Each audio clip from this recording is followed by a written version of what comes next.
from far and wide to participate in this great event.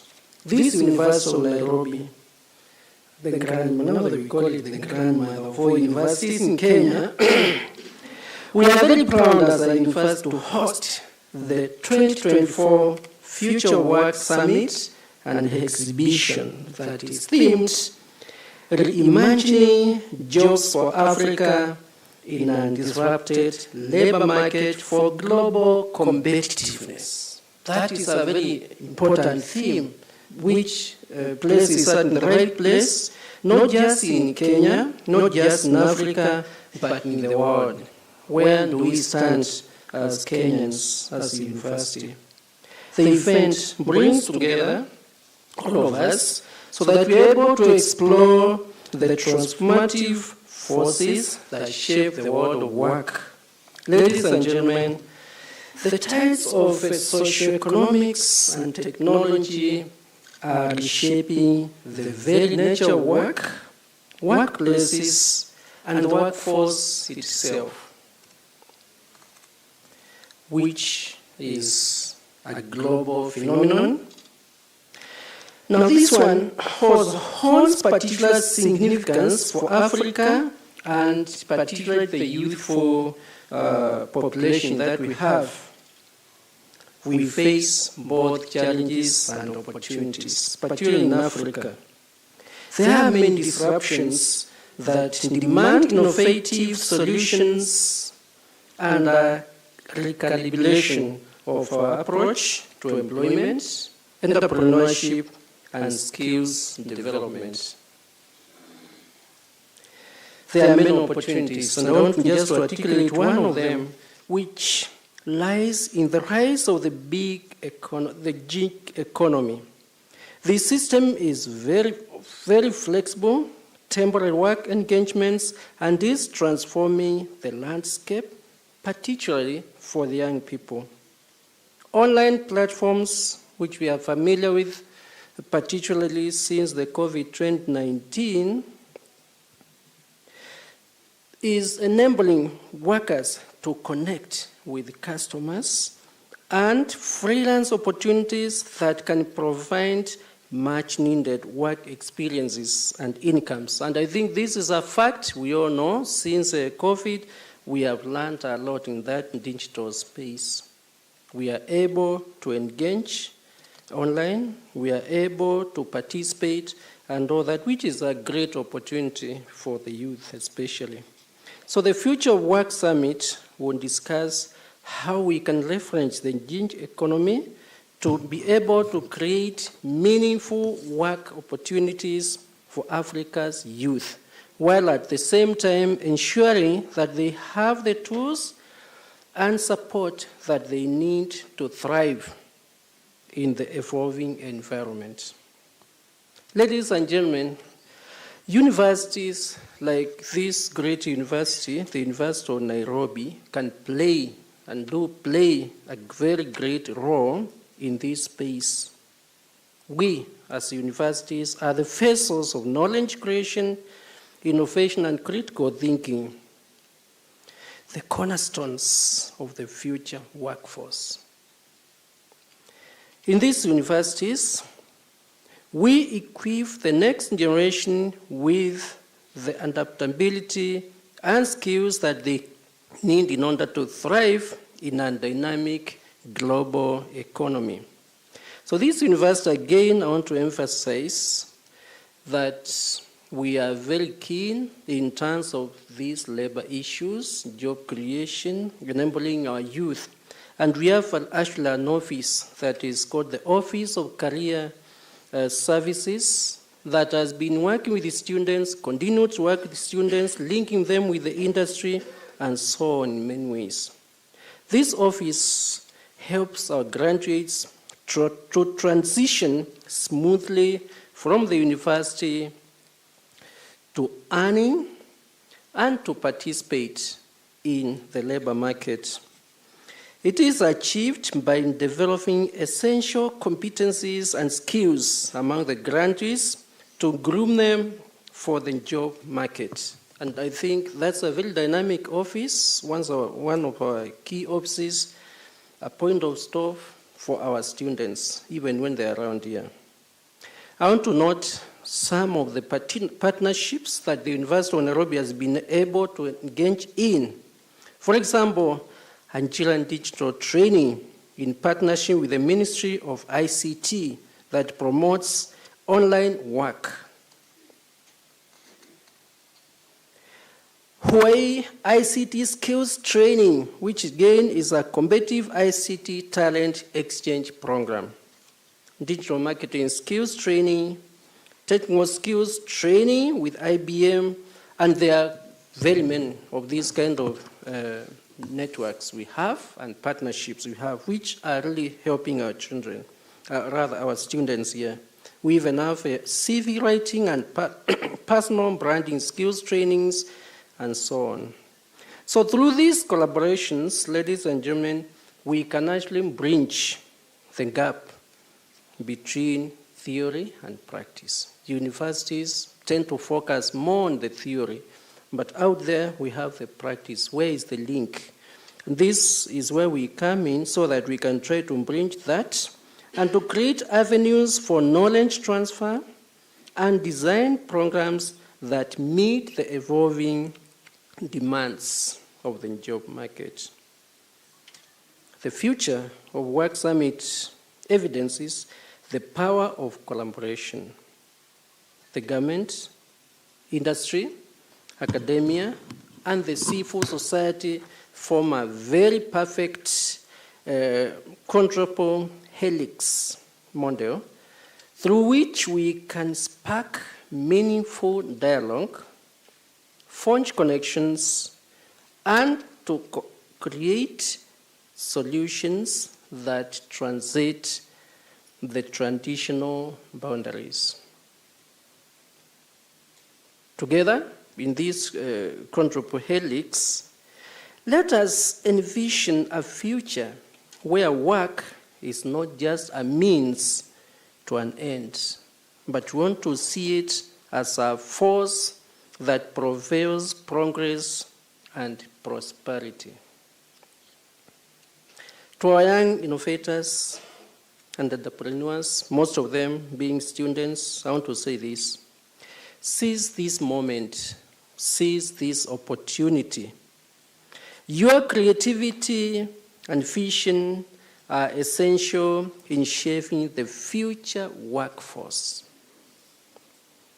driving progress and creating opportunities for generations to come, even beyond the current generations. I want to extend my deepest gratitude to all the participants who are here, sponsors and partners. May this great summit be a catalyst for new ideas, meaningful connections, and a shared vision for a future where work not only adapts to change, but thrives in its wake. Welcome once again to the University of Nairobi. Welcome again to this summit and to this exhibition.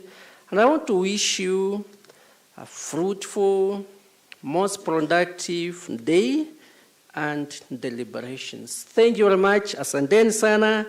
Signed by Professor Stephen Kiama Ngitai, PhD, Vice Chancellor, University of Nairobi. Thank you very much.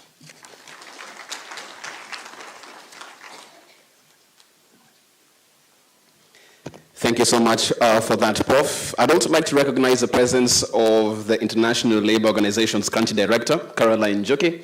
Thank you so much for making time to be here. Asante sana. At this point in time, I'd like to call on stage Muthau Kasanga, KEPSA Director, Education, Sports, Arts, Culture, and ICT. A round of applause for Muthau. She comes on stage, please.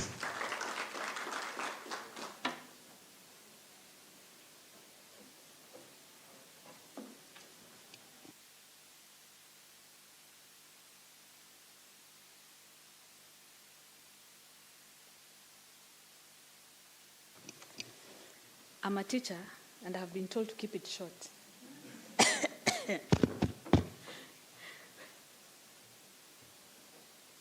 Good morning, ladies and gentlemen. Mr. Washington Okoth from the State Department, if I'm not wrong. Sorry, I came a little bit late. Madam Wanjiru from the State Department for Labor and Skills. I'm told there's somebody from Kotu. I haven't quite got the names. Mr. Justus Munyoki, who was just here, Professor, I think, on behalf of Professor Kiama. We have in our midst KEPSA Vice Governor and Chair of TVET, Priscilla Kerebi, captains of industry, distinguished guests. I throw in that very all-encompassing Kenyan phrase, all protocols observed. That is how to shorten a speech.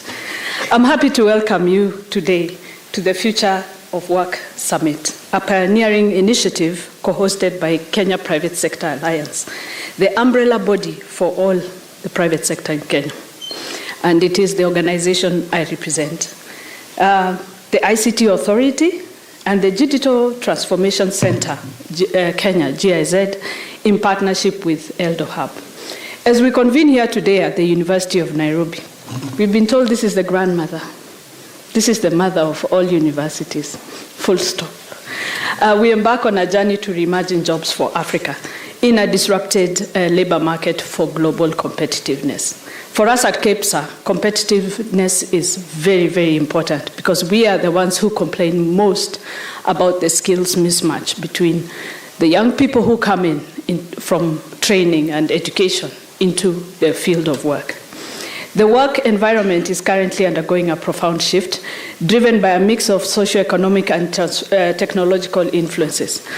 With statistics indicating a noble 80% adoption of digital technologies in businesses, factors such as demand in the global north, the pressing need for sustainability in the face of climate change, the increasing focus on inclusivity, mental well-being, are collectively reshaping the landscape of work, the workplace, and the workforce in unprecedented ways. Youth unemployment in Kenya remains a pressing issue, with statistics indicating higher than 38.9% unemployment. This demographic, comprising 75% of the population under 35, presents both a challenge and an opportunity for our nation's development. Kenya has made significant strides in leveraging the digital economy for job creation, and you've heard some of the things just here in Nairobi University that are happening. But despite these efforts, challenges persist, including demand-supply imbalances, systemic bottlenecks, and skills mismatch. Addressing these hurdles is crucial to unlocking the full potential for our youth. The future of work in Kenya is intricately linked to the digital and digitized economy. Embracing this shift opens up avenues for young people to access digital job opportunities, to acquire relevant skills, and to contribute meaningfully to the economic growth of our country. KEPSA has been at the forefront of promoting youth employment through initiatives such as KYEP, the Kenya Youth Employment and Entrepreneurship Accelerator Program. This program aims at generating at least 5 million decent and sustainable jobs, supporting small businesses and startups. By facilitating job linkage platform, skills development, and policy advocacy, KEPSA is actively working towards creating an enabling environment for youth empowerment. In line with the digital transformation agenda, KEPSA is committed to supporting public sector digitization and increasing digitally enabled job opportunities, at the same time aiding small businesses in their digital journey. Throughout the course of this summit, we shall explore a myriad of topics critical to this endeavor, from the catalyzing role of technology in reshaping the nature of work to the imperatives of gender, social inclusion, and the opportunities presented by entrepreneurship and innovation. We shall also look at the challenges posed by globalization and climate change. Our discussions will span the breadth of the future of work landscape. But beyond mere dialogue, this summit is a call to action. It is a call to embrace change, to embrace innovation, to embrace collaboration. It is a call to harness the collective wisdom and expertise of all stakeholders, from the boardroom to the classroom, from the government to the grassroots, to forge a future of work that is not just sustainable, but transformative.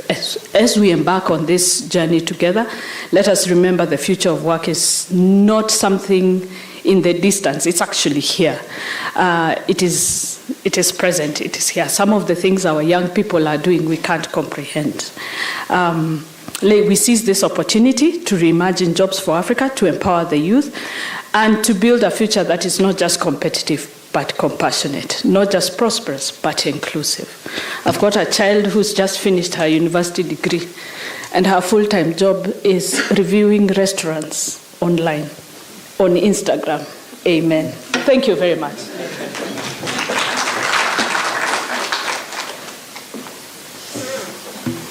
Thank you so much for that. That indeed, that parting shot is really the future of work. Wake up in the morning and review restaurants all day and get paid for it. That's where we are. As you talk about this online as well, the hashtags we're using are Future of Work Summit, Future of Work Africa.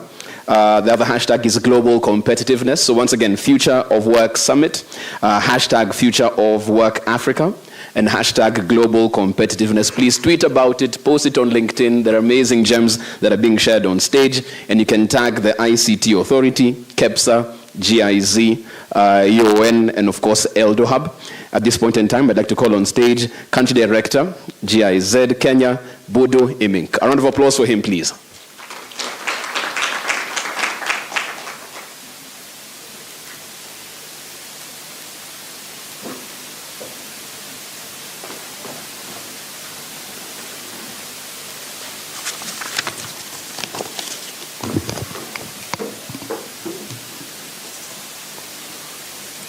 Yeah, let me first say that I'm very happy to be here and very proud to be at the conference with this very important and trend-setting topic.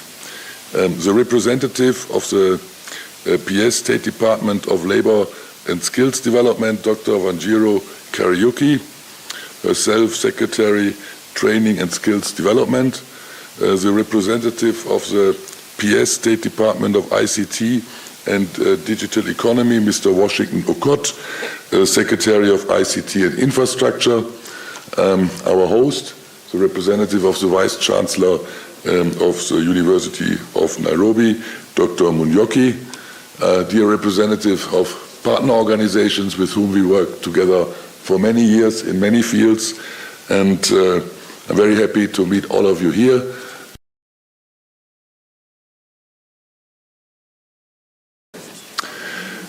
It's my real pleasure to see all of you here today at the Future of Work Summit, an event that we as GIZ, as part of German Development Authority and the Kenya Private Sector Alliance. As the previous speakers have rightly pointed out, the future of work will look different from what we know today. Demands on both employee and employers side will change, and so will existing work models. Common trends are that our work will be shifting more and more to the online world, and we will have more than one job at a time. Digitalization and digital skills come into focus, and with them the importance of the platform economy and platform work, also known as gig work. Germany has recognized this trend and has therefore aligned its development cooperation accordingly. One of our main activities is the Gig Economy Initiative, which we are implementing here in Kenya through my colleagues of the Digital Transformation Center. The goal of the Gig Economy Initiative is to jointly, together with our Kenyan partners, together with you, to jointly promote and shape the platform economy in Kenya and to unlock its full potential. How do we do that? We are following a threefold approach which tackles all levels, and that at the same time. The gig workers, the platforms, and the regulations around the gig economy. For the gig workers, We have developed online and self-paced trainings through which they can obtain very practical skills such as financial administration or customer orientation. They will also learn more about what the gig economy is all about. As of today, we have managed to reach around 6,000 gig workers with these courses, which is a great success, but there is room for more. I know we have a lot of students here today. Chances are that some of you are already working as gig workers or will pick up gigs while you are looking for a permanent job after you graduate is very high. In fact, studies show that 34% of college students and 69% of recent graduates do gig work. Secondly, at the level of the platforms, we are partnering with the Fair Work Foundation, with whom we are rating the biggest platforms with regard to implementation of fair working conditions, fair wages, or fair representation. In Kenya, for instance, we rated platforms like Glovo, Little Rich, Yego, or Bolt. The results were compiled in a report. You can visit our gig economy booth later to learn more about this survey and the results. Last but not least, we are working on the regulations around the platform economy. Here again, we have developed online training courses for policy stakeholders. I know there are some government representatives here with us today, but also the students among us might become policy makers some days.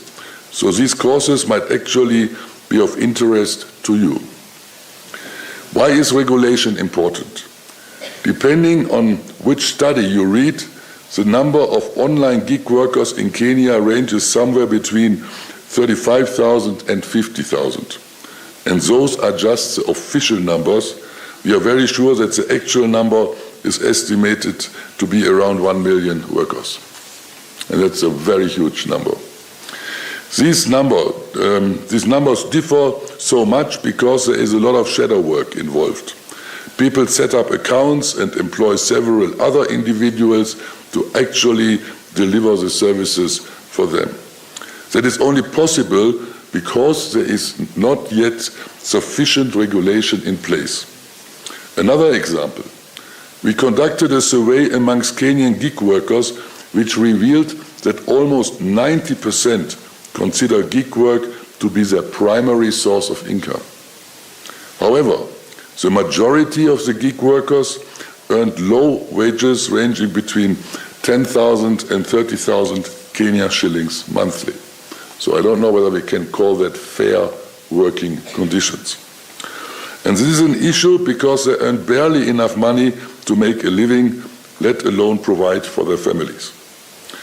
The survey I was referring to also found out that more than half of the respondents think that the government is placed best to regulate gig platforms.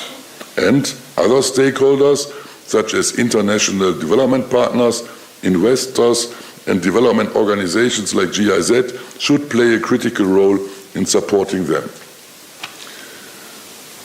We as GIZ, as part of German Development Corporation, take this responsibility very seriously, and that is why we started the Gig Economy Initiative. We are convinced that through this initiative, we are contributing to the future of work in Kenya and beyond. In our connected world of today, we must think beyond national borders. We need to invest in and nurture talent where we can. We believe that Kenya bears excellent potential with a young, well-trained and creative workforce which can also be of benefit outside of Kenya. Thus, the topic of labor migration and IT outsourcing will also shape the coming months and years. I'm therefore glad to recommend the panel tomorrow, which will discuss this topic in more detail. Let me close by saying that I'm very excited to be here with you today and appreciate really your coming and your time to look at these very, very important issues contributing, shaping the future of the Kenya of tomorrow. And I'm wishing you great conversations around the future of work in the coming days. Asante sana. Before I leave this podium, I have the great honor and pleasure to invite the next speaker, and actually the representative of the State Department of Labor and Skills Development, Dr. Wanjiro Kariuki, herself the Secretary for Training and Skills Development. Dr. Kariuki, you are most welcome.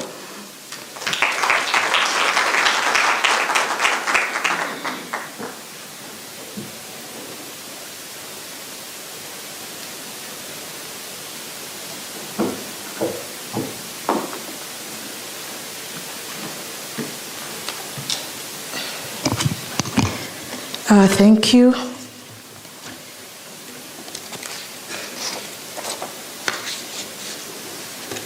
Let me start by recognizing Engineer John Tanui, PS State Department for ICT and the Digital Economy, Bodo Imik, County Director GIZ, Carol Kariuki, CEO KEPSA.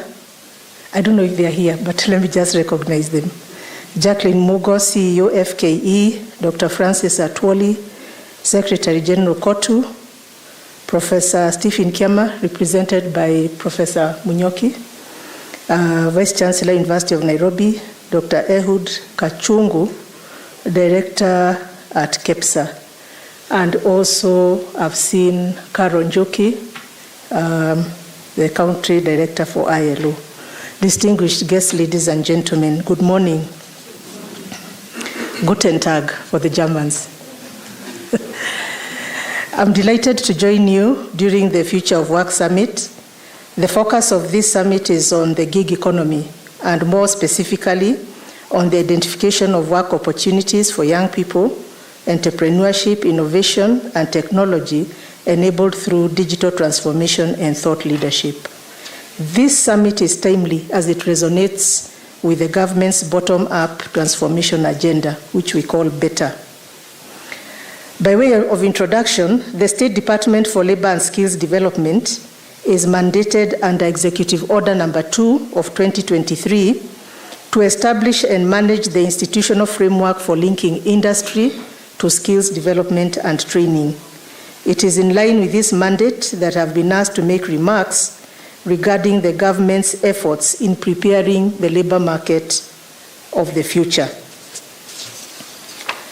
So, having been given that assignment, I wanted to just highlight our analysis of where the future jobs are coming from. Some of my colleagues have just mentioned, number one is digitization. The fourth industrial revolution brings together digital, biological, and physical technologies that will result in new jobs and job losses. And this will require changing skills requirements. Number two is globalization. Increased globalization offers Kenya new opportunities and the potential for participating in regional and global value chains, but also poses transition challenges for domestic industries, which will raise the demand for new skills. Number three is demographic changes. These present an opportunity for Kenya to develop skilled workforce to fill the expected shortfall in labor in developed countries as a result of their aging population. We have been told by World Bank that they have done the projections and they are seeing in future a lot of our labor force in Africa will be working in Europe. And therefore, we can foresee the scramble for Africa again, not now for land, but for labor, as the population ages in Europe and America. Number four is climatic change. The future of work in Kenya will also be affected by climatic change, which will alter patterns of energy use, impacting on how industries conduct their operations and raise demand for new skills across a broad range of agriculture, transportation, manufacturing, and construction industries. So what does this mean? It is going to raise the demand for new skills. The green transition. Regulatory reforms and emission targets will bring about downsizing and restructuring in high carbon industries, what we are now calling the brown economy, where employment growth can be expected in low carbon industries. So in other words, we are saying that we are going to have high demand for new skills in the green economy and low demand for skills in the brown economy. So that's another area we need to focus on in terms of future jobs. Then the gig economy. The gig economy is emerging as an employer for independent workers or gig workers or freelancers. You are aware during COVID-19, the gig economy was doing very well in Kenya, where people were working from home and working online. And my friend Dr. Ehud can tell you, we are running a program where we are training the youth to work on those platforms. So the major employers in the gig economy are online startups, SMEs, solo entrepreneurs, and big corporations who recruit gig workers on social and long-term assignments. And the digital platforms make it easy for these freelancers to find jobs and projects online. So this is going to demand that we also reskill our youth so that they can be able to participate in the gig economy. And number 7, a very promising area is the business processing outsourcing, that is the BPO. Various organizations are progressively sourcing their business processes through external service providers, what we are now calling business process outsourcing. And this will result in new jobs that will require new skills. So in general, these are the major factors that are causing us to have new occupations that will require new skills, and perhaps will also cause job losses in other areas. So what is the government doing? That's what we were asked to present. We have policy and institutional reforms on future jobs. We have, number 1, the National Skills Development Policy, which was approved by Cabinet on 13th December 2023. And this policy promotes sustainable socioeconomic growth through the development of a skilled workforce that is employable, productive, enterprising, innovative, adaptable, and competitive. And I want to report that we are going to launch this policy next month with the support of the ILO. Now, some of the key issues in this policy have addressed future jobs. And the major one is skills development for new occupations. We have a whole section on that. And here the government has committed to strengthen skills development for new occupations to enhance adaptability to the rapidly changing labor market. And to achieve this, we have identified several policy actions. Number 1 is to undertake rapid assessments of new occupations and new skills. Number 2 is to develop a strategy on training for new occupations. Number 3, establish training centers with appropriate infrastructure and equipment for reskilling, upskilling, portable skilling, and multi-skilling. Number 4, ensure that multi-skilling, portable skilling, and ICT literacy are integrated in education and training programs. Number 5, encourage global firms to provide skills development and technology transfer to local suppliers in the global value chain. And finally, to facilitate multi-sectoral linkages to support skills development for new occupations. So we have addressed that issue. Another area we have also addressed within this particular policy is skills anticipation, which is extremely important for future skills. So the government will strengthen the skills anticipation system to improve the linkage between skills development and the rapidly changing labor market. Here what we mean is that we need to forecast 5 years, 10 years down the line, what does the labor market look like? And then we advise education and training to develop programs to suit that market. By now, we should be knowing what basic education students, what kind of labor market they'll be facing when they finish tertiary education and training. So here we have outlined policy actions which include to develop a strategy to strengthen the skills anticipation system, ensure that skills anticipation informs the development of policies, plans, and programs in education and training. Also, strengthen research on future skills needs, build technical capacity to effectively undertake skills anticipation, develop quality standards for skills anticipation, and also enhance intersectoral collaborations on skills anticipation. This is not an area we are doing well, we have to admit, but this is an area we want to seriously focus on so that we can prepare our youth for the future jobs. The other area, of course, is labor market information. Again, we need to have a robust system where education and training is periodically informed about what is happening in the labor market. And what we have also put here in the policy is that the government will strengthen the labor market information system to enable data sharing between education and training and the labor market. And therefore, the policy actions we envisage is that first and foremost, we develop a policy on labor market information management. We also ensure that labor market information informs any program that is developed by TVET and university is informed by the labor market information. We also strengthen the capacity to provide up-to-date labor market information. If it's not up-to-date, it's not useful, so we need to work on that. Conduct adequate and timely skills surveys, institutionalize tracer surveys. Again, this is not an area we've done well. We want TVETs and universities to trace their students and find out whether they are getting jobs after they finish their courses. And we also want to quickly bring, we are going to shortly bring a formula where we shall rank universities in terms of the employability of their graduates. So if a university is not having high employability, it means that students will not be coming to those institutions. So we want to, those are the kind of things that we are thinking about. And then, of course, quality standards for labor market information and linking the Kenya Labor Market Information System. We have a Kenya Labor Market Information System at the State Department for Labor, where you can, which is online, and you can just click and find out what is happening in the labor market. But again, we want to make it more robust so that it's up to date and it can help you as you develop your programs. Ladies and gentlemen, the other policy that we have developed is the National Policy on Linking Industry to Education, Training and Research.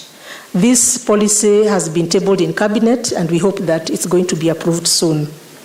The goal of the policy is to promote and strengthen the linkages between industry and education, training, and research to drive a knowledge-based and globally competitive economy.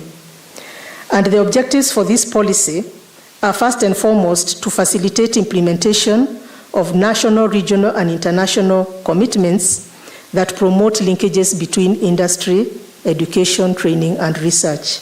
Strengthen the management, governance, and institutional framework for linking industry to education and training and research. We have realized that we have a very good legal framework for bringing industry and education and training together, but the linkages are still weak, and that's why we have gone to the governance to find out how can we make this work, how can we make the supply side talk to the demand side and work together. We also want to mobilize resources under this policy to support these linkages, promote and support knowledge and technology transfer and diffusion. This is also an area we are not doing well, and we have put recommendations in this policy, and of course, monitoring and evaluating what is happening with these linkages. Ladies and gentlemen, the third policy that is important in linking education and training to future jobs is the National Policy Framework on Career Guidance in Kenya. This policy has been approved by Cabinet. It was approved on 13th December 2023, and again we are launching it next month with the support of ILO. The goal of this policy is to promote lifelong learning, sustained employability, and social equity by enhancing access, equity, quality, and relevance in the provision of career guidance in Kenya. In this regard, the government shall enhance access, equity, relevance, and quality in the provision of 3 items in career guidance, that is career education, career counseling, and career information.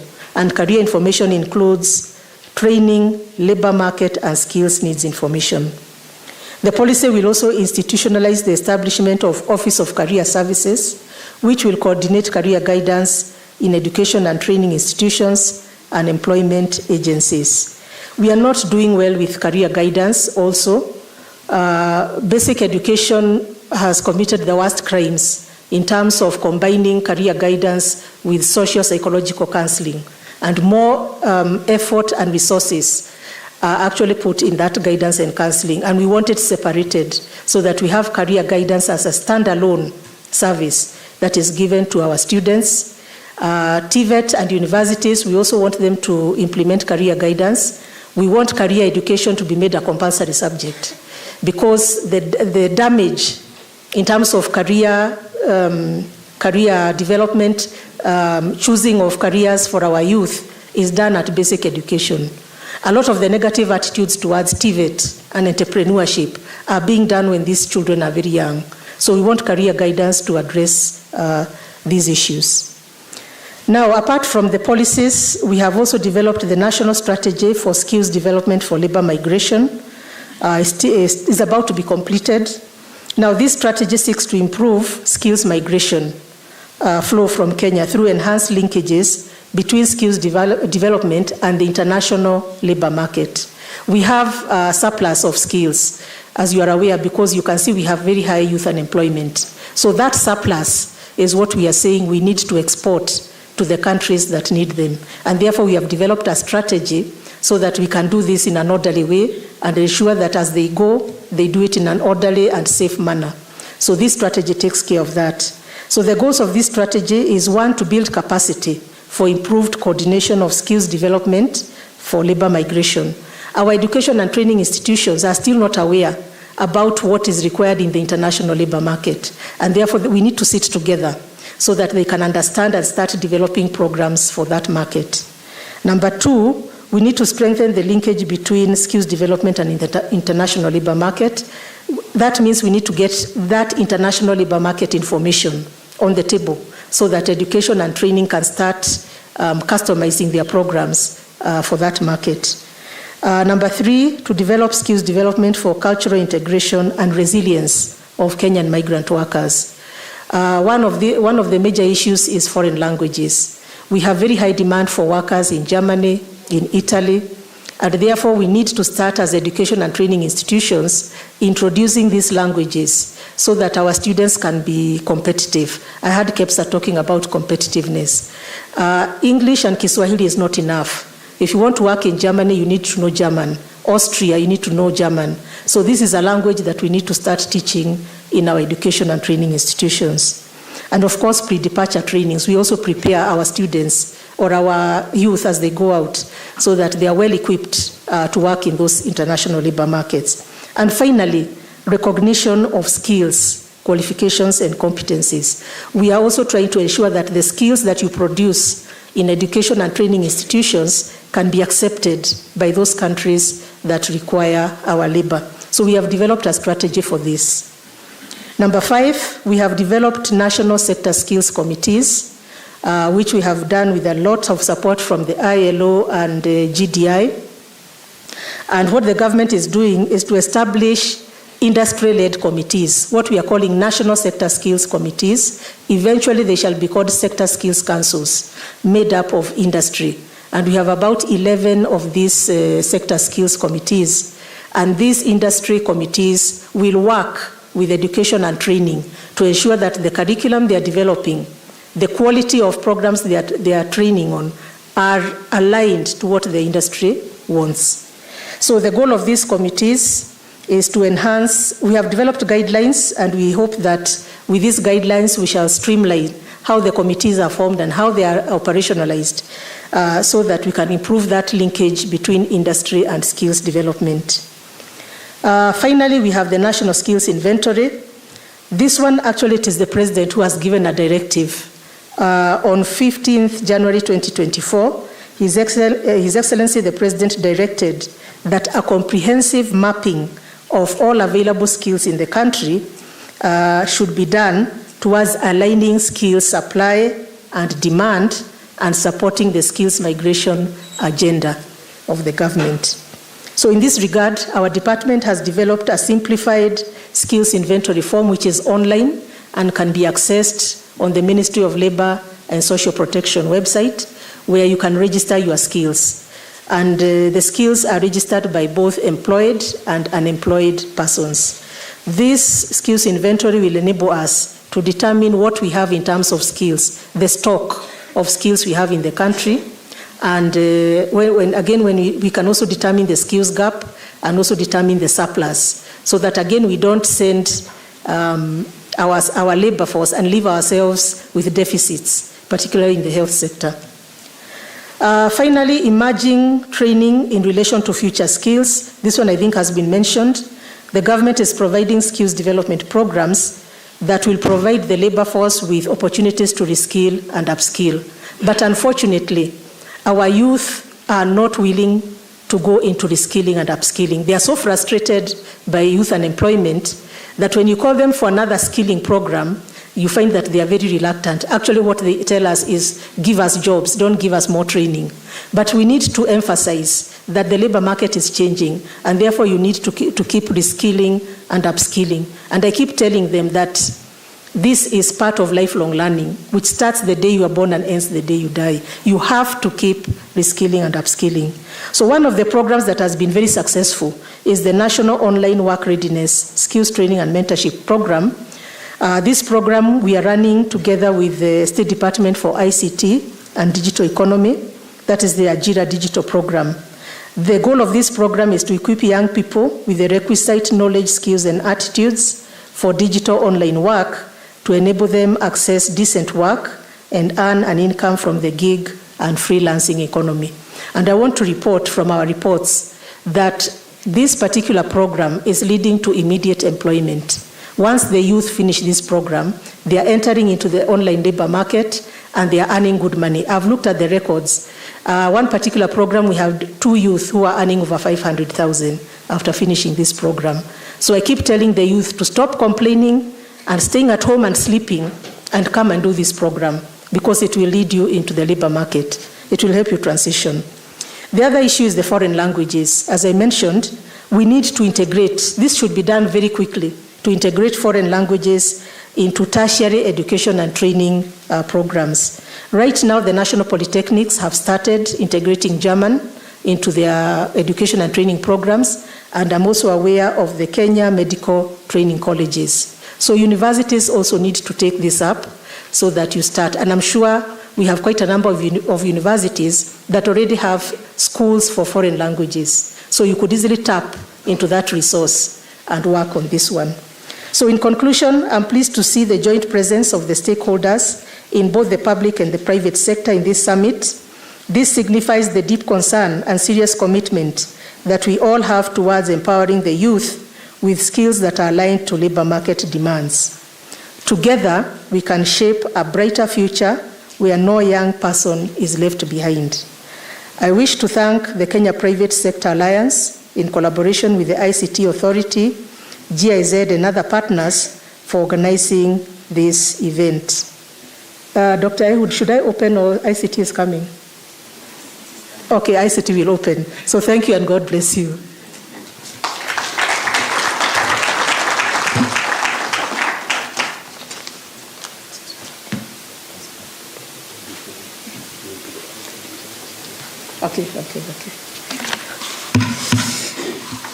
Okay, I've been told to introduce our colleague from...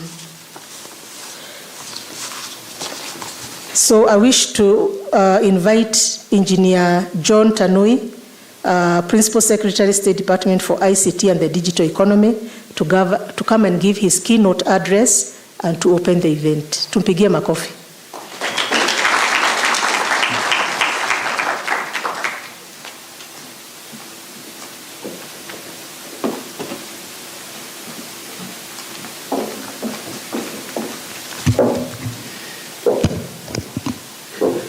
Good morning, ladies and gentlemen. First, allow me to recognize the presence of Dr. Wanjiru Kariuki, representing the PS State Department of Labor and Skills Development, Professor Justus Kariuki, representing the VC University of Nairobi, the country director, Kenya, for GIZ, the ILO country director, and the KEPSA director present. Distinguished guests, ladies and gentlemen, good morning once again. My name is Washington Okoth, the Secretary ICT in charge of infrastructure in the State Department of ICT and Digital Economy, representing the PS State Department of ICT and Digital Economy, Engineer John Tanui, who this moment will not be with us due to other pressing official engagements, and requested that we represent him, considering the importance and the pivotal role of this very important summit. So you'll allow me to pass his apologies as we ably represent him. I'll give his keynote address, and you'll allow me to actually read it because it is his that we are doing here. Ladies and gentlemen, good morning. I'm honored to be here today to discuss the future of work in Kenya. The world of work is rapidly changing, driven by technological advancements and socio-economic trends. As a government, we are committed to creating an enabling environment for both businesses and workers to thrive in the new world of work. As a ministry, we are at the forefront for driving digital transformation in Kenya. We have already established a team of experts to review the existing policies and legal frameworks within the ministry and its state agencies for purposes of aligning with the ever-changing digital economy while supporting innovation, entrepreneurship, and job creation. You will agree with me that the previous speakers have actually observed that in this particular sector, we lack relevant and adequate policies and regulatory frameworks to be able now to govern the digital jobs as we take the gig economy to the next level. We do urge our youths and innovators to take advantage of the digital jobs that are available to us online. We are committed to protecting and securing users' data while promoting digital inclusion and bridging the digital divide. We are also investing in the digital superhighway, which aims at enhancing the universal access to affordable internet connection countrywide. This will ensure that all Kenyans, regardless of their location, have access to high-speed internet connectivity, enabling them to participate in the digital economy. And as today, I would like to inform the participants that as a government, we have committed to rolling out 100,000 kilometers of fiber optic backbone, 25,000 Wi-Fi hotspots across the country, and 1,450 digital hubs in each and every sub-county. This is geared towards ensuring that as a country, we need to position ourselves as number one when it comes to the fastest internet speeds in Africa. At the same time, we also want to ensure that every home and every business is actually connected to the internet. And as we do all this, we should not remain blind to the main goal, which is to create digital jobs and ensure that we enhance digital entrepreneurship. As of today, the penetration rate in Kenya stands at 85%, up from 54% where it was 2 years ago. This increased connectivity has opened up new opportunities for remote work, e-commerce, online learning, which are critical components of the future of work.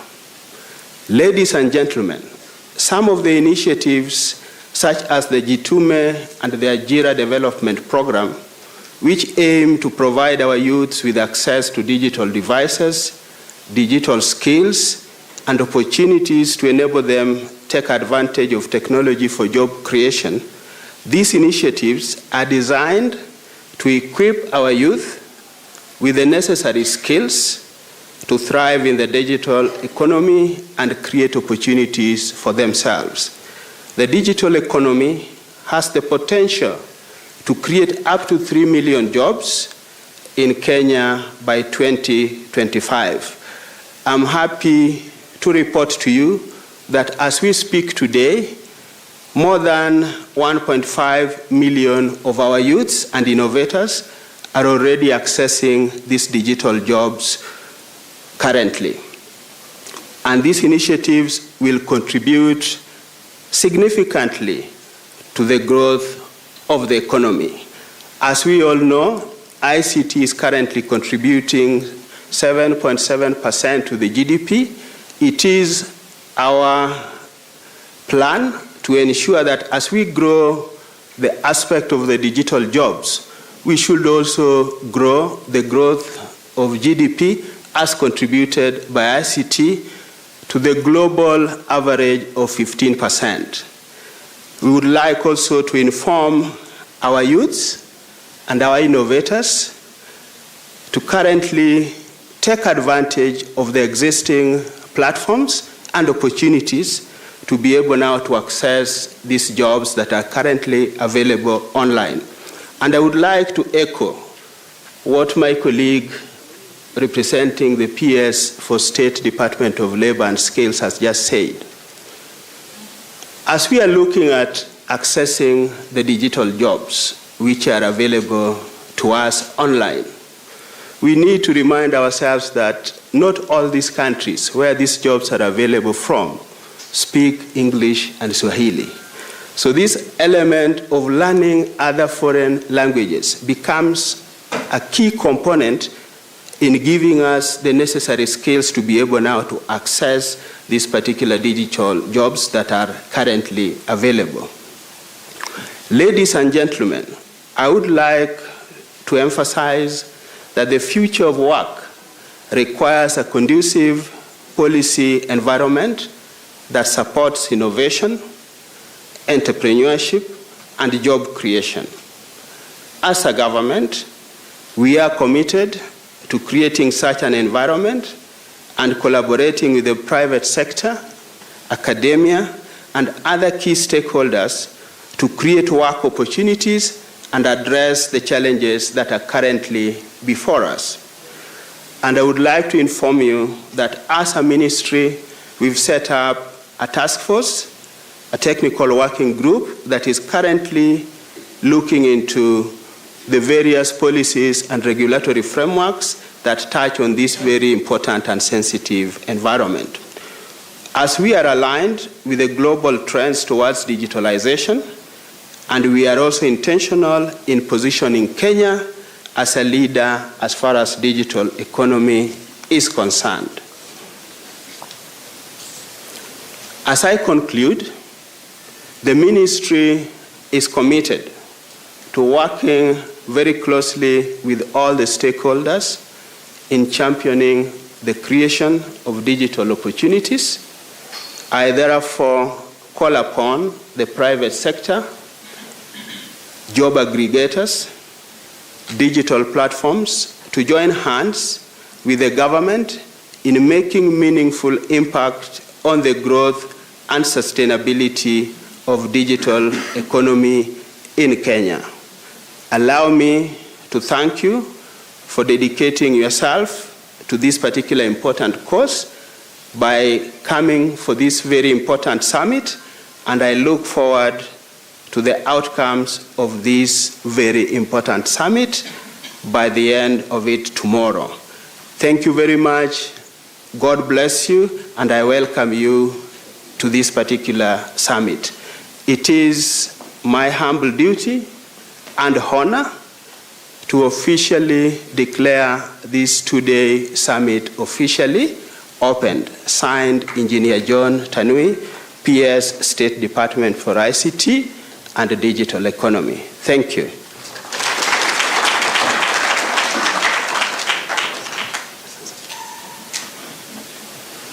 Thank you so much. Another round of applause for the Secretary, please. The summit now officially open. Started a bit late, so we're 5 minutes past 11. At this point, we'll take a quick health break for 20 minutes. So I'd urge all of us to be back at our seats at 11:25 so we can proceed on to the next session. So quick health break, grab some tea, get to know your neighbor a bit better, interact with what you've just heard. Back at 11:25 as we look at the digital economy and how Kenya can unlock its potential and position itself in that global digital economy. Back at 11:25. Have a good morning. Welcome to the Future of Work Summit Nairobi, reimagining jobs for Africa in a disrupted labour market for global competitiveness. Dates 14 and 15 March 2024. Venue University of Nairobi, Manu Chandaria Hall. 2 days of engaging sessions, plus attendees and 50 keynote speakers.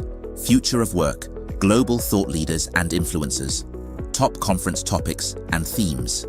Technology catalyzing shifts in the nature of work, workplace, and workers.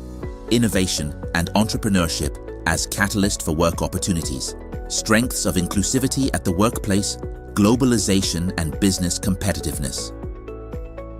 Partners, Ministry of ICT and the Digital Economy, Kenya Private Sector Alliance, KEPSA and Gears Kenya. A big special thank you to our strategic partners.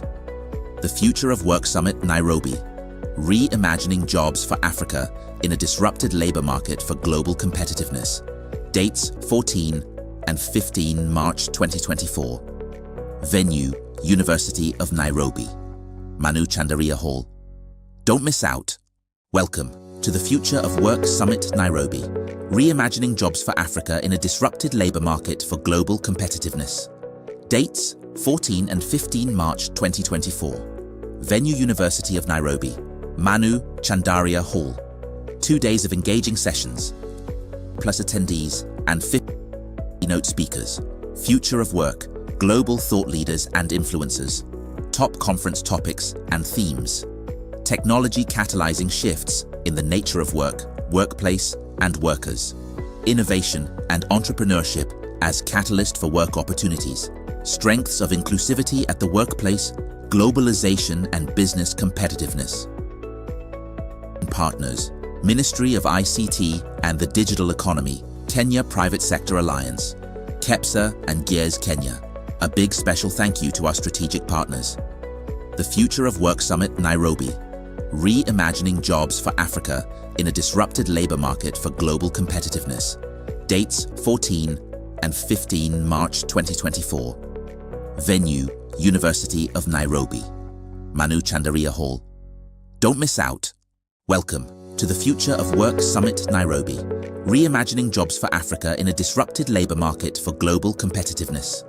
Dates 14 and 15 March 2024. Venue University of Nairobi, Manu Chandaria Hall. 2 days of engaging sessions, plus attendees and 50 keynote speakers. Future of Work, global thought leaders and influencers. Top conference topics and themes. Technology catalyzing shifts in the nature of work, workplace, and workers.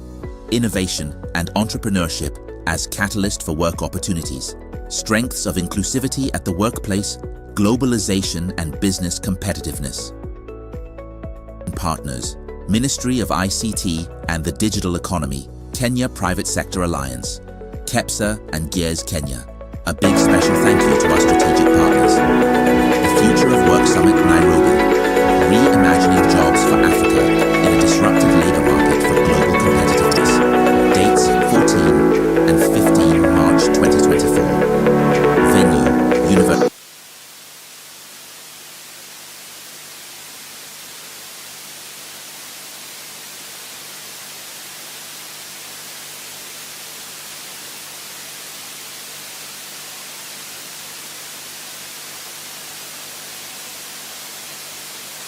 Welcome to the Future of Work Summit Nairobi, reimagining jobs for Africa in a disrupted labour market for global competitiveness.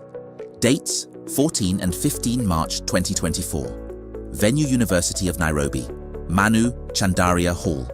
2 days of engaging sessions, plus attendees and 50 keynote speakers. Future of work, global thought leaders and influencers. Top conference topics and themes. Technology catalyzing shifts in the nature of work, workplace, and workers. Innovation and entrepreneurship as catalyst for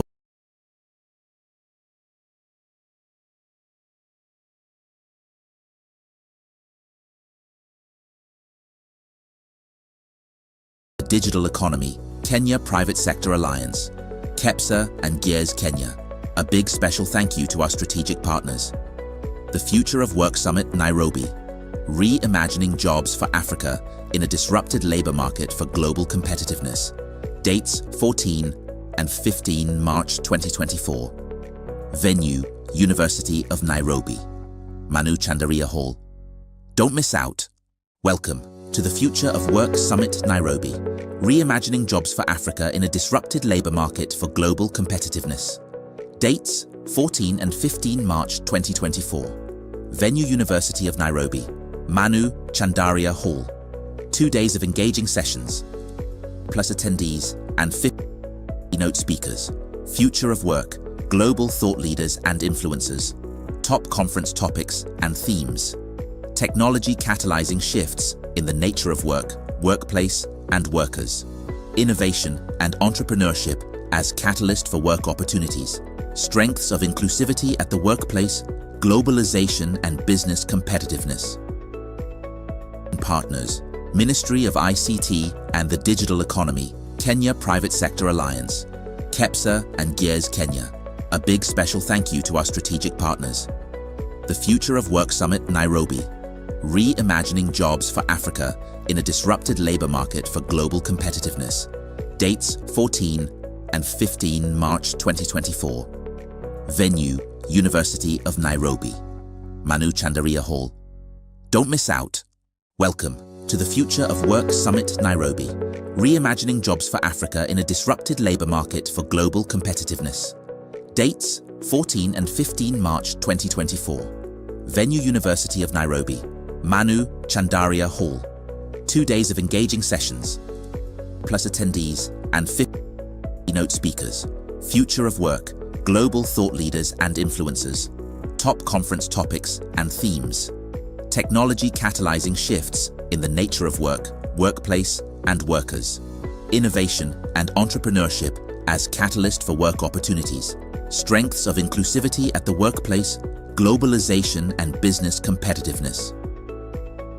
Partners, Ministry of ICT and the Digital Economy, Kenya Private Sector Alliance, KEPSA and Gears Kenya.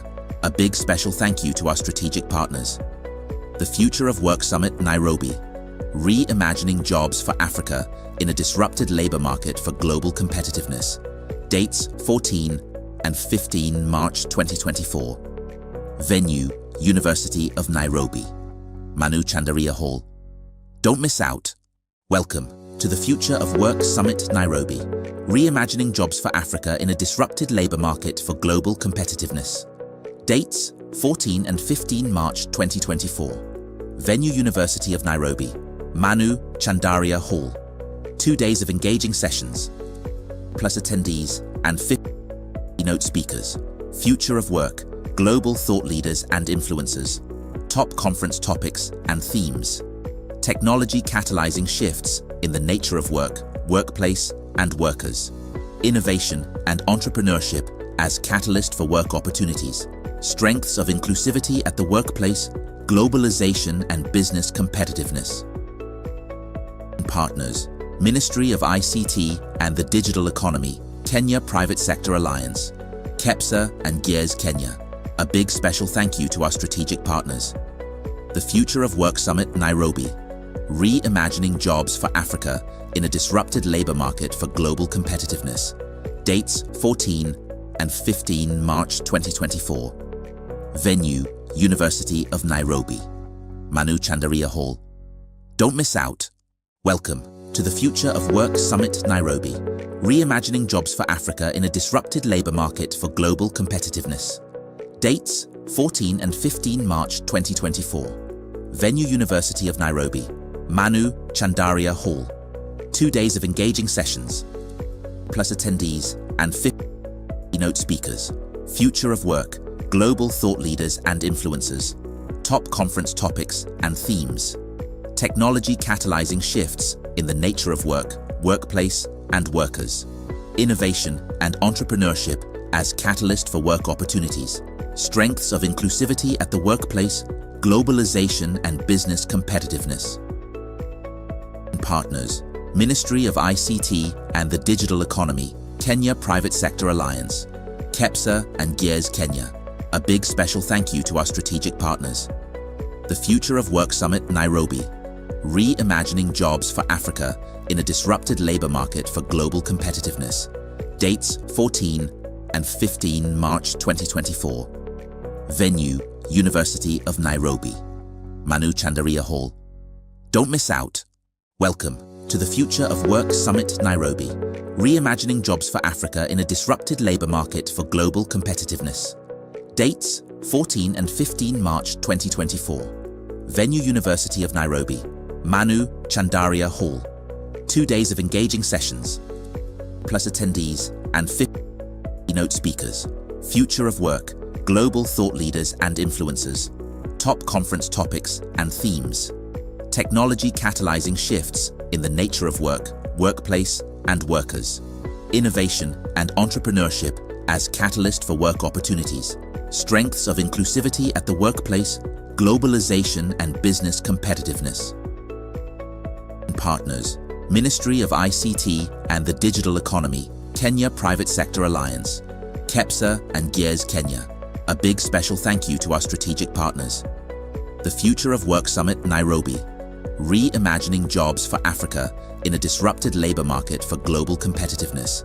Dates 14 and 15 March 2024. Venue, University of Nairobi. Manu Chandaria Hall. Don't miss out. Welcome to the Future of Work Summit, Nairobi. Reimagining jobs for Africa in a disrupted labor market for global competitiveness. Dates 14 and 15 March 2024. Venue, University of Nairobi. Manu Chandaria Hall. 2 days of engaging sessions, plus attendees and 50 keynote speakers. Future of work, global thought leaders and influencers. Top conference topics and themes. Technology catalyzing shifts in the nature of work, workplace, and workers. Innovation and entrepreneurship as catalyst for work opportunities. Strengths of inclusivity at the workplace, globalization and business competitiveness. Partners, Ministry of ICT and the Digital Economy, Kenya Private Sector Alliance, KEPSA and GEARS Kenya. A big special thank you to our strategic partners. The Future of Work Summit, Nairobi. Reimagining jobs for Africa in a disrupted labor market for global competitiveness. Dates 14 and 15 March 2024. Venue, University of Nairobi. Manu Chandaria Hall. Don't miss out. Welcome to the Future of Work Summit, Nairobi. Reimagining jobs for Africa in a disrupted labor market for global competitiveness. Dates 14 and 15 March 2024. Venue, University of Nairobi. Manu Chandaria Hall. 2 days of engaging sessions, plus attendees and 50 keynote speakers. Future of work, global thought leaders and influencers. Top conference topics and themes. Technology catalyzing shifts in the nature of work, workplace, and workers. Innovation and entrepreneurship as catalyst for work opportunities. strengths of inclusivity at the workplace, globalization and business competitiveness. Partners, Ministry of ICT and the Digital Economy, Kenya Private Sector Alliance, KEPSA and GEARS Kenya. A big special thank you to our strategic partners. The Future of Work Summit, Nairobi. Reimagining jobs for Africa in a disrupted labor market for global competitiveness. Dates 14 and 15 March 2024. Venue, University of Nairobi. Manu Chandaria Hall. Don't miss out. Welcome to the Future of Work Summit, Nairobi. Reimagining jobs for Africa in a disrupted labor market for global competitiveness. Dates 14 and 15 March 2024. Venue, University of Nairobi. Manu Chandaria Hall. 2 days of engaging sessions, plus attendees and 50 keynote speakers. Future of work, global thought leaders and influencers. Top conference topics and themes. Technology catalyzing shifts in the nature of work, workplace, and workers. Innovation and entrepreneurship as catalyst for work opportunities. Strengths of inclusivity at the workplace, globalization and business competitiveness. Partners, Ministry of ICT and the Digital Economy, Kenya Private Sector Alliance, KEPSA and GEARS Kenya. A big special thank you to our strategic partners. The Future of Work Summit, Nairobi. Reimagining jobs for Africa in a disrupted labor market for global competitiveness. Dates 14 and 15 March 2024. Venue, University of Nairobi. Manu Chandaria Hall. Don't miss out. Welcome to the Future of Work Summit, Nairobi. Reimagining jobs for Africa in a disrupted labor market for global competitiveness. Dates 14 and 15 March 2024. Venue, University of Nairobi. Manu Chandaria Hall. 2 days of engaging sessions, plus attendees and 50 keynote speakers. Future of work, global thought leaders and influencers. Top conference topics and themes. Technology catalyzing shifts in the nature of work, workplace, and workers. Innovation and entrepreneurship as catalyst for work opportunities. Strengths of inclusivity at the workplace, globalization and business competitiveness. Partners, Ministry of ICT and the Digital Economy, Kenya Private Sector Alliance, KEPSA and GEARS Kenya. A big special thank you to our strategic partners. The Future of Work Summit, Nairobi. Reimagining jobs for Africa in a disrupted labor market for global competitiveness. Dates 14 and 15 March 2024. Venue, University of Nairobi. Manu Chandaria Hall. Don't miss out. Welcome to the Future of Work Summit, Nairobi. Reimagining jobs for Africa in a disrupted labor market for global competitiveness. Dates 14 and 15 March 2024. Venue, University of Nairobi. Manu Chandaria Hall. 2 days of engaging sessions, plus attendees and 50 keynote speakers. Future of work, global thought leaders and influencers. Top conference topics and themes. Technology catalyzing shifts in the nature of work, workplace, and workers. Innovation and entrepreneurship as catalyst for work opportunities. Strengths of inclusivity at the workplace, globalization and business competitiveness. Partners, Ministry of ICT and the Digital Economy, Kenya Private Sector Alliance, KEPSA and GEARS Kenya. A big special thank you to our strategic partners. The Future of Work Summit, Nairobi. Reimagining jobs for Africa in a disrupted labor market for global competitiveness. Dates 14 and 15 March 2024. Venue, University of Nairobi. Manu Chandaria Hall. Don't miss out. Welcome to the Future of Work Summit, Nairobi. Reimagining jobs for Africa in a disrupted labor market for global competitiveness. Dates 14 and 15 March 2024. Venue, University of Nairobi. Manu Chandaria Hall. 2 days of engaging sessions, plus attendees and 50 keynote speakers. Future of work, global thought leaders and influencers. Top conference topics and themes. Technology catalyzing shifts in the nature of work, workplace, and workers. Innovation and entrepreneurship as catalyst for work opportunities. strengths of inclusivity at the workplace, globalization and business competitiveness. Partners, Ministry of ICT and the Digital Economy, Kenya Private Sector Alliance, KEPSA and Gears Kenya. A big special thank you to our strategic partners. The Future of Work Summit, Nairobi. Reimagining jobs for Africa in a disrupted labor market for global competitiveness. Dates 14 and 15 March 2024. Venue, University of Nairobi. Manu Chandaria Hall. Don't miss out. Welcome to the Future of Work Summit, Nairobi. Reimagining jobs for Africa in a disrupted labor market for global competitiveness. Dates 14 and 15 March 2024. Venue, University of Nairobi. Manu Chandaria Hall. 2 days of engaging sessions, plus attendees and 50 keynote speakers. Future of work, global thought leaders and influencers. Top conference topics and themes. Technology catalyzing shifts in the nature of work, workplace, and workers. Innovation and entrepreneurship as catalyst for work opportunities. Strengths of inclusivity at the workplace, globalization and business competitiveness. Partners, Ministry of ICT and the Digital Economy, Kenya Private Sector Alliance, KEPSA and Gears Kenya. A big special thank you to our strategic partners. The Future of Work Summit, Nairobi. Reimagining jobs for Africa in a disrupted labor market for global competitiveness. Dates 14 and 15 March 2024. Venue, University of Nairobi. Manu Chandaria Hall. Don't miss out. Welcome to the Future of Work Summit, Nairobi. Reimagining jobs for Africa in a disrupted labor market for global competitiveness. Dates 14 and 15 March 2024. Venue, University of Nairobi. Manu Chandaria Hall. 2 days of engaging sessions, plus attendees and 50 keynote speakers. Future of work, global thought leaders and influencers. Top conference topics and themes. Technology catalyzing shifts in the nature of work, workplace, and workers. Innovation and entrepreneurship as catalyst for work opportunities.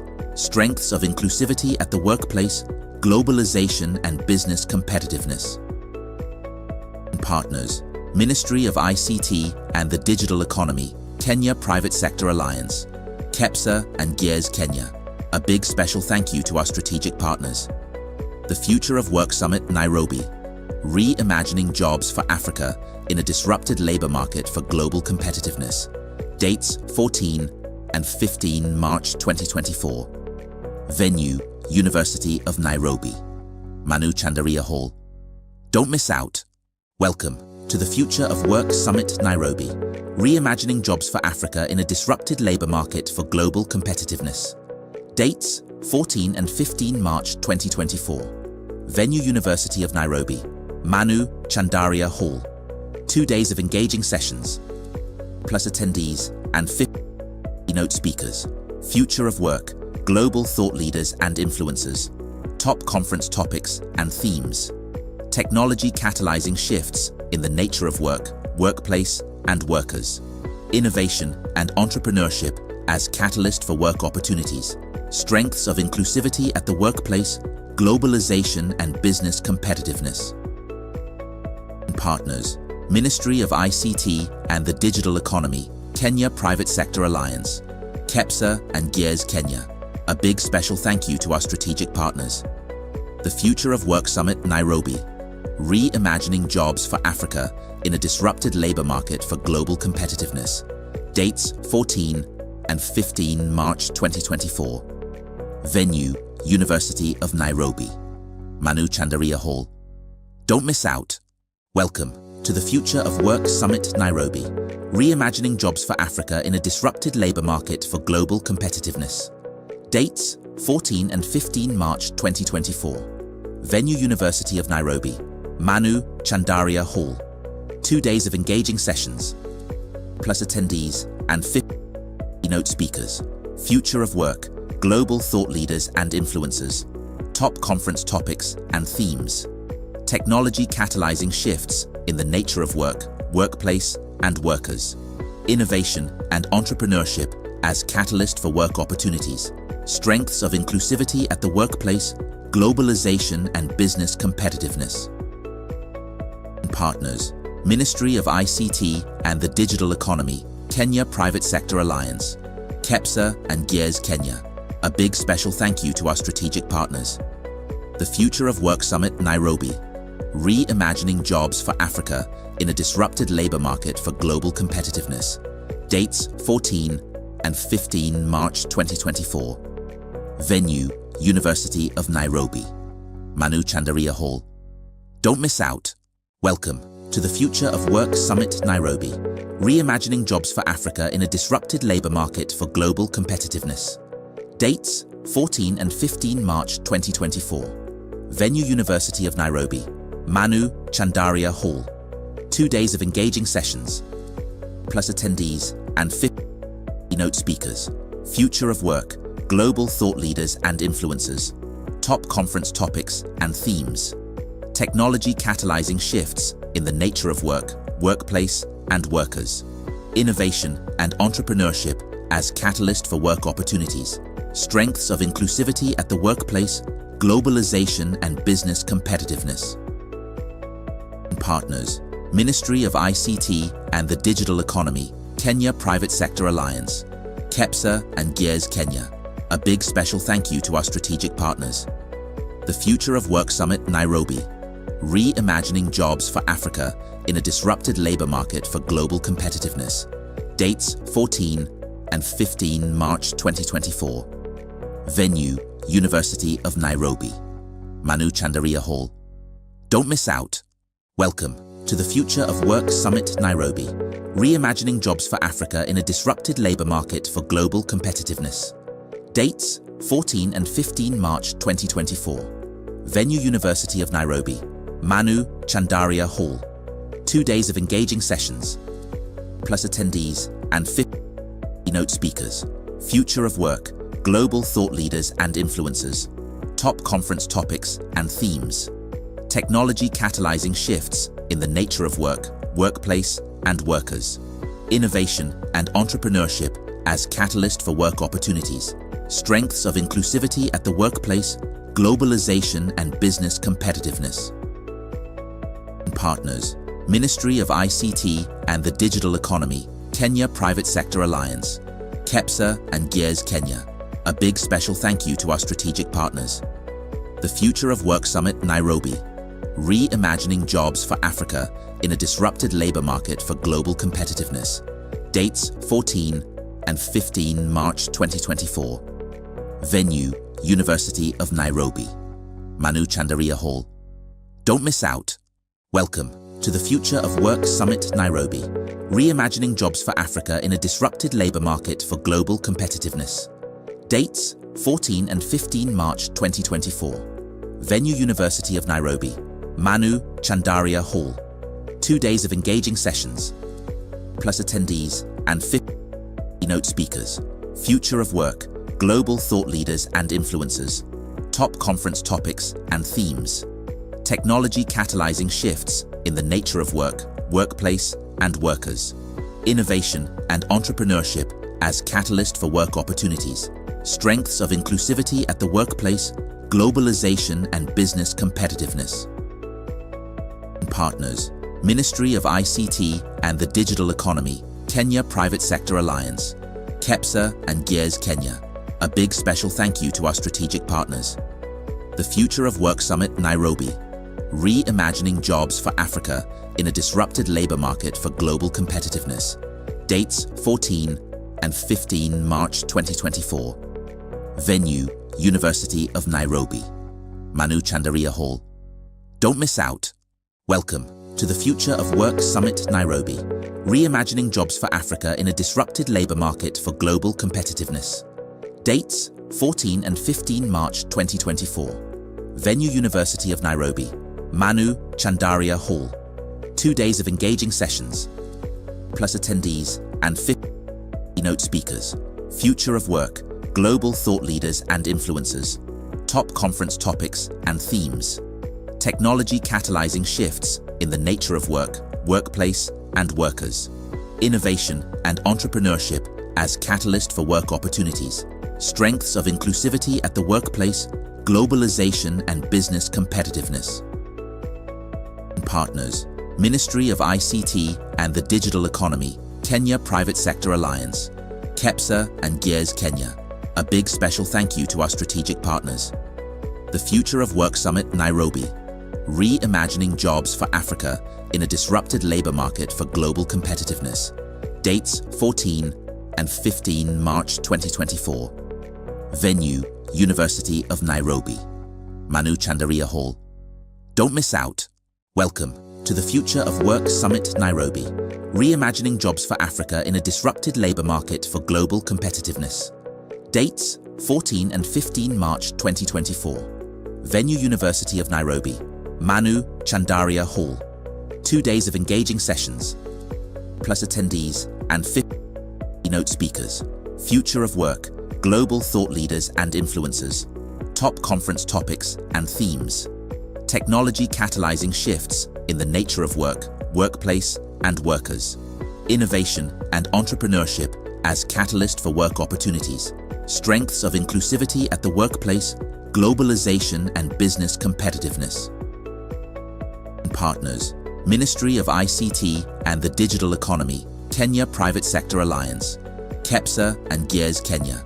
A big special thank you to our strategic partners. The Future of Work Summit, Nairobi. Reimagining jobs for Africa in a disrupted labor market for global competitiveness. Dates 14 and 15 March 2024. Venue, University of Nairobi. Manu Chandaria Hall. Don't miss out. Welcome to the Future of Work Summit, Nairobi. Reimagining jobs for Africa in a disrupted labor market for global competitiveness. Dates 14 and 15 March 2024. Venue, University of Nairobi. Manu Chandaria Hall. 2 days of engaging sessions, plus attendees and 50 keynote speakers. Future of work, global thought leaders and influencers. Top conference topics and themes. Technology catalyzing shifts in the nature of work, workplace, and workers. Innovation and entrepreneurship as catalyst for work opportunities. Strengths of inclusivity at the workplace, globalization and business competitiveness.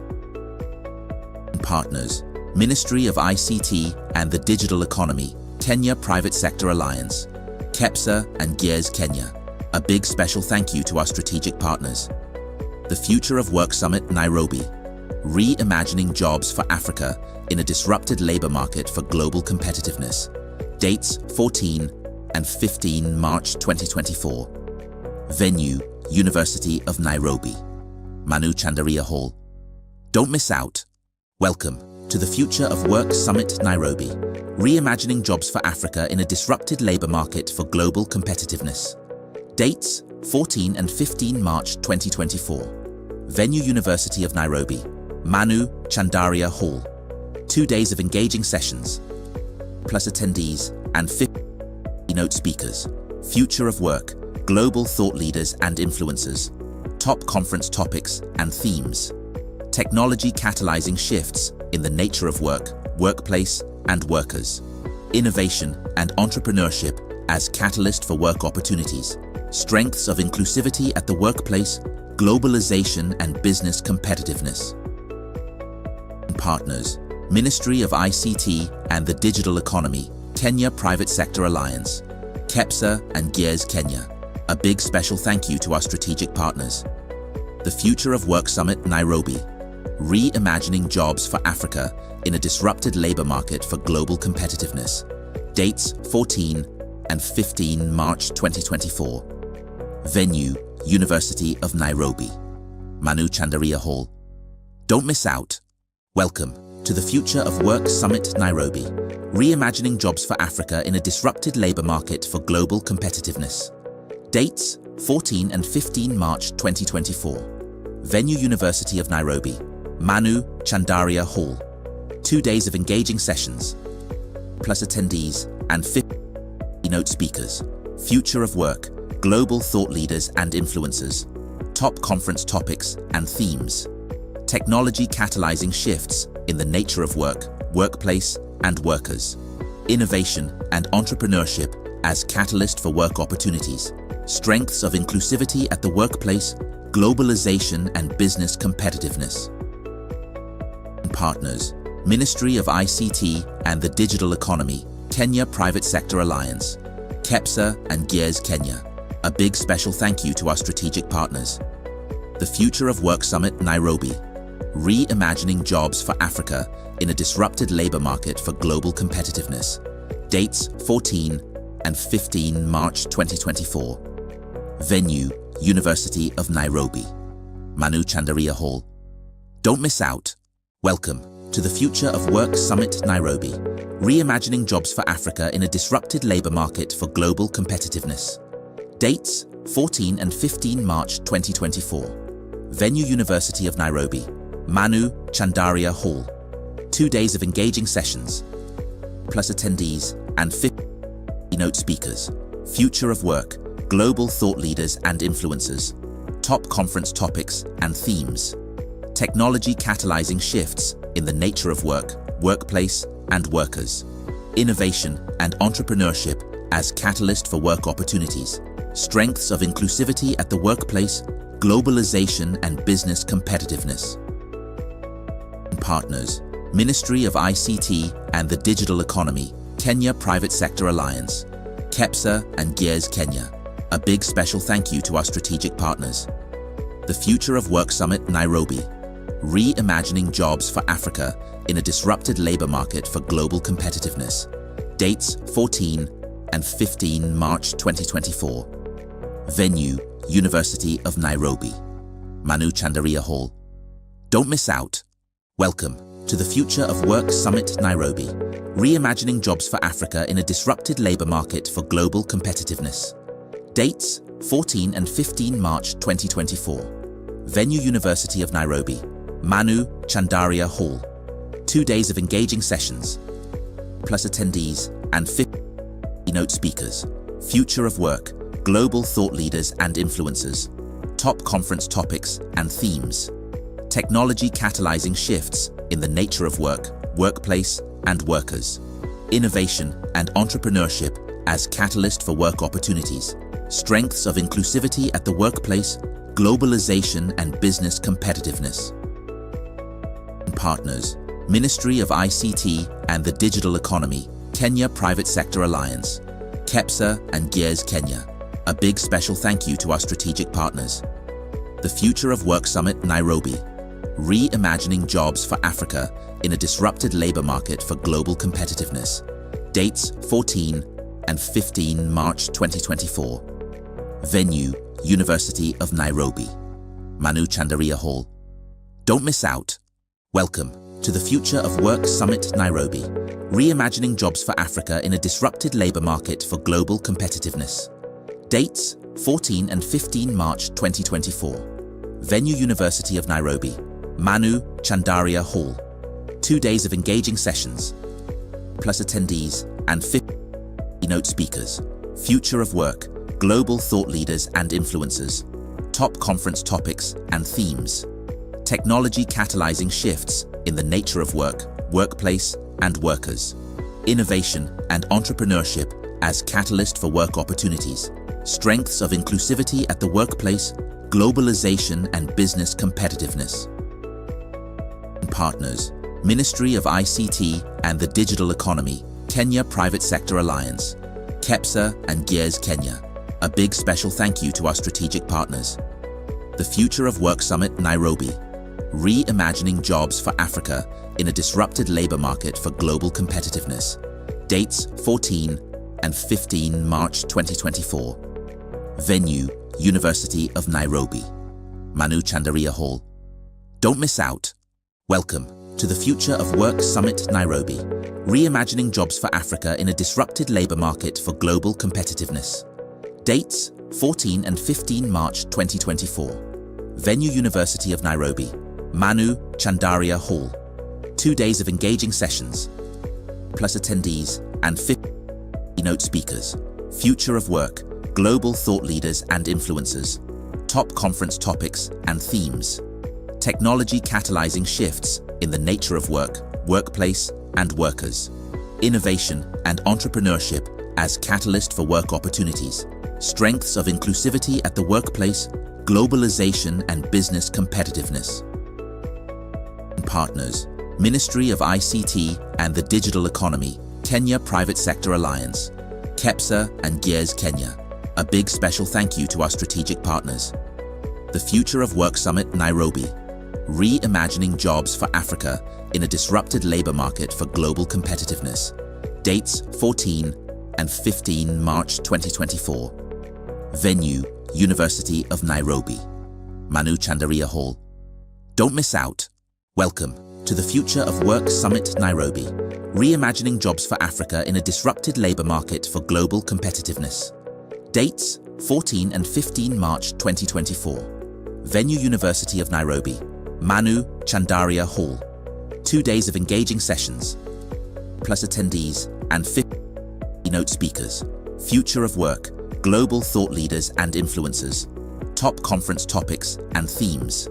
Technology catalyzing shifts in the nature of work, workplace, and workers. Innovation and entrepreneurship as catalyst for work opportunities. Strengths of inclusivity at the workplace, globalization and business competitiveness.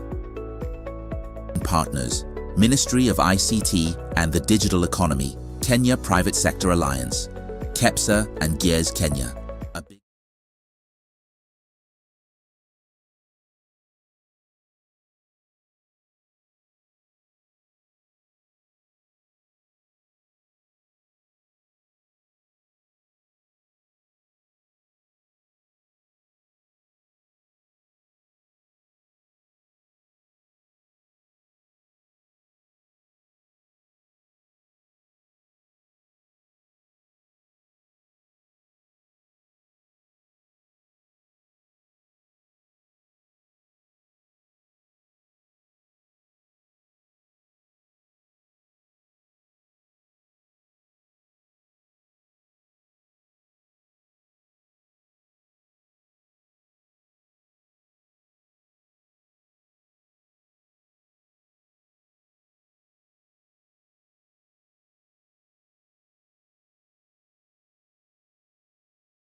I serve at the International Organization. I don't know how many of you are aware of the ILO. We are the UN agency for the world of work through a tripartite structure that brings together government, workers, and employers. The ILO leads the world in the setting of international labor standards. And why I choose to begin this way is because the future of work is seeing a lot of shifts in work as it was traditionally organized. Work as I knew it growing up meant getting a contract, having an employer who provided, for instance, social protection, so paid up to NHIF, if you live in Kenya, the National Health Insurance Fund, now called something else, paid towards a pension through the National Social Security Fund, provided maternity protection, provided for off days, right? I'm not sure as you finya computer, do you get those things? You see where I'm going with this. So the world of work is changing, and it is welcome. But at the same time, we need to be quite aware of what these changes brought about by great technological innovations mean for rights at work, for work as we know it. And in setting the scene, the ILO has been engaged in research, but also a lot of learning around digital technologies, digital transformations. And one of the questions that we've tried to look at is what possibilities do new jobs and forms of labor in the digital economy hold for bringing about structural transformation in developing countries? Are you with me? And we will not get into the academics of what structural transformation is. But we do know that a part of structural transformation is shifting from basic production, agriculture, to these other complex processes in manufacturing, developed service sectors, etc. So we also have to ask ourselves, these shifts, are they bringing about the structural transformation that is needed in developing countries to really move them forward? And the other question that we have engaged ourselves with is digital transformation leading to improvement in jobs, in incomes, in skills and productivity, and subsequently associated with economic or structural transformation? And then we focus on digital labor platforms in this process of digital transformation, as they are seen to promise so much. I'm not here to dampen your mood. I am just here to make us think more around the conversation we are engaged with. But the question is, do they deliver in reality? And we all know what the definition of platform work is. We all know that digital platforms have penetrated different sectors of the economy. Of course, this morning I didn't want to drive to town, so what did I do? I hailed a cab. You don't want to go to the supermarket? What do? You bonyeza computer. And delivery comes. You're lazy, you don't want to cook? Bonyeza computer. The dollars will not come. You probably will put your shilling into it. But we are supporting the economy. But it's not just that. It's also in agriculture. You've had, I don't know if this is still in Kenya, where you can hail a tractor in Nigeria. In healthcare, you've seen billboards asking you to use My Dawa. You know, you can get prescriptions online. You have digital legal services. You have domestic services. So you know, platforms are in essentially all different sectors of economy, which means all these sectors need to be powered. And of course, the colleague from ICT spoke about business to business platforms. Now, what type of skills are powering platforms? What type of skills are powering platforms? What is the qualification of your average platform worker? Graduates, right? Yeah, mostly. The number was said to be 69, right? I think that was GIZ told us. The reality is that highly educated workers are performing tasks that require low skills, especially on micro-task platforms. It is people with medical degree qualifications, lawyers, all types of, Uber drivers. I like to speak to them, and my heart breaks every time when they say, yeah, this is my qualification, but we have to hustle, right? There's fragmentation of tasks into discrete tasks, which leads to de-skilling. All right? So it's a mini task, and you cannot see how it fits into the larger picture of that occupation. So what are you qualified in? What do you call yourself? And we always have to ask whether this is the best utilization of skills of people that are so highly qualified. And this research was specifically in Kenya. My presentation didn't come up. I don't know if Ehud is able to put that up, because I have some statistics on these. Up to 40% of workers on microtask platforms are actually trained in specialized fields, 40% of whom are trained in STEM. And what are they doing?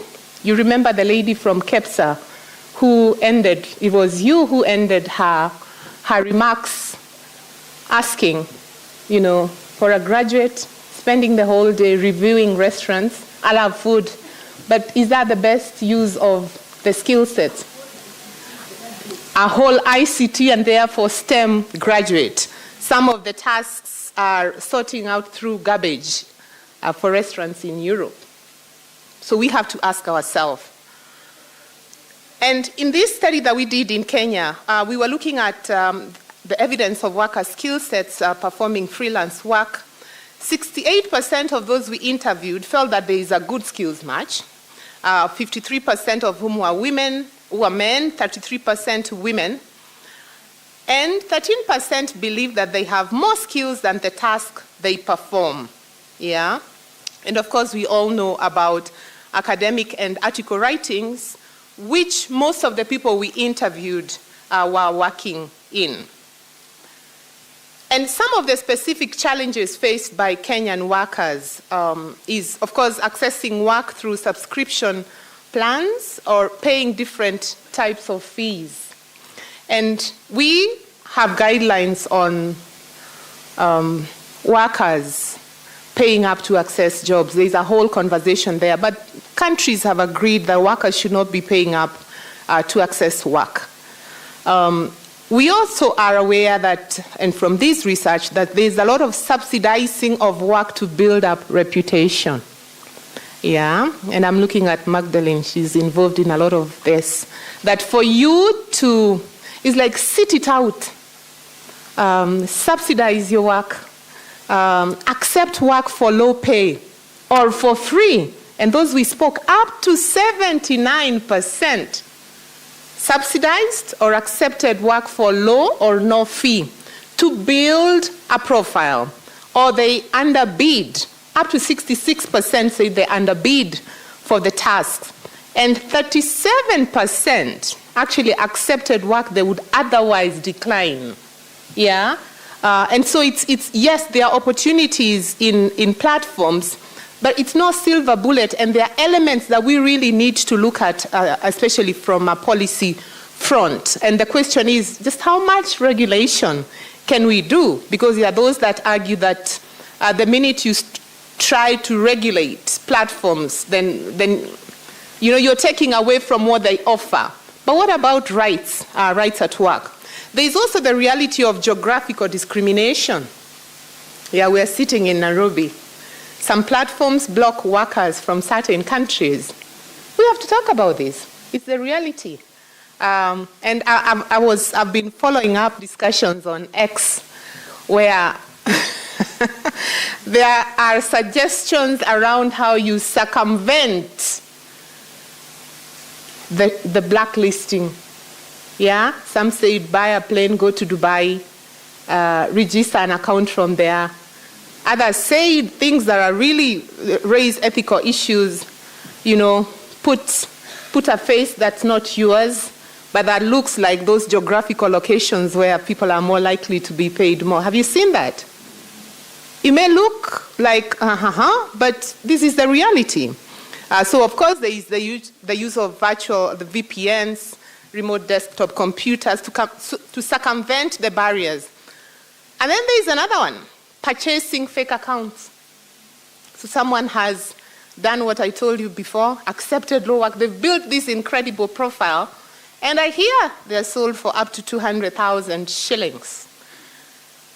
But do you know how to do the work of whoever is purporting to be the account holder? And of course, opening fake accounts. And all these issues raise ethical and moral concerns in the midst of platform work that has, that promises a lot. And there are some facts I would like us to take through very quickly. One, if you were a taxi driver with Jim Cab or Jatco, or I forgot what those other companies used to be, and you're an Uber driver now, has your work changed? What has changed? One, you definitely take home less. That's a fact, right?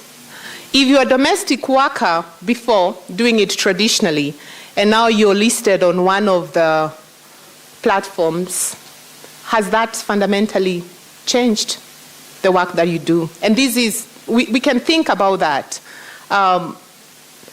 But what we see, and without belaboring this, is a shift of highly educated workers towards low low-end, low-skilled services sector instead of high-skilled services or manufacturing sector. But also, jobs have been made more precarious, high-end jobs. You know, you're a software engineer. It's a high-end job. But now you only take micro tasks, you know, smaller tasks within that whole spectrum of software engineering. What does that do? It leaves you in a precarious situation. And of course, there is a reality of reallocation at the global level, where tasks of workers in the global north are being replaced by global south workers at piece rate wages. Yeah? And that happens, of course, because we do have, you know, a lot of unemployment in our country. There is also the fact that there are disparities between countries, where, for instance, cloud infrastructure and cloud computing services are dominated by few players. And, you know, yeah, the developing countries seem to be an easy entry market, and we are leveraging on that, and that is okay, but there are those other elements that I've spoken into that we need to be very, very well aware of. Another challenge is the significant disparity in digital infrastructure and internet connectivity.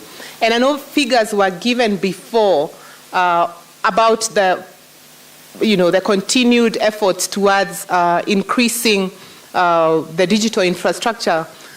But the reality still is that a lot of Kenya is underserved when it comes to internet connectivity.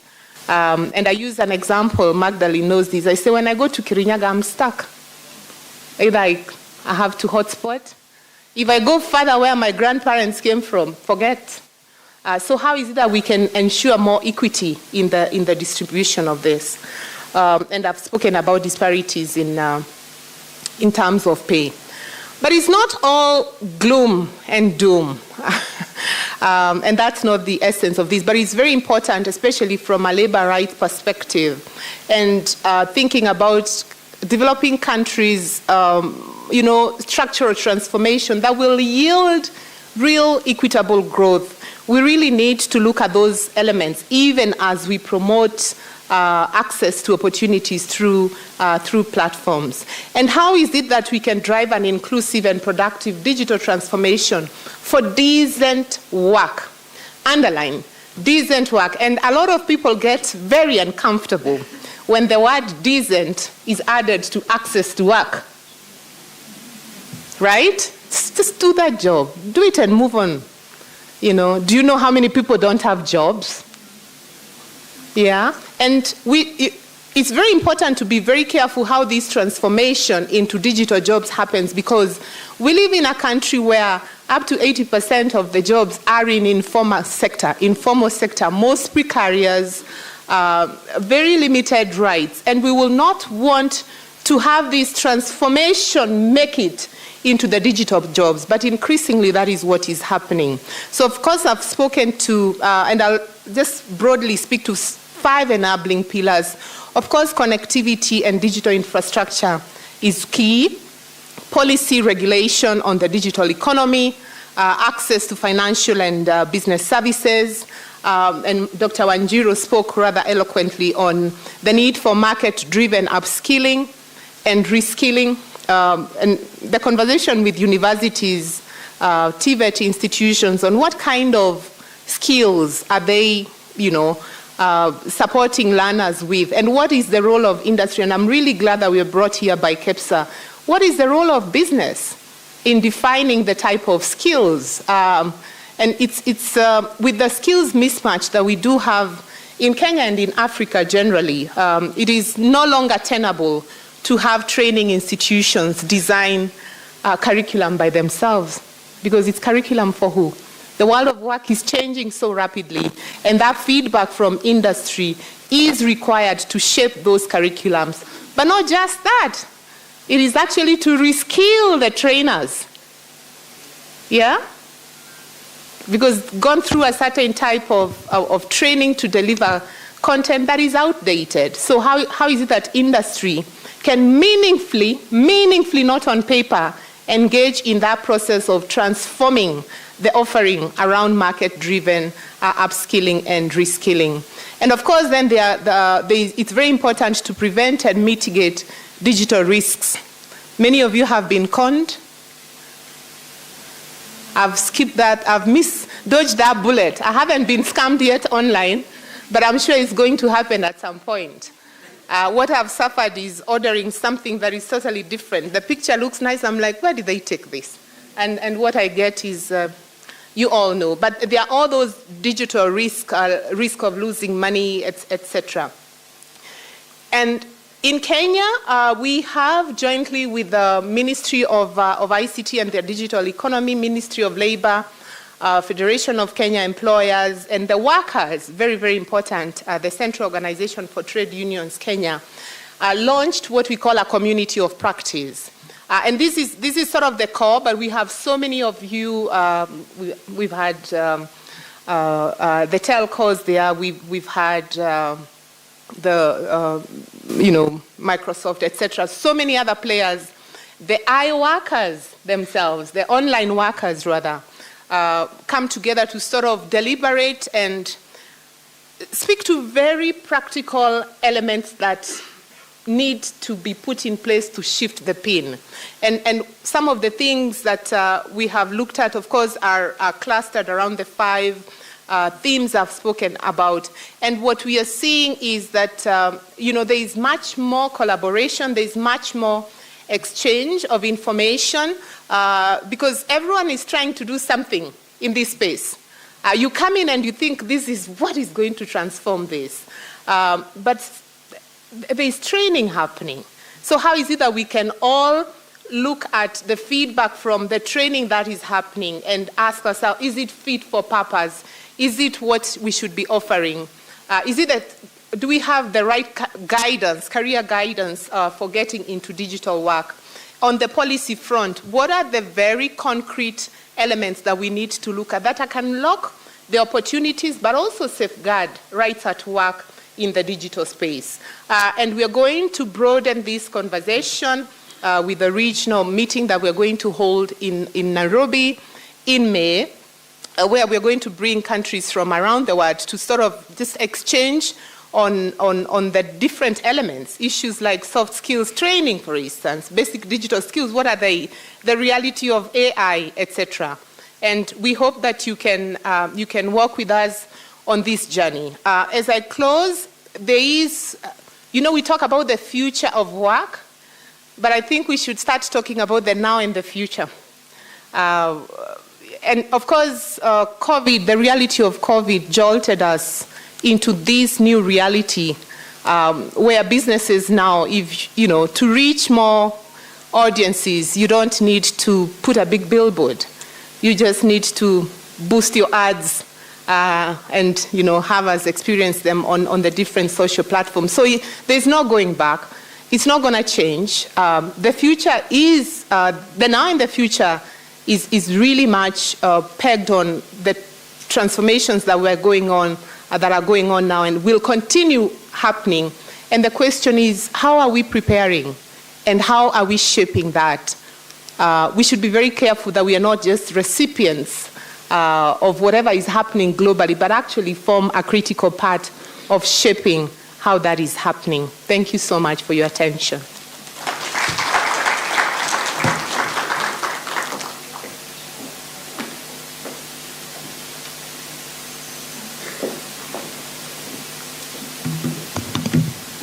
Thank you so much for that. And that leads us to our panel discussion.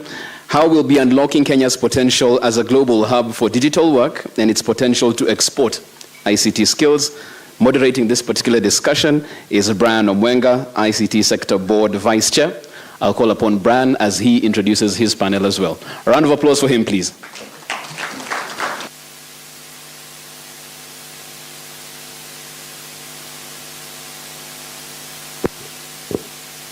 Good afternoon, everyone. That was a very good introduction. And we'll just dig a bit deeper into that. with the panel. I'll introduce myself first and foremost. Brian Omonga is my name. I'm not a stranger here. I was actually a lecturer here at Chiromo, up the road, computer science. I was lecturing the design and analysis of algorithms to the graduate school. And there's been very interesting movements there. But together with that, I decided then to dive into the private sector space and currently working on some matters on AI. And beyond that, I sit in the sector as the vice chair of the ICT sector board. And that introduces me in terms of what you're trying to do in the business sector. We'll try and discuss that a little bit more. But the panel that we have discusses a lot of different facets based on what Carol has just let us know. Some people work in the transformation space, some people in the money space, some people in the policy space, some people in the youth space. So I will just introduce them maybe one by one as they come up. We'll start with Mushemi Wambugu, who's from MasterCard. You'll have a chance to introduce yourself. And then we will invite Josephine Dambuki, who's from the government. She's from Konza Technopolis.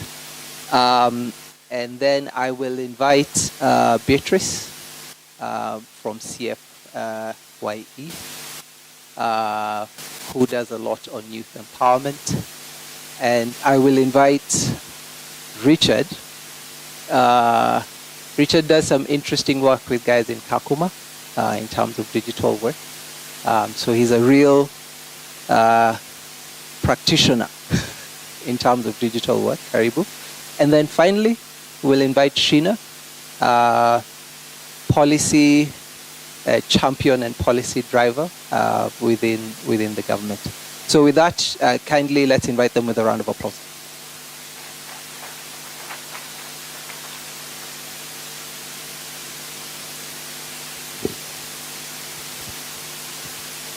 Okay, so I will welcome. Thank you for making time. And I think I wanted to open this off by actually asking, you as well as the people in attendance, how many of us have kids, or how many of us, basically, we probably know a number of kids, but Carol made it very clear. It's not just for the future; it's also for now, and I think that is fair enough. We're also in an academic institution where a lot of people are going to graduate in the hope of getting jobs.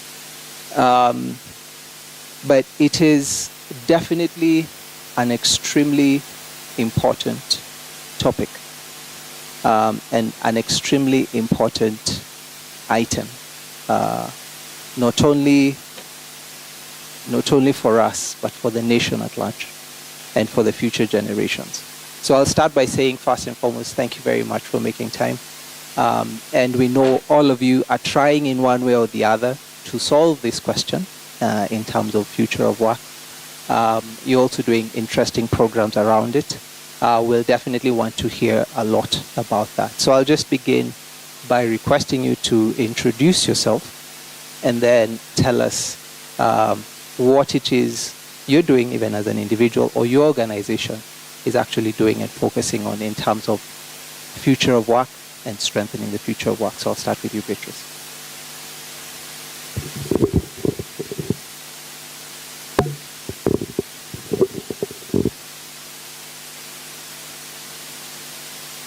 Good afternoon. I hope I can be heard.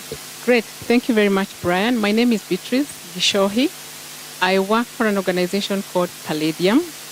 I lead a project called Challenge Fund for Youth Employment. And by the name, the main goal for this project is to support decent youth employment opportunities for young people in Africa and the Middle East. The Challenge Fund works in 12 countries in East, West Africa, and the Horn of Africa.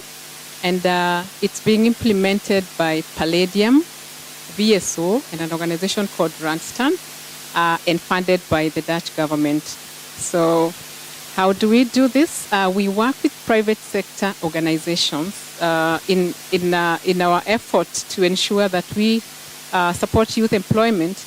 We are looking to support organizations that are scalable, business models that are sustainable, because we know that we don't want jobs that are here today and tomorrow are not there. So we have a very robust mechanism to ensure that the organizations that we fund, we offer grant funding to private sector organizations to ensure that they are able to either replicate what they do, scale up in other regions, and in the process offer decent opportunities for young people. We focus on 3 areas: digital jobs, we focus on green jobs, and we also are looking at the creative sector. And it's purely for young people, 18 to 35 years. So that's what we do. Thank you. Thank you very much, Beatrice. Over to you, Mushemi. Good afternoon, everyone. My name is Mushemi Wambugu. I'm here representing the MasterCard Foundation. And my journey to helping youth didn't just start now. I think we've worked with several iterations with government, particularly with the work that we had started with the Presidential Digital Talent Program, which some of you might already know, which was connecting youth to digital, creating digital skills for demand in the market. So at the foundation, we are running a program called the Digital Economy. I lead the digital economy practice in Kenya. And we have a program that we are actually now currently designing that is actually speaking exactly to what the speaker just spoke about. And that is, how do we connect, or how do we create demand in order to satisfy it by the skills that we have? What we noticed is that a lot of young people are being skilled, and there's actually a skilling fatigue. Because first of all, you're skilled for 3 months or 2 months or 8 weeks. And what then happens is that you do not have the critical skills that are actually being requested on the other side. Meanwhile, say I was in a panel where the German government came and said, we'll give you 200,000 jobs. Where are the people? We don't know where they are. And do they meet the qualifications for which we're looking for? We don't know. So now the thing becomes that the only things you can take are these micro-task jobs, because you do not have any capabilities otherwise. So we're designing a program where we're going to look for work abroad and actually engage even with governments. On this other side, we're going to skill based on certain parameters and skilling parameters that we know are actually internationally accepted. Then we're also going to create a community of practice, which then means that a lot of these young people can be in a place where, if there's a skilling requirement, can also be picked up from, so that we know where they are. And also we're going to do an active recruitment. Our goals are 70% women, 5% people with disabilities, who are really the forgotten group, and then 5% of them will also be refugees. And I was happy I was speaking with Richard here about the camps in Kakuma. So that's kind of the overall program. We are enhancing the initial program, which was the Ajira Digital Platform and Program. So we're working with KEPSA, working with Immobilis. And now we are actually adding like almost 16 to 20 other partners in order to make sure that we can reach at least 500,000 young people by 2030. I'll stop there, but I'll be happy to keep discussing it. Thank you. Thank you very much for that. Josephine? Thank you very much, and good afternoon, everyone. My name is Josephine Dambuki. I work at Konza Technopolis. And at Konza Technopolis, we are building a science park and an area of innovation contained in a smart city. And to say this is because this is a very ambitious project. And every time we speak about it, we look at it from two angles. One is the scale of the project and the possibilities that it delivers for the country. And so at Konza, we are building the city in two ways. One is the science park, which is at Konza, 5,000 acres, 1 hour away from this place, but also a platform of innovation, a platform of development and transition of this country to a middle-income industrializing economy, that is powered by knowledge, so a knowledge-based economy. Now, to do that, we have identified some 3 clusters, and the first one is IT and IT-enabled services. This is which is covering all of the topics, most of the ones that we'll be discussing today, ICT, R&D, ICT production, manufacturing, software services and solutions, and including the jobs within the technology space. We also have the life sciences, and in life sciences, we are looking at the life of the plant, human, and the animal. And from birth to death, which means R&D, product, innovation, curative, when you talk about human health, we have vaccine production, Medicare facilities, and palliative care, as you know, all that whole spectrum. And then we have emerging technology and engineering, which is covering the engineering aspects of building a city ground up from a greenfield. So there's a lot of construction that is looking at sustainable elements and sustainability and modern design and development aspects, as well as emerging tech, where we're looking at AI, big data, animation, robotics, and just how do we as a country play a role in creating and developing our own solutions, leveraging the infrastructure that we are putting in place. Now, for this ambition to happen, we are looking at one is strategic infrastructure at Konza, and then the platform that enables all of the 47 counties to plug in to the development. And that is really the view for the economic transformation of the country. When you talk about this strategic infrastructure investment, I would mention some projects. One is a national data center, Tier 3 green data center, certified for platinum at LEED level, which means it's actually the #1 data center in Africa. So this provides us an opportunity to innovate and leverage cloud platforms and technologies for solutions which can create opportunities for Kenya and for the region around us.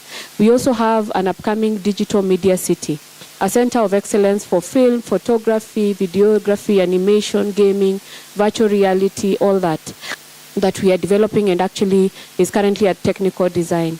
We also have a project for e-waste management. Again, looking at the whole issue of technology advancements and the management of this place. And then also we have Biopharma Park, again, pharmaceuticals, Medicare production.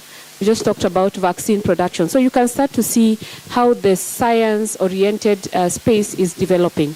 Underpinning that is the things we call foundations. We need the right skills, and we need to support startups and innovations, and also to upskill our SMEs so that they can grow up and become fully fledged organizations creating jobs. And we are doing all this in partnerships. So just to mention the skilling program, because it is a pioneer, it's part of the focus for today. We are working with the government to deliver 2 things. One is 1,450 digital hubs across the country, and we are positioning these hubs as centers for collaboration, for innovation, for capacity building and skills, for working and promotion of one government approach for skilling and development. We also are looking at now, through Jitume, supporting the country to have at least 1 million digital workers as we move on to 2027, 2020, and 2030. And the beauty is that we are not doing this alone. We have adopted partnerships as a way to deliver. So far, bringing in private sector development partners as skilling partners, as job linkage partners, so that together we can really identify the right niche and be able to scale. So really that is what we are doing at Konza, quite exciting, and I'm looking forward to sharing that and also welcoming you to join us in this journey. Thank you. Thank you very much. Josephine, over to you, Richard. Good afternoon, everyone. My name is Richard Ombina. I work for World University Service of Canada, which is an international NGO that operates in over 15 countries worldwide. We operate in 3 thematic areas, that is education, economic opportunities, and empowerment. So for the project that I lead is LEAP, Learning Through Education and Access to Employment Opportunities. We work with a number of partners, that is Finn Church Aid, our education partner.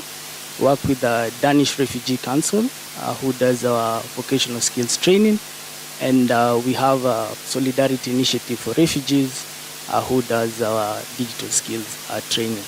We've also partnered with CICAN Canada, who have given us access to TVET institutions where we do our scholarships. We have 5 institutions in Kenya, mainly Kitale National Polytechnic, the Eldoret National Polytechnic, Kenya Water Institute Kisumu, NITA Nairobi, and Arvist Nakuru. So in terms of our area of operation, we operate in the Kakuma refugee camp and Kalobei settlement.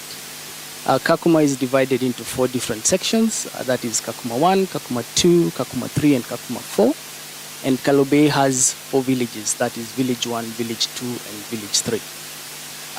By statistics, Kakuma hosts over 200,000 refugees from 21 different nationalities. And our interventions here is to empower adolescent girls and young women aged 18 to 35 with skills that can transition them into empowerment. So far, we've done 475 transition to work, and 98% have actually got meaningful employment. And by meaningful employment here, I mean that the minimum wage of an employee within the camp who's is about 7,000 Kenya shillings. So we have to match that, but working less hours because you're doing digital tasks. So we've been able to empower young women to earn as high as 50,000. And some of them have already initiated their relocation out of Kakuma to go to places where they can afford a decent livelihood. Apart from that, we have our scholarships that we've given 21 young women on diploma courses within the 5 national TVET institutions. And we've seen already the impact of that project in terms of there are a number of students who went for attachment and industrial placement, and the employees within those institutions in South Sudan wanted the students to start working for them. So that's what we do in a nutshell. We'll share more during the discussion. Thank you. Thank you. Thank you, Richard. Over to you, Sheena. Thank you. Hi, everyone. My name is Sheena Raikundalya.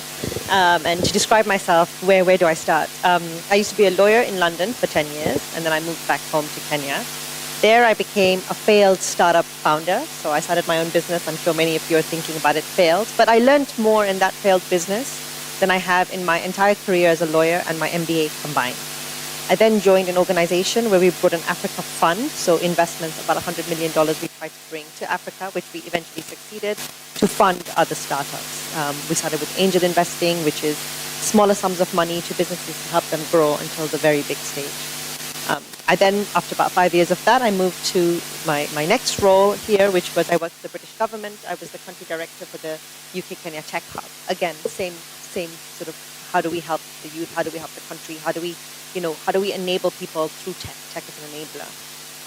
In the meantime, I was also doing a lot of advisory work. So I sit on the board of Kenya. I don't know how many of you have heard of Kenya, but it's the Kenya National Innovation Agency. Really small agency, but an amazing one. I'm not just saying that because I sit on the board, but this is one I hope you all get familiar with because it's all about enabling the innovation ecosystem here in Kenya. And of course, I do a lot of advisory work with government, including working with Josephine, who neglected to mention the awesome work she's doing with the Ministry of ICT on creating an enabling environment for digital jobs, youth, employment, etc. So that's a kind of a roundabout of who I am. And I'll just very quickly answer the question as to what are we doing or what am I doing with the organizations I work with to create sort of these employment opportunities. And I love the word reimagine because I think I see it in sort of 2 ways. One is, how do we create these digital jobs? And I'm really fortunate that I've worked with partners such as Eldo Hub, Sasakazi, Chep, who's sitting there, and they're doing amazing work. What they're doing is they're saying, let's not start with jobs, and that's exactly what, my fellow panelists at MasterCard said. We're tired of just skilling. They need to be skilled with the job. So we did apprenticeships, which is, we went to the businesses, the private sector, and said, what do you want? It could be a website, it could be a marketing campaign, it could be anything. This took off during COVID. And all these businesses said, yeah, we want this, this, and this. And we matched them with young people, and we covered the stipend. We gave them training, leadership with Thunderbird School of Management. So it's not just the tech skills, it's also your soft skills that you need. Some people had never been in a business environment before. And you know what? 90% of those kids, and I keep saying kids, but these youth got hired. 90%. Some of them started at 20K, 25K, and a couple of them, and I think Chep can tell you, are now working at Facebook for 200,000 shillings. So it's very, very possible, but you have to start somewhere and build those skills. I think I've learned more by doing than ever before. So that's the one aspect which we all talk about, which is like matching the digital jobs. And then, and we keep talking about this, Africa is the future. We're the youngest population. Our average age is 19. Other countries, I think even India has gone to 30, China's 41, Europe is aging, basically. So the idea is, we are going to need young people to work. And as you mentioned that, earlier, that needs to be decent work. So that's the one aspect. But the second aspect also is we keep thinking global and forget Africa. I mean, we are the biggest growing market. We're the youngest population, but we are a huge market. The potential of doing intra-Africa trade, the potential of working together as a continent is huge. And also in our traditional sectors, right? And I'll tell you, so my new job where I've now joined is I'm the Chief Growth Officer at an agri-tech company called Kuza. And I don't like to call it an agri-tech, but what we're trying to do again is technology needs to be an enabler for food security. You can't eat tech, right? But you can use tech to make sure we all get food and also we sell food to the world. We can become the world's breadbasket and we can use tech for this. So I'll give you an example of how we can do this to create jobs. One of the things that Kuza does very well is at the moment we're working with the national government and with 33 counties, and we're saying we want to train young people, and we call them they're rural entrepreneurs, we call them agripreneurs. We take them through boot camp, incubation, everything. But they have access to basically a pocket library. Everything you want to know about farming, around 40 crops and livestock. There's things about business, leadership, everything that you need to know. And each of these young people is given a group of farmers, 50 farmers, 100 farmers. And what they do is then they have access to mentors, etc. And they have access to markets, suppliers, the private sector. So they then become the touch point and help farmers increase their livelihoods, the money that they earn, and they earn money at the same time. So you see, when we think of digital jobs, don't just limit yourself to tech and IT. The really exciting thing about tech and IT is it can be used across any sector. So agriculture and food is where I'm passionate, but anything. Manufacturing. So, I think if you look at examples like Gearbox, they're doing amazing things, in using tech to enable sort of manufacturing and skills development. So, yes, ICT skills, and we will potentially, how India was for BPO center, that could be us next with AI, data labeling, the rest. And I know interesting things are happening in Nakuru County, everywhere. And that's a really good one. But there's lots of other opportunities out there. And let's not forget, for Kenya, by Kenya.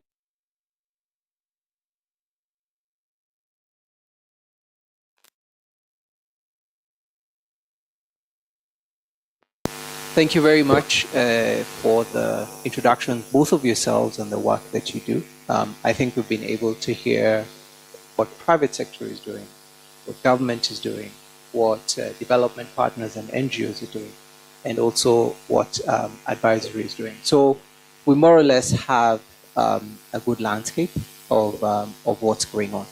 So what we'll then do now is that I'll shoot questions. I'll shoot one question, at least, to all of you coming back this way. And then there'll be a session of questions from the audience. So we'll just have those two parts. So I'll ask a question and then we'll open it up to everyone else. So I'll go back to you, Sheena, and this is more on the policy side, and policy as if you'd want to call it a foundation in directing many of what we do or coordinating much of what we do. There are two realities that are a bit in competition, right? So you have a digital transformation which is disruptive. Carol spoke about structural transformation and digital transformation. So that is one bit. There's disruption happening in the world. A disruption that is either predictive or unpredictable. The question is really where is policy's place in that? But also beyond that is the question of jobs and entrepreneurship. growth/innovation. So that is also another area of, if you call it competition, if you want to think about it that way. So from your work as an advisor, as a policy advisor, or just simply from your own experience, how do you think and how do you imagine policy should then deal with this to place Kenya as a competitive hub for the future? Great question, because I think the policy side, the regulatory side is sometimes the boring side, right? We'd rather talk about how do we get money, how do we get talent, how do we get markets. But without policy and an enabling regulatory environment, none of these things will get us to where we need. So policy is extremely important. Now, how do you deal with it? Number one, it's boring, right? It's long, it's legal, like documents and writing, etc. So it's very, very hard to get people interested in policy until it's too late, until a policy has been established and then it starts really affecting us in a bad way. That's when we kind of wake up. So I think number one is it's on us as policy makers to make policy work more interesting. Now, that sounds, how can we do that? But there are really many ways that we can do it. And one of them is, one of the issues is public participation. It's enshrined in the Kenyan law, the Kenyan constitution, that we need to be, we need to have public participation. Does public participation happen? Let's ask the audience. How many of you have heard about laws and actually gone in, read them, get feedback, or come to these kind of workshops and sessions? Now, those public participation forums, whether they're online or in person, that's where your views can get heard. But most people don't want to actually participate in that. So number one, how do we make policy participation more real than what it is? And there are lots of ways of doing it, right? And like I said, we have a very young population. We have awesome universities, TVET, etc. So what can we do? And I think we need to now start thinking about it as maybe creating policy labs. And what's a policy lab? Policy labs are kind of bringing different people together. So if you want to get a policy, an area, bring the lawyers. I'm an ex-lawyer. We're important. As much as we're annoying, we're important. Bring us. Bring the business people. Bring students. Bring startups. Bring consumers. Bring people affected. And then really think through, because that's when you can draft policies that take into account how it affects everybody. Right now, it's the same few people that draft policies, and maybe they're getting input by a few select organizations, but that means only that one viewpoint. So it's also on us. We're so busy saying policy is bad or this is not working, but we don't participate. I don't blame us. We're busy. We're looking for jobs. We've got families. But there needs to be some balance there in terms of public participation. And there's a lot of innovation that we can be doing in that area, number one. So I think that's the first thing. The second thing also is policies don't stand alone. They need to be implemented. So I always say this. Kenya has some amazing policies, some rubbish policies, don't get me wrong, but some really good policies. But recently, through the Ministry of ICT Task Force, we went through a process where we were looking through all the policies and acts. There's a lot. So in some ways, I think it's also, the answer is not just to keep implementing new policies, but how do we implement existing ones, right? That's the main thing. And secondly, and this is where sort of egos, and not just egos, but we're all competing. We all talk about collaboration, but it's kind of hard to collaborate when we're competing for the same thing. So what are we competing for? Maybe funding from the same donors, maybe time, maybe attention from the media, maybe, if we're in government where we want our government ministry to look good, if we're donors, we want to report back to our donor country saying what we have done. So we really need to figure out collaborative frameworks where we can collaborate. What that means is, maybe Konza does one thing and Kenya does the same thing. Can we find a way, instead of having a new policy, can we get Konza and Kenya, and I talk about both of them because I know them both very well, so they can work together. And to be honest, I know they both want to work together, but actually the way politics is, the way government is structured, it's very hard for them to do it. I mean, they do it, but it's very hard. So I think it's two things. Let's get more public participation. Let's make policy making more interesting. Let's get more involvement, number one. Number two, let's start implementing the policies that exist and trying to get collaboration. The one government approach is one way, but it's not just government collaboration. How can government collaborate with the private sector, with startups, with students, and everyone? Thank you. That's the extremely powerful recommendations there.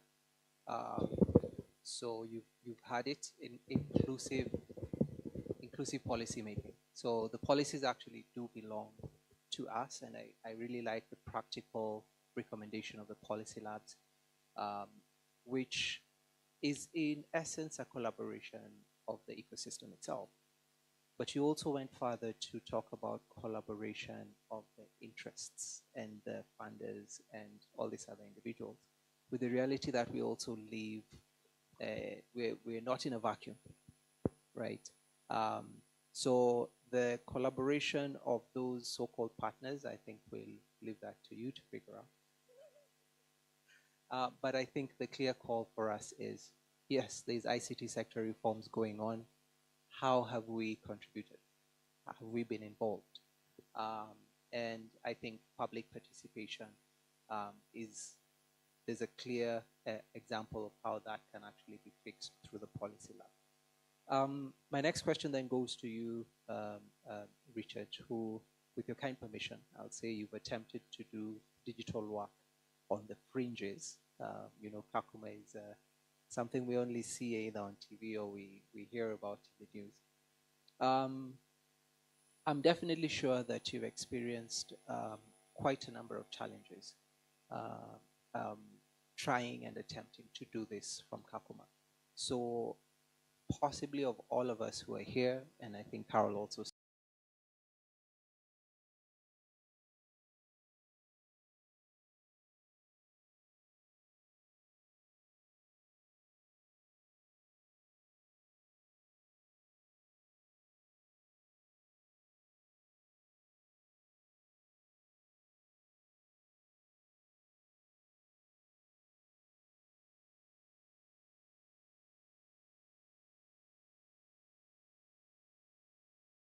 that you've really experienced that you can then share with us and with the rest of the panel as well. Thank you for that question. One of the major challenges that we face is we are dealing with 21 different nationalities within the camp. And our target audience is adolescent girls and young women aged 18 to 35. So the language of instruction here becomes a challenge when you're dealing with 21 different nationalities, and you have to either use the language of instruction is either English or Swahili. So within the project, we've devised a mechanism where we tap into existing translators within the camp whom have been able to contextualize the training guides into the languages that the participants understand. Number two is within the adolescent girls and young women, we have young mothers with babies, and they have to attend classes. What do we do about them? Do we close them out? No. So within our training spaces, we have creche facilities with a caregiver who's able to provide care to the young babies and allow the young moms to go to class and learn and work online and earn a living. The other challenge we have is documentation. You realize that on this platform, you have to verify yourself. And the only documentation that the refugees have is the manifest, which the UNHCR provides them upon arrival in the refugee camps. So what do you do if you cannot verify yourself on PayPal? Does it mean you cannot withdraw your money? So what we do is we work with consultants who are experts within the space of managing online wallets. And we have alternatives that have allowed them to verify themselves and withdraw their hard-earned money. The other challenge we have is working with financial institutions. After training, we want to do linkages either to a financial institution, but still we are asked what proof or what documentation do you have that we can use in terms of in case we need to come back and look for our money. So we've worked closely with Equity Bank, the Kakuma branch. It has been fair enough to us. It comes to the institution, to the training spaces, and ensures that each and every individual has an account that they can easily now link with the online wallet and transact their money. The other challenge we have is proximity. The distance between Kalobeyei and Kakuma is approximately 27 kilometers. And walking to an institution that is in Kalobeyei under the scorching sun, where the other day it was about 40 degrees Celsius, is tough. And you still have to do the other chores and feed your family. So we've worked with agencies that have presence within these villages and these camps. And we've worked closely with the National Industrial Training Authority, Nairobi, to come to ground and assess the centers and ensure that the centers are accredited. And anything that happens in that center, of course, safety being paramount. And going to the extent of equipping the trainers with capacity building. You realize that we are working with refugees. Who are the trainers? The refugees themselves. There is language barrier.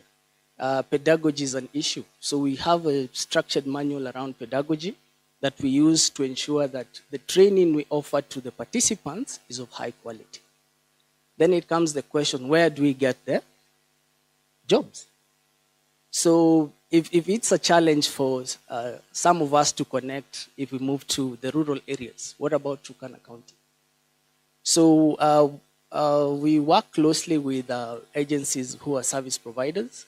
We have Safaricom, whom we work closely with in terms of internet provision. And we also work with a consultant who does outsourcing of digital work. Remember, literacy is an issue.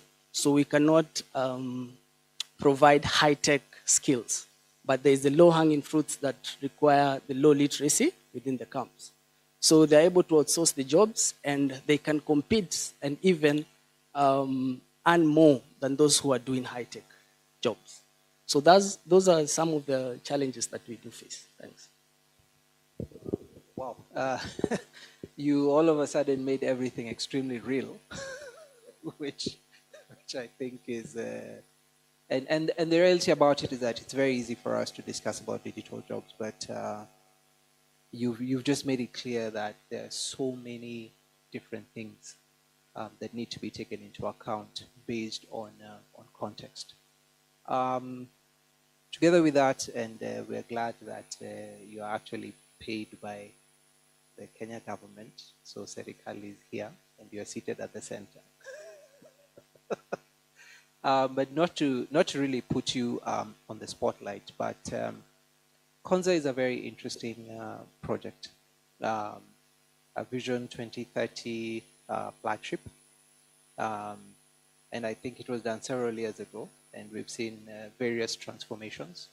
Of course, it started off as policy from Shina's side.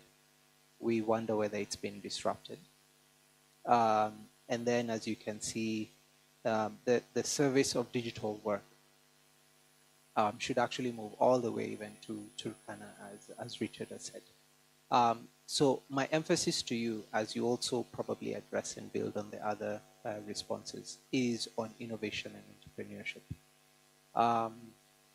What is Konza doing, of course, also in the light of emerging technologies, to see how we can make this certain vision of the future of work?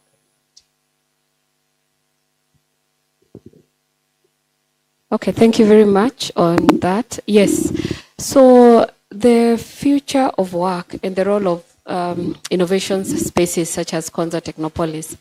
I'll first take ourselves back to the vision. 2008, and the country is very excited about 2030. At that time, it was about 15 years to Vision 2030. And the country was looking to transform into this industrializing economy. Konza was actually first conceptualized as a BPO park.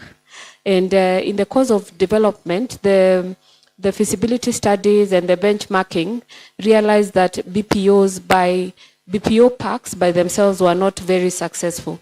And so the vision actually, I would say, grew up to become a smart city vision and an area of innovation. Now, science parks and areas of innovation have largely been very successful in catalyzing their country's transformation and development. The ones that we have borrowed from a lot include the Research Triangle in the US. We also have the Dubai, we have Singapore, and we have China. So looking at those, you realize that, for example, the Research Triangle has about 250 high-tech companies, more than 1,000 patents, all developed in the area, and the contribution of that space only to the economy of the America is quite significant. And so looking at that model and adapting it to the changing patterns. In fact, just last month, we had some of the companies, one company from the Research Triangle coming to Konza, and they were saying, oh, so you've actually addressed some of the challenges we are facing now. And for us, it was quite motivation, because we were able to see that they could see themselves in Konza, but they could also see the changes that we have made to take into consideration the changing dynamics. Now, how does this then support innovation and co-creation? We are looking at creating a space that provides both the infrastructure and an aggregation of professionals for co-creation, for development, and for commercialization of innovation. And I think this is the point where we are saying there are family members, I like to call them that, and this is the Kenya Innovation Agency, National Research Fund, NRF, NACOSTI, and other such ministries of education, science, and technology that really we are working very closely, and we have actually proposed as part of the sector working group reforms to have a multi-agency digital transformation delivery committee to ensure that the country looks at all these four facets together to spur that development. But just from a practical basis, at Konza, we currently have attracted a good number of players within the innovation space. We have now the third university in place, the first one being the KAIST, Kenya IST, the Postgraduate Research University, that is focused on ICT and innovation focus areas. We have the Open University that was chartered last year and currently has in its admission 1,700 students, and a third private university that just was onboarded in January. I think we'll be making formal announcements as we go on. Now, we also have areas of innovation, and I think at this point, I want to single out the Green and Digital Innovation Hub that was put in place by a consortia of Konza, Kenya, Africa Center for Technology Studies, and of course the GIZ. So such spaces are aimed to create an environment that fosters the growth of the startup.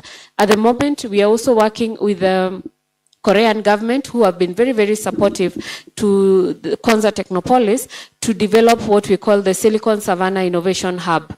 And this is a space that will have the co-working spaces as you look at, but also the more scientific labs that allow for testing, creation of these prototypes, and actually commercialization within an industrial area function. Because also for us to compete, we need to produce at standard and also to have the aesthetics of the production. And again, to say that this is not a one-man show, for sure. We have increasingly realized the need for working with professionals in the sector, working with other agencies of government to support our startups. And the journey has been successful. Again, speaking to the work we did with Sheena in 2020, where we mentored 15 startups. And out of that, we have some with products in the supermarket, from 5 to 50 workers. And these are actually the kind of decent jobs we are talking within the technology space. And also working with Eldo Hub on Sasa Kazi platform, having is hosted in the National Data Center, and providing those opportunities for creation of jobs. But then we continuously ask ourselves, where is the market and how big is the Africa market? As 1.2, almost 5 billion Africans continue to move up the value chain, then we have an opportunity to create very large industries that can provide services, solutions, and innovations for the African needs. And then what is the role of technology in making the way we work different and better? For example, agriculture. How do we leverage technology to make it better for our young people to venture into those sectors and create market linkages that prevent loss of products and actually also promote value addition? As we speak, we have a good number of IPs that have not been commercialized. How do we create those linkages between the private sector and our academia, including University of Nairobi, so that those patents actually become products? And how does a space such as Konza Technopolis then become the place that has all the incentives for commercialization of these patents within the universities? And so as we speak right now, from a larger government context, we sit in a good position and good environment where we are looking at the sector reforms for the ICT. I'm honored with Sheena to be contributing to the ICT, to the innovation, digital skills, jobs, work stream, where we are looking at what must we really do to position our country as a competitive talent hub. And we're saying talent enabled by technology, so that whichever sector you're in, Kenya produces a globally competitive workforce that can meet the demands of a changing landscape. You know, as you said, the European who need our staff, and Kenya and Africa who have an upcoming digital workforce. So it's really a whole array, and working together to grow. And then I would not fail to speak to the role of digital hubs in the country, because you're saying innovation doesn't come from Nairobi. It can come from as far as Kwale County. How do we create an environment and a space that allows us to harvest that idea and support it and link it to areas such as Konza, where they can get mentorship, an area to test and really commercialize that innovation? How do we leverage the creative economy? And that is why in this design of digital hubs that we are developing, we have put in creative economy as a focus area. And I want to single out the Nigeria use case, where we have that coffin, the dancing coffin content creators who are able to monetize to, I think, $2 million. What is the opportunity for those unique innovations in our country that we can collaborate, create, and really support to be at standard and monetize that content? So that's really what I would say in terms of what we are doing and how we are collaborating with others to elevate and create opportunities for the country to transform, and also for decent jobs for Kenyans. Thank you so much for that, Jocelyn. I think it is clear that Konza is to be challenged to generate the decent jobs. And also Konza is really going to be the connector in terms of the creation of a lot of these jobs, I think, from a knowledge in the digital economy. I'll move to you, Mushemi. You're also a strategist, consultant extraordinaire. We're here discussing about how to make Kenya a hub. What do you believe are some of the strengths, unique advantages, or what should we, well, why is MasterCard here? I think that's really the answer. What do you think makes Kenya extremely unique? What should we double down on so that we actually make ourselves a hub?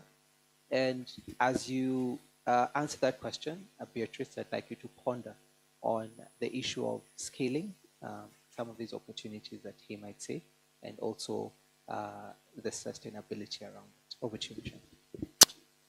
Thank you, Brian. Just funny thing, just to make a small correction. There's MasterCard Inc. That's the commercial arm. We are the social arm, which is the foundation, which you'll see here. So a lot of people refer to us as MasterCard, but actually it's MasterCard Foundation. And what are the strengths? If you look around you, a lot of the people are young. And I'm trying to think about the person who's sitting, like the young people who are sitting there, and they're listening to us and they're saying, so how am I going to benefit from all of these things that are being said? What is it that I'm going to get out of here that I'm going to use in order to become more competitive? What we're looking at as the foundation is to say, can we take that person and put them at the center? And what is it that is so special about Kenya? One is that we have great security. Let's just say it. Secondly, whether you believe it or not, compared to your Africa counterparts, we have really good education. Third, the other thing that you look around is that most of you are what we call accent neutral. You can pick up an accent in a heartbeat and actually contribute to another country, and they would never even know the difference. I can see some of you smiling. Yeah? The fourth is that we have youth. If you look at 18 to 35, it's the majority of our population. The fifth is that we have infrastructure. Yes, Caroline said that you could go to some places and there's no infrastructure, but I'm telling you, a lot of the places, you have really good infrastructure that will allow you in major cities to actually compete. And the last thing I'd like to say is also great infrastructure to allow you to get from point A to point B. So politically, I was telling somebody earlier that we are the flavor of the month. A lot of foreign companies and a lot of foreign countries are really interested in focusing on Kenya. And so that way, you sitting over there can decide, actually, I can be employed somewhere, let's say in the UK or the US without a visa, because I can work from here. By there, I'd strongly encourage you to work from here. Weather is great.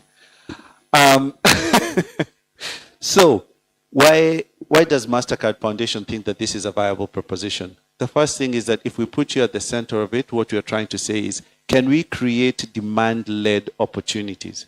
And when we say demand-led opportunities, we'll use our convening power to leverage on the work that is internationally available to allow you to be able to get a shot at actually participating in the international economy.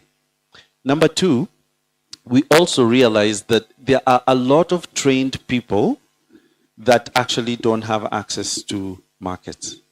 So we are also trying to create what we are calling an ecosystem, a digital ecosystem. Because when you create a digital ecosystem, a lot of the work comes to you, but also you have the skills to match that work.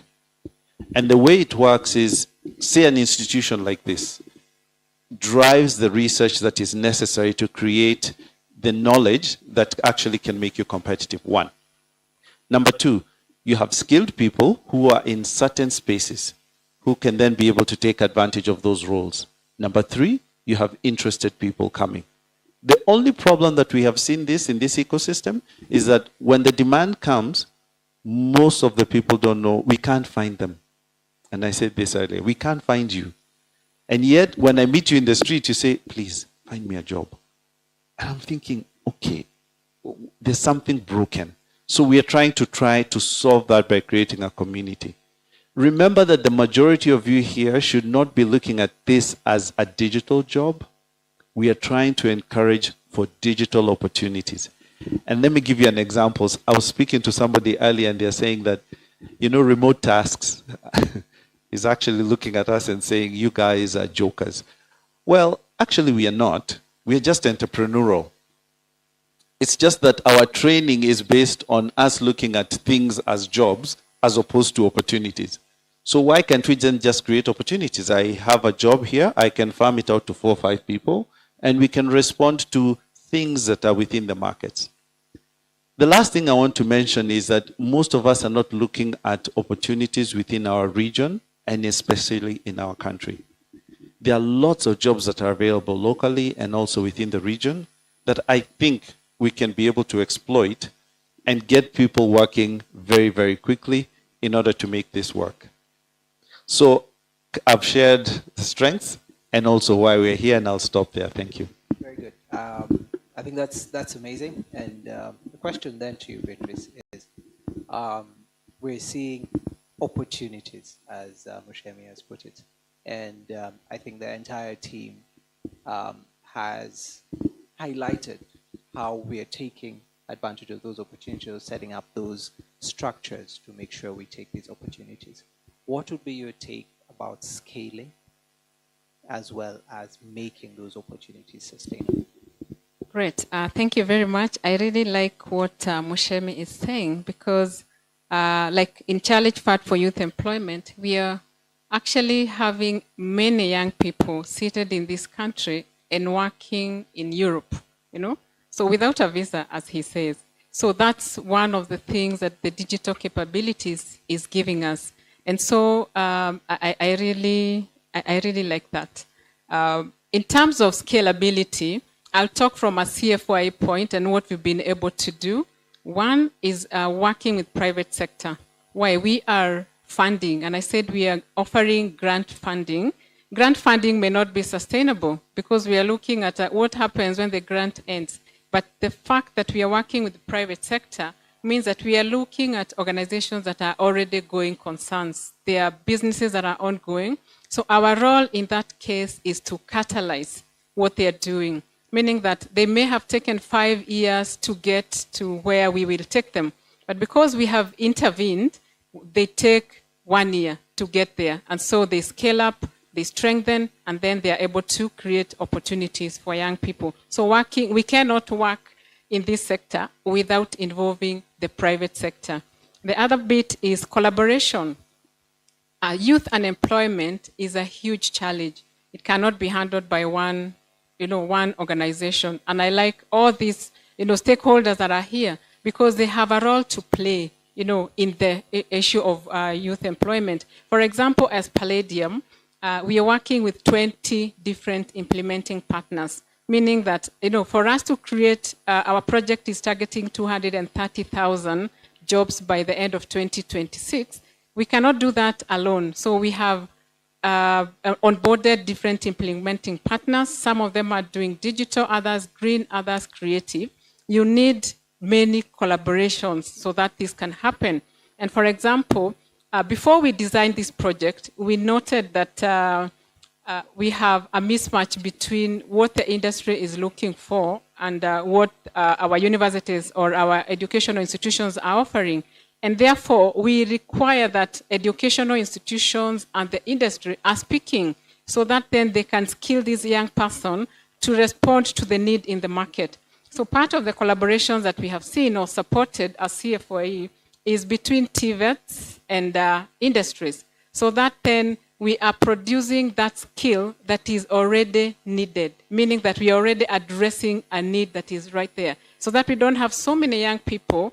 They are skilled, but the skill that they have does not, support any person out there. So that collaboration is quite important.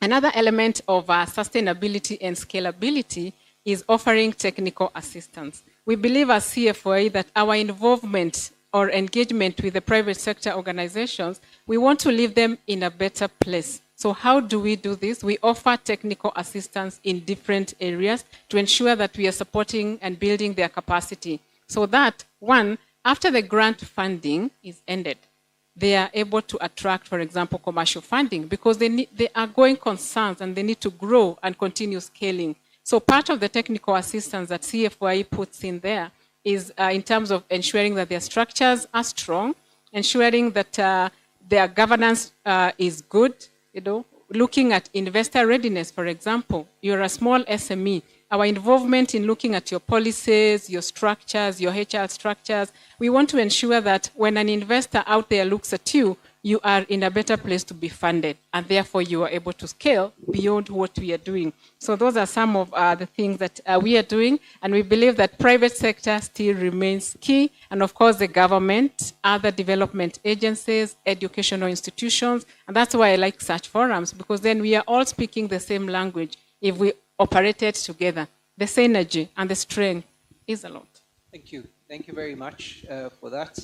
Clearly, the future of work is a complex issue, but I think listening to all of you, we've been able to see that there is active work in terms of trying to make this digital future of work possible across the board. I think the team is, you've actually demonstrated, I don't know whether it's really a sales pitch, but you've really demonstrated that you have the capability to deliver a digital future of work. Maybe we should propose you guys to be the real advisors at a certain house up the hill. Maybe Josephine can introduce most of you there. But in reality, I would say thank you very much for the really good efforts that you're making. Thank you very much for making time to come and share. I'll finish off at least my part of the discussion with what Beatrice has said, and I think also what Trina had said on the other side, is collaboration. And I think these dialogues are very, very useful so that we can synergize and make sure that the impact of a lot of the programs that many of you are doing are actually catalyzed and made even bigger. Jeff, I don't know whether we have time for one or two really burning questions. But if you wish to make a question, if it's really burning, you can get off your seat and hop around at which point. But be very aware that you're standing between us and lunch. So we'll take 3 questions. I've seen them all. I've seen all the hands come from that side. So I'll take the questions from that side. So we'll take, is it Sam? Yeah, Sam. We'll take the gentleman in pink. Ladies, takers. No ladies. But his hand was first, was up first. So we'll take, let's start with you, Sam. Then we'll go to the gentleman in pink, and finally the gentleman with the suit at the back.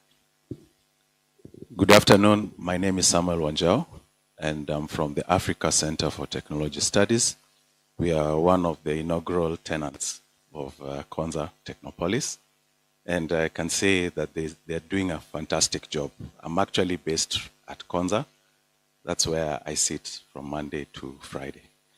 I'd like to mention that I work for a program called the Digital Economy Program. And under the Digital Economy Program, we are very keen about AI and jobs. And specifically, my question goes to the panelists. What are we doing about the safety of the jobs that are coming as a result of emerging technologies? Specifically, when you look at Uber drivers, some Uber drivers actually go 72 hours driving. And you see, those are one of the challenges of the gig economy. So what are your thoughts around that? Thank you. All right, thank you. I think we'll direct that to Sheena. So Sheena will, all right, and then... Looking for direction, was the next question here? Yes, let's just take the questions and then we'll let the panelists answer. All right, my name is Eric. I work for Lansley Media Agency. My question is about what is being done to help the youth to be able to collaborate, because we are training the youth to be skilled to look for jobs abroad, let's say individually, but how are we working with them to be able to collaborate, to be able to give solutions together? Like, let's say, for my example, I am a startup. I was looking for a solution to a platform. A platform, somebody was to design for my company, a platform. I looked for people from Kenya. I couldn't get. And I went online, and the guys who gave me that solution were from the States. And they gave me the solution from the start to the finish. So if you're talking like a platform like eCitizen, are you helping Kenyan youth to be able to give a solution to such magnitude? If there's a big corporate company looking for online solution, how are we training the youth to work together to be able to deliver on such a project? Thank you. Thank you so much for that, Eric. I think, Josephine, you can take the lead on that, and I'll assist you as well. And the final question was to be? Gentleman at the back. Thank you. My name is Evans David. I'm a marketing and communications consultant. So I will just begin with a comment, and then I have 2 questions. So the first comment is what Ms. Sheena and Mr. Mshemi have said, which is really very important, is the multi-sectoral approach when it comes to job creation. This is because at some point, I felt like there's a lot that is happening, but then it is in response to a problem that is in the mind, but not the ground. So we have a lot of facilities that are being brought about, but then no one to fill the gaps, that are there. So that community, that ecosystem of addressing and actually coming up with demand-led opportunities is very important. The first question that I have is, we are talking about developments and policies. So my first question is, what is the place, or what are the plans for the eco-design? We are moving into the digital space, and a lot of things, as Ms. Sheena properly said, that ICT is not just about IT. There's agriculture, there's manufacturing, there's textile, there's cuts across. So how do we incorporate eco-designs from production level, manufacturing, processing, even to the consumer level, so that at the end of the day, we do not have working systems with a sick workforce, right? The second question is, I appreciate that our brother comes and works with the refugees, and I'm going to direct my second question to that. How are we working with the hard to serve and hard to reach communities, the refugees? We have the street children, we have the youth who may not necessarily, attend schools and be in schools, but then how are we unlocking their potential, in order for us to make their lives better? Thank you. Amazing. David, you say? Yes. All right, good. So Sheena will charge you with AI and Sam's question. And if anyone else wants to contribute to that, kindly, just 2 minutes maybe.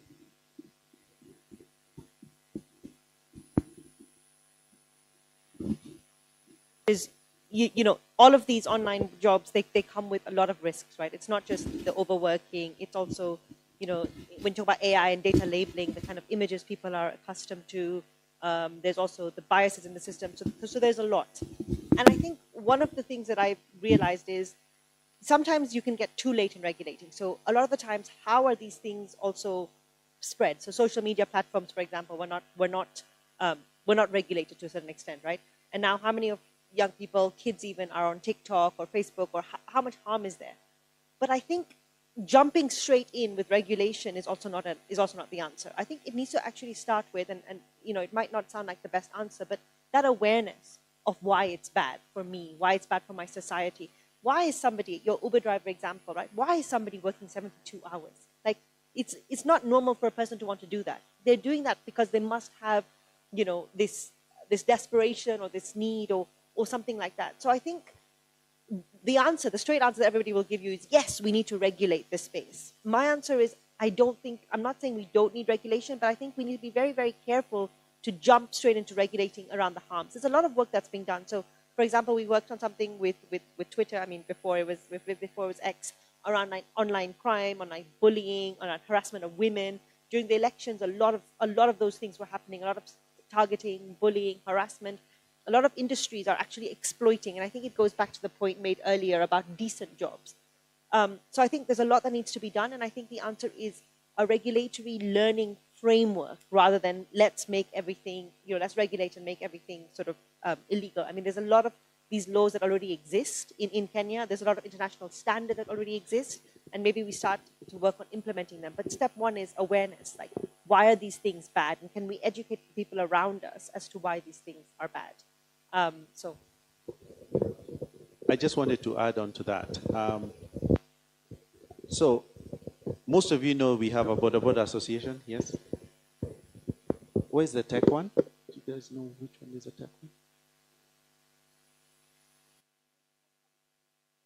Tech Policy Group. Is there a Tech Policy Association or a tech association, like the way you have Boda people?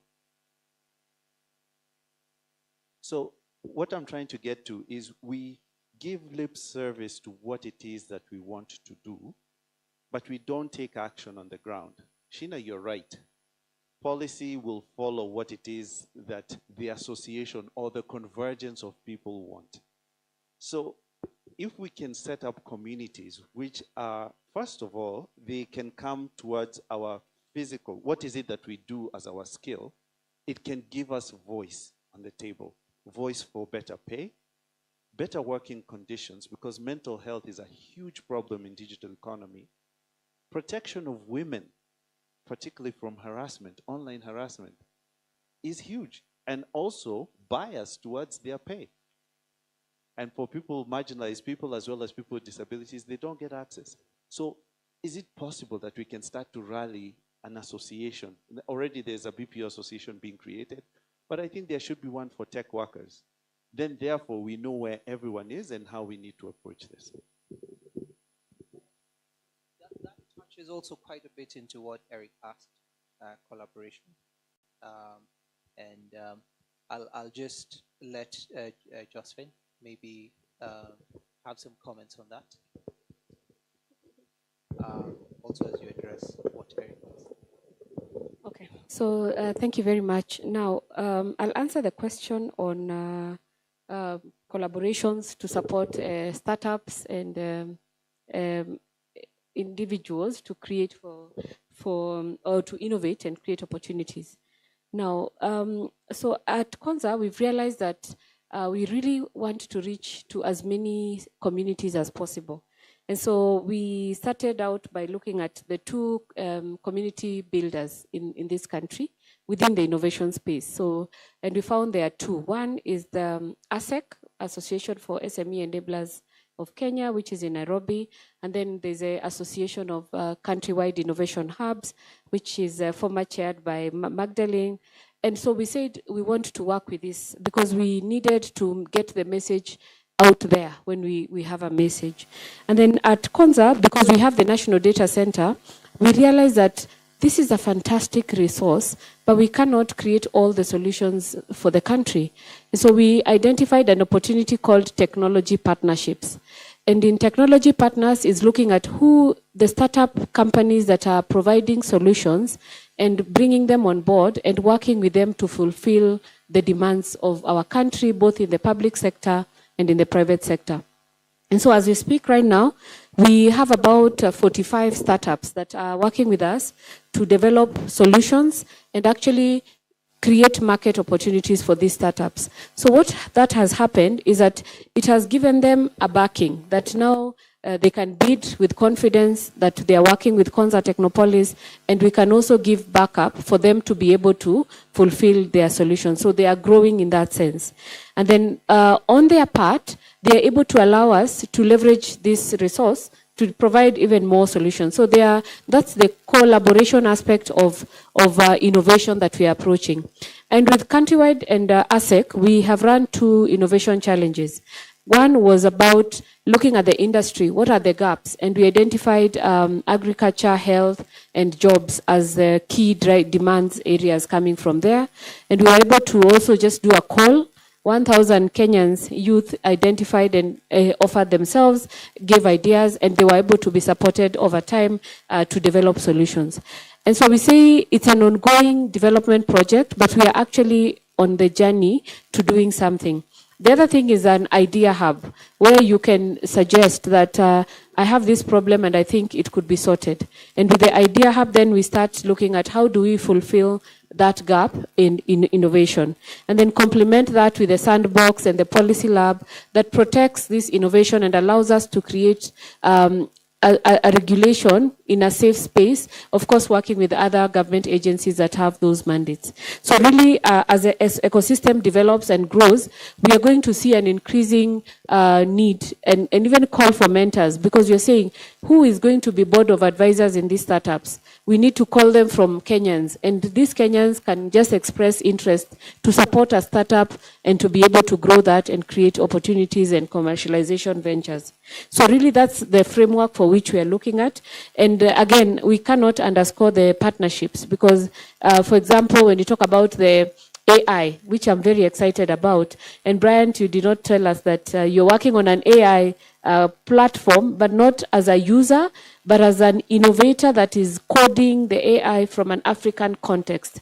How do we get our Kenyans to really just program AI in that level? And also because we have facilities such as a drone zone, you can come and fly the drones and test them there, and we work with Kenya Airports Authority to certify and allow you to operate. And you can see now we are starting to shift the angle for which we are creating the opportunities from the basic entry level, which I call entry level. Annotation is really our entry level in the gig economy and digital worlds, and allowing us to move up the level where we can become software developers, cybersecurity professionals, and creating jobs for Kenyans within those spaces. So really that's the journey we are on. It may take time, but I think it's going to happen. Thank you. Thank you very much, Josephine. I think Eric, she's mentioned several areas where you can plug in if you wish. We're also a country that has freedom of association, and I'll also challenge you if you don't feel that these are actually enough. Take leadership. Take leadership You've realized that there's a problem. In the words of Mushemi, let's not offer it lip service. Let's be the solution as well. So I'll also challenge you. I'll come back. I'll look for you. Make sure you're still wearing the pink shirt. But I think she's given several areas through which you can plug it. Finally, I'll ask Richard. You're doing something extremely well. It's a model that's really got into the fringes. Someone has said marginalization is not just in Kakuma. It's ever present. Even there are probably individuals here who are marginalized in one way or the other. What are your thoughts about that and scaling your model?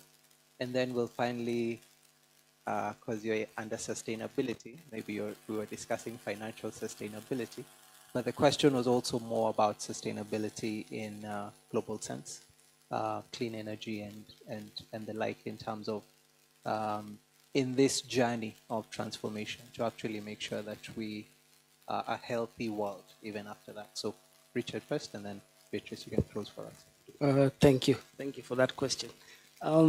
What we do in line with unlocking the potential of these groups is you find that communication is an issue. And if you're marginalized, already you have a problem, and it's a challenge to you. So what we do is we have the interagency working groups, which most of these organizations are part of, and they sit down on a monthly basis. For instance, we have one on TVET, we have a livelihoods interagency meeting, we have the Kalobei, the KISIDEP group that works in Kalobei, and we have the GISIDEP that works in Garissa. So through these meetings, we are able to coordinate and share information. If there is an opportunity around scholarships, that is the platform where that is shared. If there is an opportunity about an agency that is giving grants, that is where that information is shared. So we urge these agencies and these groups to be part of these meetings so that they can get this information. Thank you.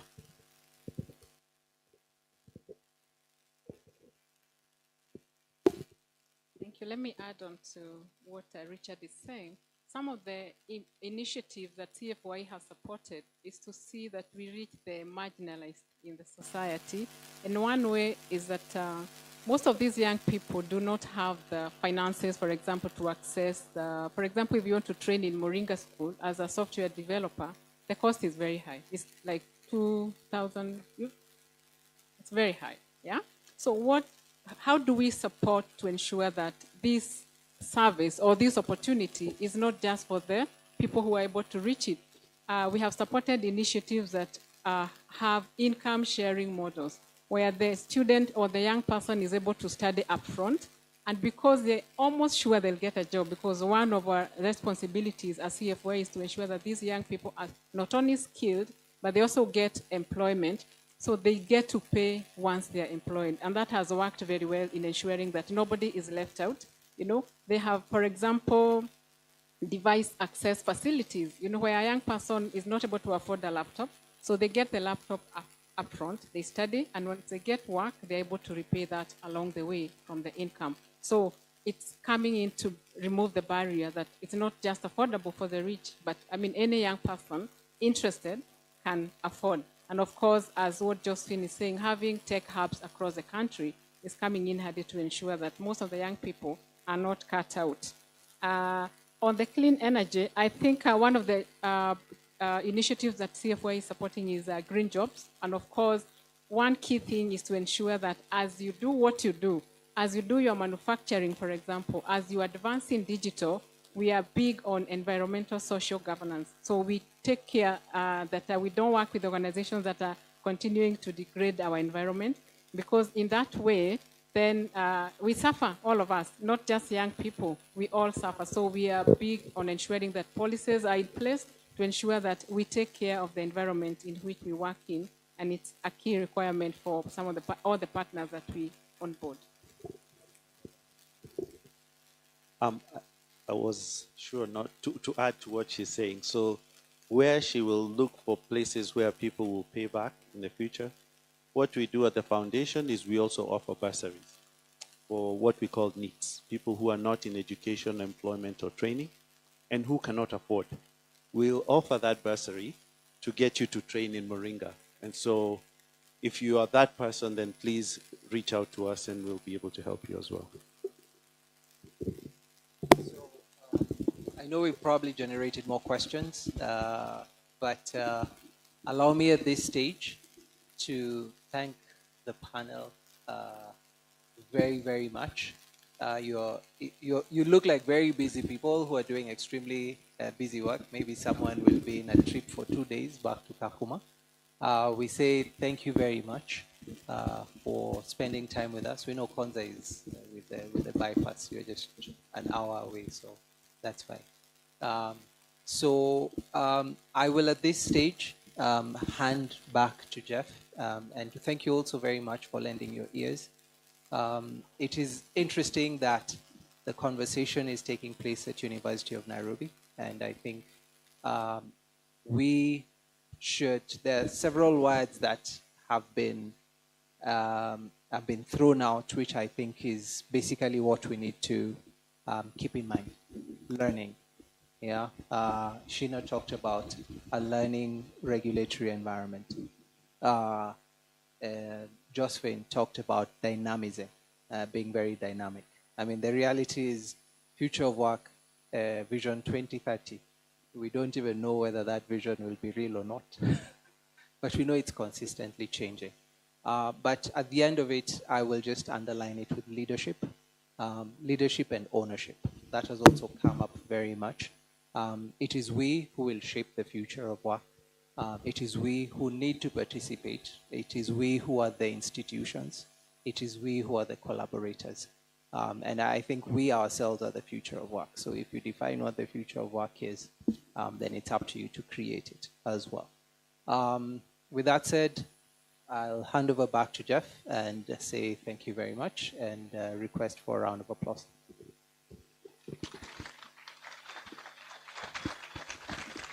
Thank you so much. You may have your seats as well. Asante sana. Thank you so much, Brian, for steering that particular conversation, and your panelists as well for that discussion. As they take the up, fantastic stuff. Well, you say, please make sure you smile, because we'll use these pictures in different fora, so let it not seem like it was a hostage situation, yeah? Thank you very much. Yes, there you go, Mr. Mushemi. You knew I was talking to you. Thank you. As we break for lunch, quick one. On the 6th floor, we have exhibitions going on right there. We have VSO, GNU Growth Program, Job Tech Alliance, Oasis Outsourcing, Integral Media, Robi Search Limited, Eldo Hub, GIZ Kenya, who are the co-hosts, as well as KEPSA, all have individual booths. We suggest you can stop by, see what's going on there, as well as you share, as you network, as you get these conversations going. But we are now smack at 1:30, and if you doubted that Brian was indeed a lecturer, told him to finish at 1 for lunch. No teacher ever does that. They can't let you go at 1 o'clock. No, they don't. And true to form, he did that. So we take a break. We are back at 2:15 for our next session, where we talk about gender and social inclusion, even in this particular space, and the future of work. So short break, back in 45 minutes. Let's see you then. Thank you. Welcome to the Future of Work Summit Nairobi, reimagining jobs for Africa in a disrupted labour market for global competitiveness. Dates 14 and 15 March 2024. Venue University of Nairobi, Manu Chandaria Hall. 2 days of engaging sessions, plus attendees and 50 keynote speakers. Future of work, global thought leaders and influencers. Top conference topics and themes. Technology catalyzing shifts in the nature of work, workplace, and workers. Innovation and entrepreneurship as catalyst for work opportunities. Strengths of inclusivity at the workplace, globalization and business competitiveness. Partners, Ministry of ICT and the Digital Economy, Kenya Private Sector Alliance, KEPSA and GEARS Kenya. A big special thank you to our strategic partners.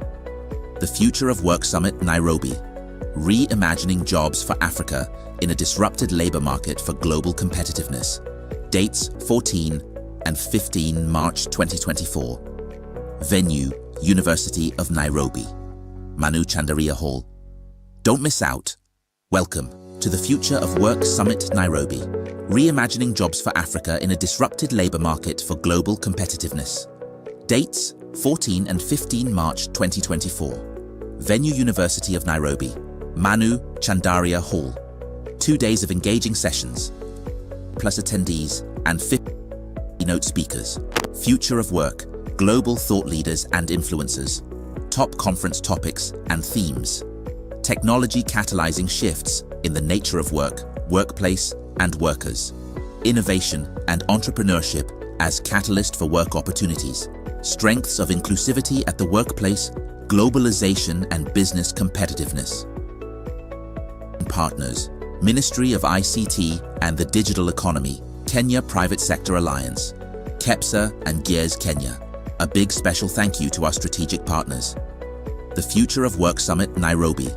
Reimagining jobs for Africa in a disrupted labor market for global competitiveness. Dates 14 and 15 March 2024. Venue, University of Nairobi, Manu Chandaria Hall. Don't miss out. Welcome to the Future of Work Summit, Nairobi. Reimagining jobs for Africa in a disrupted labor market for global competitiveness. Dates 14 and 15 March 2024. Venue, University of Nairobi, Manu Chandaria Hall. 2 days of engaging sessions, plus attendees and 50 keynote speakers. Future of work, global thought leaders and influencers. Top conference topics and themes. Technology catalyzing shifts in the nature of work, workplace, and workers. Innovation and entrepreneurship as catalyst for work opportunities. Strengths of inclusivity at the workplace, globalization and business competitiveness. Partners, Ministry of ICT and the Digital Economy, Kenya Private Sector Alliance, KEPSA and Gears Kenya. A big special thank you to our strategic partners. The Future of Work Summit, Nairobi. Reimagining jobs for Africa in a disrupted labor market for global competitiveness. Dates 14 and 15 March 2024. Venue, University of Nairobi, Manu Chandaria Hall. Don't miss out. Welcome to the Future of Work Summit, Nairobi. Reimagining jobs for Africa in a disrupted labor market for global competitiveness. Dates 14 and 15 March 2024. Venue, University of Nairobi, Manu Chandaria Hall. 2 days of engaging sessions, plus attendees and 50 keynote speakers. Future of work, global thought leaders and influencers. Top conference topics and themes. Technology catalyzing shifts in the nature of work, workplace, and workers. Innovation and entrepreneurship as catalyst for work opportunities. Strengths of inclusivity at the workplace, globalization and business competitiveness. Partners, Ministry of ICT and the Digital Economy, Kenya Private Sector Alliance, KEPSA and Gears Kenya. A big special thank you to our strategic partners. The Future of Work Summit, Nairobi. Reimagining jobs for Africa in a disrupted labor market for global competitiveness. Dates 14 and 15 March 2024. Venue, University of Nairobi, Manu Chandaria Hall. Don't miss out. Welcome to the Future of Work Summit, Nairobi. Reimagining jobs for Africa in a disrupted labor market for global competitiveness. Dates 14 and 15 March 2024. Venue, University of Nairobi, Manu Chandaria Hall. 2 days of engaging sessions, plus attendees and 50 keynote speakers. Future of work, global thought leaders and influencers. Top conference topics and themes. Technology catalyzing shifts in the nature of work, workplace, and workers. Innovation and entrepreneurship as catalyst for work opportunities. Strengths of inclusivity at the workplace, globalization and business competitiveness. Partners, Ministry of ICT and the Digital Economy, Kenya Private Sector Alliance, KEPSA and Gears Kenya. A big special thank you to our strategic partners. The Future of Work Summit, Nairobi. Reimagining jobs for Africa in a disrupted labor market for global competitiveness. Dates 14 and 15 March 2024. Venue, University of Nairobi, Manu Chandaria Hall. Don't miss out. Welcome to the Future of Work Summit, Nairobi. Reimagining jobs for Africa in a disrupted labor market for global competitiveness. Dates 14 and 15 March 2024. Venue University of Nairobi, Manu Chandaria Hall. 2 days of engaging sessions, plus attendees and 50 keynote speakers. Future of work, global thought leaders and influencers. Top conference topics and themes. Technology catalyzing shifts in the nature of work, workplace, and workers. Innovation and entrepreneurship as catalyst for work opportunities. Strengths of inclusivity at the workplace, globalization and business competitiveness. Partners, Ministry of ICT and the Digital Economy, Kenya Private Sector Alliance, KEPSA and Gears Kenya. A big special thank you to our strategic partners. The Future of Work Summit Nairobi, Reimagining Jobs for Africa in a Disrupted Labor Market for Global Competitiveness. Dates 14 and 15 March 2024. Venue, University of Nairobi, Manu Chandaria Hall. Don't miss out. Welcome to the Future of Work Summit Nairobi, Reimagining Jobs for Africa in a Disrupted Labor Market for Global Competitiveness. Dates 14 and 15 March 2024. Venue University of Nairobi, Manu Chandaria Hall. 2 days of engaging sessions, plus attendees and 50 keynote speakers. Future of work, global thought leaders and influencers. Top conference topics and themes. Technology catalyzing shifts in the nature of work, workplace, and workers. Innovation and entrepreneurship as catalyst for work opportunities. Strengths of inclusivity at the workplace, globalization and business competitiveness. Partners, Ministry of ICT and the Digital Economy, Kenya Private Sector Alliance, KEPSA and Gears Kenya. A big special thank you to our strategic partners. The Future of Work Summit Nairobi, Reimagining Jobs for Africa in a Disrupted Labor Market for Global Competitiveness. Dates 14 and 15 March 2024. Venue, University of Nairobi, Manu Chandaria Hall. Don't miss out. Welcome to the Future of Work Summit Nairobi, Reimagining Jobs for Africa in a Disrupted Labor Market for Global Competitiveness. Dates 14 and 15 March 2024. Venue University of Nairobi, Manu Chandaria Hall. 2 days of engaging sessions, plus attendees and 50 keynote speakers. Future of work, global thought leaders and influencers. Top conference topics and themes. Technology catalyzing shifts in the nature of work, workplace, and workers. Innovation and entrepreneurship as catalyst for work opportunities. Strengths of inclusivity at the workplace, globalization and business competitiveness. Partners, Ministry of ICT and the Digital Economy, Kenya Private Sector Alliance, KEPSA and Gears Kenya. A big special thank you to our strategic partners. The Future of Work Summit Nairobi, Reimagining Jobs for Africa in a Disrupted Labor Market for Global Competitiveness. Dates 14 and 15 March 2024. Venue, University of Nairobi, Manu Chandaria Hall. Don't miss out. Welcome to the Future of Work Summit Nairobi, Reimagining Jobs for Africa in a Disrupted Labor Market for Global Competitiveness. Dates 14 and 15 March 2024. Venue University of Nairobi, Manu Chandaria Hall. 2 days of engaging sessions, plus attendees and 50 keynote speakers. Future of work, global thought leaders and influencers.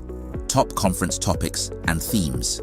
Technology catalyzing shifts in the nature of work, workplace, and workers.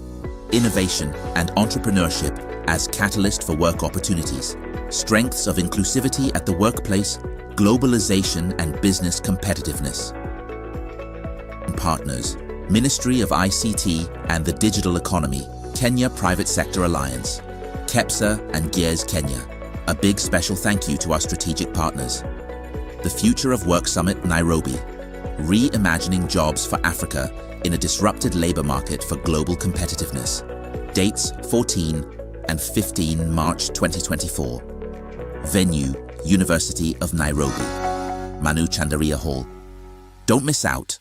Welcome to the Future of Work Summit Nairobi, Reimagining Jobs for Africa in a Disrupted Labor Market for Global Competitiveness. Dates 14 and 15 March 2024. Venue University of Nairobi, Manu Chandaria Hall. 2 days of engaging sessions, plus attendees and 50 keynote speakers. Future of work, global thought leaders and influencers. Top conference topics and themes. Technology catalyzing shifts in the nature of work, workplace, and workers. Innovation and entrepreneurship as catalyst for work opportunities. Strengths of inclusivity at the workplace, globalization and business competitiveness. Partners, Ministry of ICT and the Digital Economy, Kenya Private Sector Alliance, KEPSA and Gears Kenya. A big special thank you to our strategic partners. The Future of Work Summit Nairobi, Reimagining Jobs for Africa in a Disrupted Labor Market for Global Competitiveness. Dates 14 and 15 March 2024. Venue, University of Nairobi, Manu Chandaria Hall. Don't miss out. Welcome to the Future of Work Summit Nairobi, Reimagining Jobs for Africa in a Disrupted Labor Market for Global Competitiveness. Dates 14 and 15 March 2024. Venue University of Nairobi, Manu Chandaria Hall. 2 days of engaging sessions, plus attendees and 50 keynote speakers. Future of work, global thought leaders and influencers. Top conference topics and themes. Technology catalyzing shifts in the nature of work, workplace, and workers. Innovation and entrepreneurship as catalyst for work opportunities. Strengths of inclusivity at the workplace, globalization and business competitiveness. Partners, Ministry of ICT and the Digital Economy, Kenya Private Sector Alliance, KEPSA and Gears Kenya. A big special thank you to our strategic partners. The Future of Work Summit Nairobi, Reimagining Jobs for Africa in a Disrupted Labor Market for Global Competitiveness.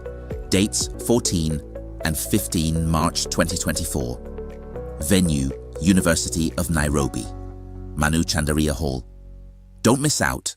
Welcome to the Future of Work Summit Nairobi, Reimagining Jobs for Africa in a Disrupted Labor Market for Global Competitiveness.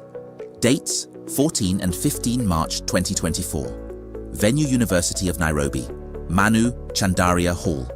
2 days of engaging sessions, plus attendees and 50 keynote speakers. Future of work, global thought leaders and influencers. Top conference topics and themes. Technology catalyzing shifts in the nature of work, workplace, and workers. Innovation and entrepreneurship as catalyst for work opportunities. Strengths of inclusivity at the workplace, globalization and business competitiveness. Partners, Ministry of ICT and the Digital Economy, Kenya Private Sector Alliance, KEPSA and Gears Kenya. A big special thank you to our strategic partners. The Future of Work Summit Nairobi, Reimagining Jobs for Africa in a Disrupted Labor Market for Global Competitiveness. Dates 14 and 15 March 2024. Venue, University of Nairobi, Manu Chandaria Hall. Don't miss out. Welcome to the Future of Work Summit Nairobi, Reimagining Jobs for Africa in a Disrupted Labor Market for Global Competitiveness. Dates 14 and 15 March 2024. Venue University of Nairobi, Manu Chandaria Hall. 2 days of engaging sessions, plus attendees and 50 keynote speakers. Future of work, global thought leaders and influencers. Top conference topics and themes. Technology catalyzing shifts in the nature of work, workplace, and workers. Innovation and entrepreneurship as catalyst for work opportunities. Strengths of inclusivity at the workplace, globalization and business competitiveness.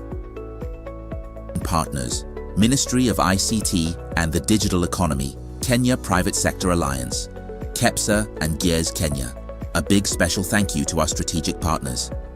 The Future of Work Summit Nairobi, Reimagining Jobs for Africa in a Disrupted Labor Market for Global Competitiveness. Dates 14 and 15 March 2024. Venue, University of Nairobi, Manu Chandaria Hall. Don't miss out. Welcome to the Future of Work Summit Nairobi, Reimagining Jobs for Africa in a Disrupted Labor Market for Global Competitiveness.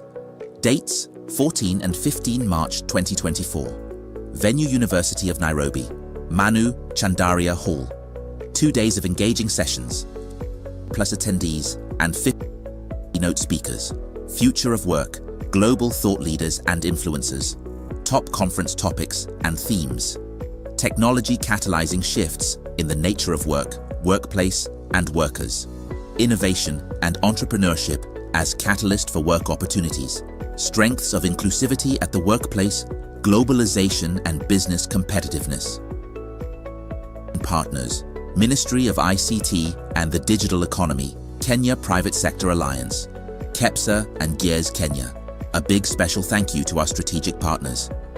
The Future of Work Summit, Nairobi. Reimagining jobs for Africa in a disrupted labor market for global competitiveness.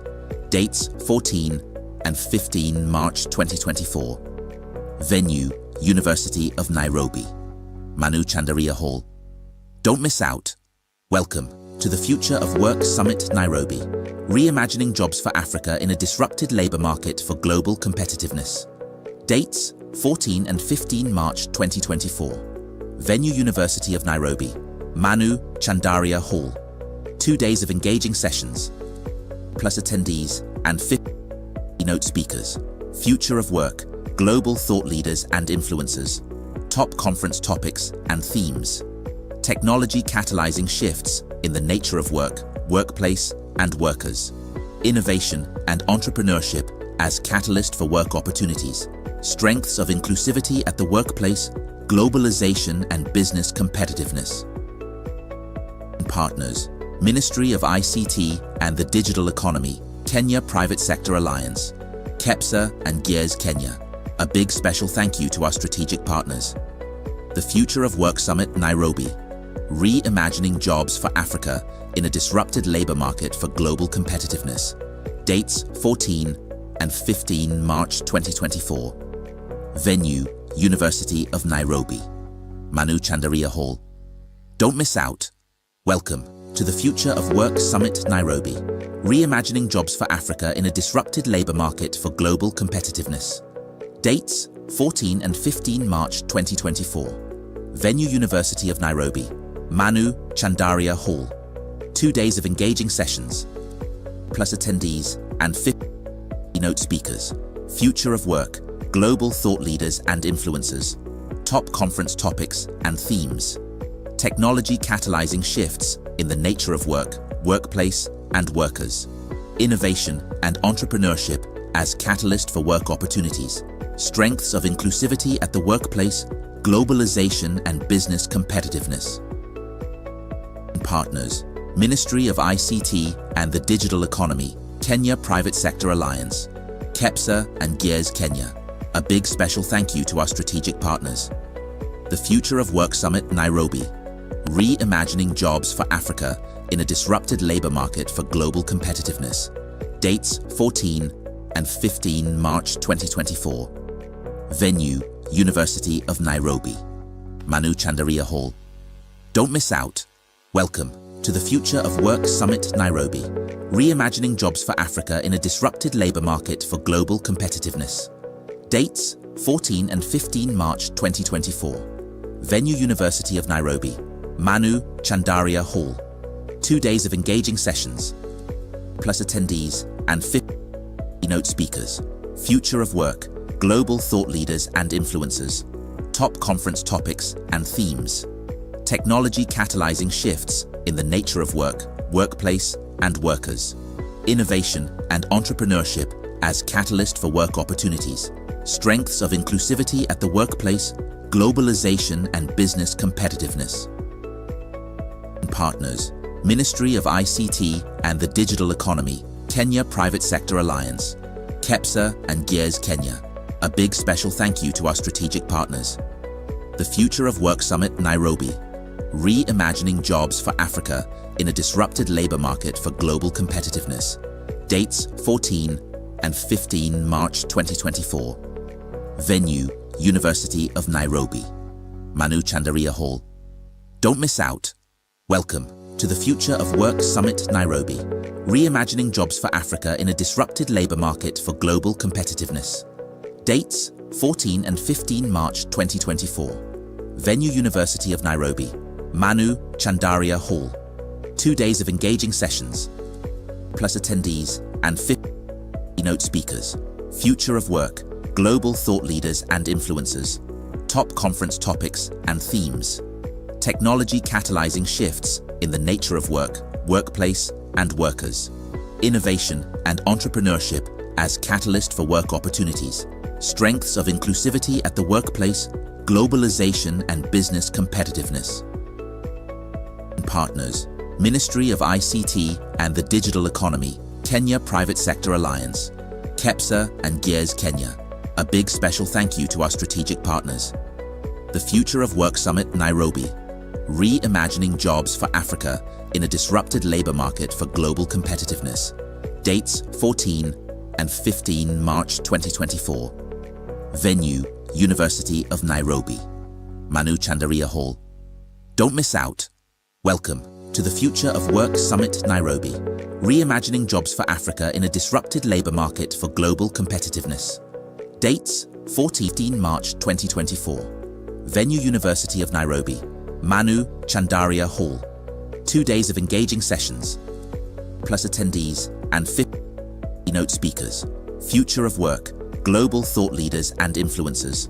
Top conference topics and themes. Technology catalyzing shifts in the nature of work, workplace, and workers. Innovation and entrepreneurship as catalyst for work opportunities. Strengths of inclusivity at the workplace, globalization and business competitiveness. Partners, Ministry of ICT and the Digital Economy, Kenya Private Sector Alliance, KEPSA and Gears Kenya. A big special thank you to our strategic partners. The Future of Work Summit Nairobi, Reimagining Jobs for Africa in a Disrupted Labor Market for Global Competitiveness. Dates 14 and 15 March 2024. Venue, University of Nairobi, Manu Chandaria Hall. Don't miss out. Welcome to the Future of Work Summit Nairobi, Reimagining Jobs for Africa in a Disrupted Labor Market for Global Competitiveness. Dates 14 and 15 March 2024. Venue University of Nairobi, Manu Chandaria Hall. 2 days of engaging sessions, plus attendees and 50 keynote speakers. Future of work, global thought leaders and influencers. Top conference topics and themes. Technology catalyzing shifts in the nature of work, workplace, and workers. Innovation and entrepreneurship as catalyst for work opportunities. Strengths of inclusivity at the workplace, globalization and business competitiveness. Partners, Ministry of ICT and the Digital Economy, Kenya Private Sector Alliance, KEPSA and Gears Kenya. A big special thank you to our strategic partners. The Future of Work Summit Nairobi, Reimagining Jobs for Africa in a Disrupted Labor Market for Global Competitiveness. Dates 14 and 15 March 2024. Venue, University of Nairobi, Manu Chandaria Hall. Don't miss out. Welcome to the Future of Work Summit Nairobi, Reimagining Jobs for Africa in a Disrupted Labor Market for Global Competitiveness. Dates 14 and 15 March 2024. Venue University of Nairobi, Manu Chandaria Hall. 2 days of engaging sessions, plus attendees and 50 keynote speakers. Future of work, global thought leaders and influencers. Top conference topics and themes. Technology catalyzing shifts in the nature of work, workplace, and workers. Innovation and entrepreneurship as catalyst for work opportunities. Strengths of inclusivity at the workplace, globalization and business competitiveness. Partners, Ministry of ICT and the Digital Economy, Kenya Private Sector Alliance, KEPSA and Gears Kenya. A big special thank you to our strategic partners. The Future of Work Summit Nairobi, Reimagining Jobs for Africa in a Disrupted Labor Market for Global Competitiveness. Dates 14 and 15 March 2024. Venue, University of Nairobi, Manu Chandaria Hall. Don't miss out. Welcome to the Future of Work Summit Nairobi, Reimagining Jobs for Africa in a Disrupted Labor Market for Global Competitiveness. Dates 14 and 15 March 2024. Venue University of Nairobi, Manu Chandaria Hall. 2 days of engaging sessions, plus attendees and 50 keynote speakers. Future of work, global thought leaders and influencers. Top conference topics and themes. Technology catalyzing shifts in the nature of work, workplace, and workers. Innovation and entrepreneurship as catalyst for work opportunities. Strengths of inclusivity at the workplace, globalization and business competitiveness. Partners, Ministry of ICT and the Digital Economy, Kenya Private Sector Alliance, KEPSA and Gears Kenya. A big special thank you to our strategic partners. The Future of Work Summit, Nairobi. Reimagining jobs for Africa in a disrupted labor market for global competitiveness. Dates 14 and 15 March 2024. Venue, University of Nairobi, Manu Chandaria Hall. Don't miss out. Welcome to the Future of Work Summit, Nairobi. Reimagining jobs for Africa in a disrupted labor market for global competitiveness. Dates 14 and 15 March 2024. Venue, University of Nairobi, Manu Chandaria Hall. 2 days of engaging sessions, plus attendees and 50 keynote speakers. Future of work, global thought leaders and influencers. Top conference topics and themes. Technology catalyzing shifts in the nature of work, workplace, and workers. Innovation and entrepreneurship as catalyst for work opportunities. Strengths of inclusivity at the workplace, globalization and business competitiveness. Partners, Ministry of ICT and the Digital Economy, Kenya Private Sector Alliance, KEPSA and Gears Kenya. A big special thank you to our strategic partners. The Future of Work Summit, Nairobi. Reimagining jobs for Africa in a disrupted labor market for global competitiveness. Dates 14 and 15 March 2024. Venue, University of Nairobi, Manu Chandaria Hall. Don't miss out. Welcome to the Future of Work Summit, Nairobi. Reimagining jobs for Africa in a disrupted labor market for global competitiveness. Dates 14 and 15 March 2024. Venue, University of Nairobi, Manu Chandaria Hall. 2 days of engaging sessions, plus attendees and 50 keynote speakers. Future of work, global thought leaders and influencers. Top conference topics and themes. Technology catalyzing shifts in the nature of work, workplace, and workers. Innovation and entrepreneurship as catalyst for work opportunities. Strengths of inclusivity at the workplace, globalization and business competitiveness. Partners, Ministry of ICT and the Digital Economy, Kenya Private Sector Alliance, KEPSA and Gears Kenya. A big special thank you to our strategic partners. The Future of Work Summit, Nairobi. Reimagining jobs for Africa in a disrupted labor market for global competitiveness. Dates 14 and 15 March 2024. Venue, University of Nairobi, Manu Chandaria Hall. Don't miss out. Welcome to the Future of Work Summit, Nairobi. Reimagining jobs for Africa in a disrupted labor market for global competitiveness. Dates 14 and 15 March 2024. Venue, University of Nairobi, Manu Chandaria Hall. 2 days of engaging sessions, plus attendees and 50 keynote speakers. Future of work, global thought leaders and influencers. Top conference topics and themes. Technology catalyzing shifts in the nature of work, workplace, and workers. Innovation and entrepreneurship as catalyst for work opportunities. Strengths of inclusivity at the workplace, globalization and business competitiveness. Partners, Ministry of ICT and the Digital Economy, Kenya Private Sector Alliance, KEPSA and Gears Kenya. A big special thank you to our strategic partners. The Future of Work Summit, Nairobi. Reimagining jobs for Africa in a disrupted labor market for global competitiveness. Dates 14 and 15 March 2024. Venue, University of Nairobi, Manu Chandaria Hall. Don't miss out. Welcome to the Future of Work Summit, Nairobi. Reimagining jobs for Africa in a disrupted labor market for global competitiveness. Dates 14 and 15 March 2024. Venue University of Nairobi, Manu Chandaria Hall. 2 days of engaging sessions, plus attendees and 50 keynote speakers. Future of work, global thought leaders and influencers. Top conference topics and themes. Technology catalyzing shifts in the nature of work, workplace, and workers. Innovation and entrepreneurship as catalyst for work opportunities. Strengths of inclusivity at the workplace, globalization and business competitiveness. Partners, Ministry of ICT and the Digital Economy, Kenya Private Sector Alliance, KEPSA and Gears Kenya. A big special thank you to our strategic partners.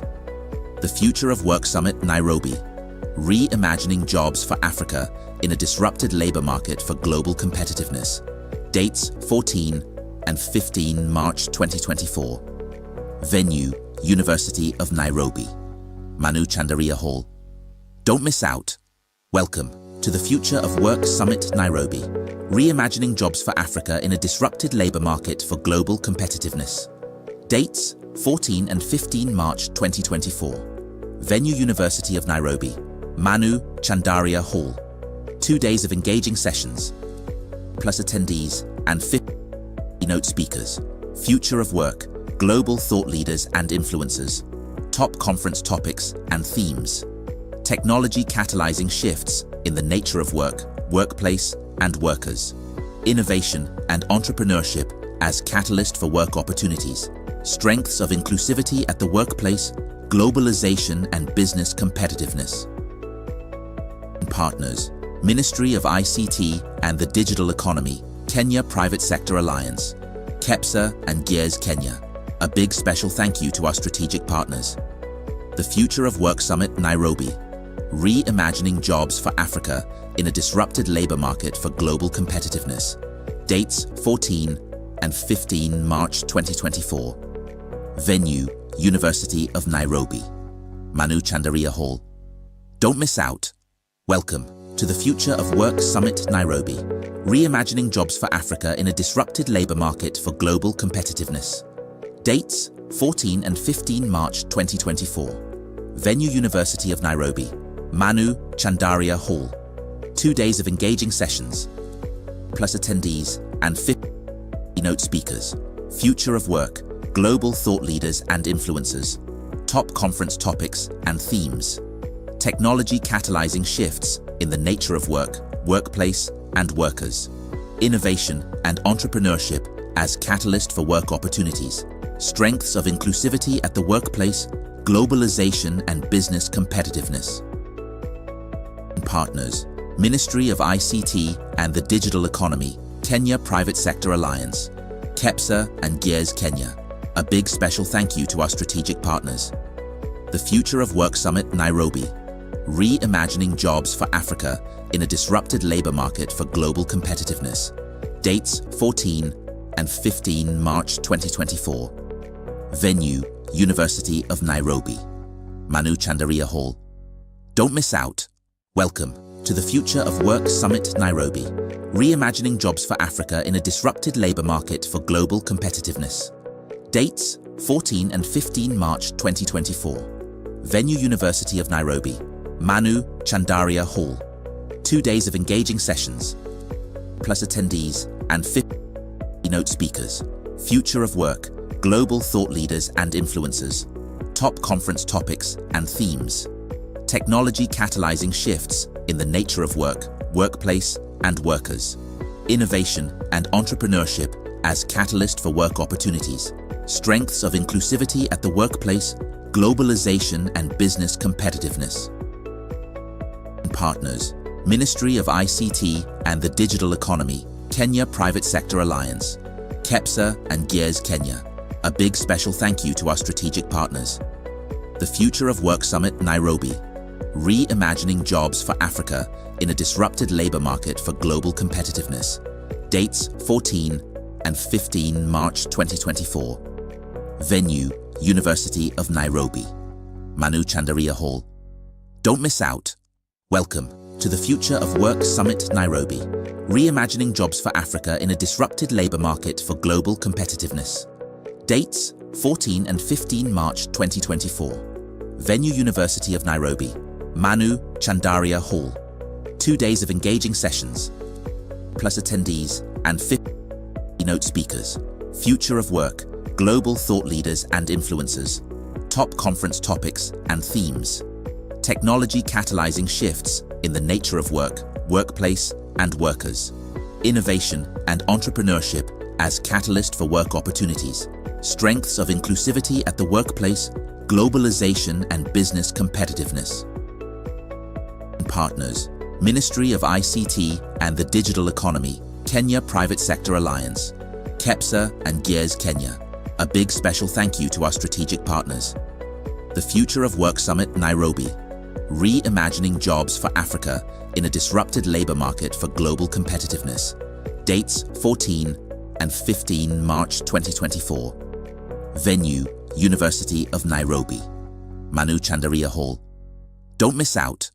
Welcome to the Future of Work Summit Nairobi, Reimagining Jobs for Africa in a Disrupted Labor Market for Global Competitiveness. Dates 14 and 15 March 2024. Venue University of Nairobi, Manu Chandaria Hall. 2 days of engaging sessions, plus attendees and 50 keynote speakers. Future of work, global thought leaders and influencers. Top conference topics and themes. Technology catalyzing shifts in the nature of work, workplace, and workers. Innovation and entrepreneurship as catalyst for work opportunities. Strengths of inclusivity at the workplace, globalization and business competitiveness.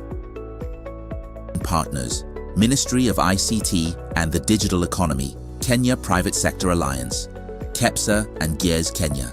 A big special thank you to our strategic partners. The Future of Work Summit Nairobi, Reimagining Jobs for Africa in a Disrupted Labor Market for Global Competitiveness. Dates 14 and 15 March 2024. Venue, University of Nairobi, Manu Chandaria Hall. Don't miss out. Welcome to the Future of Work Summit Nairobi, Reimagining Jobs for Africa in a Disrupted Labor Market for Global Competitiveness. Dates 14 and 15 March 2024. Venue University of Nairobi, Manu Chandaria Hall. 2 days of engaging sessions, plus attendees and 50 keynote speakers.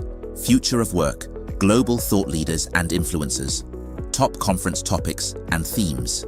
Technology catalyzing shifts in the nature of work, workplace, and workers. Innovation and entrepreneurship as catalyst for work opportunities. Strengths of inclusivity at the workplace, globalization and business competitiveness.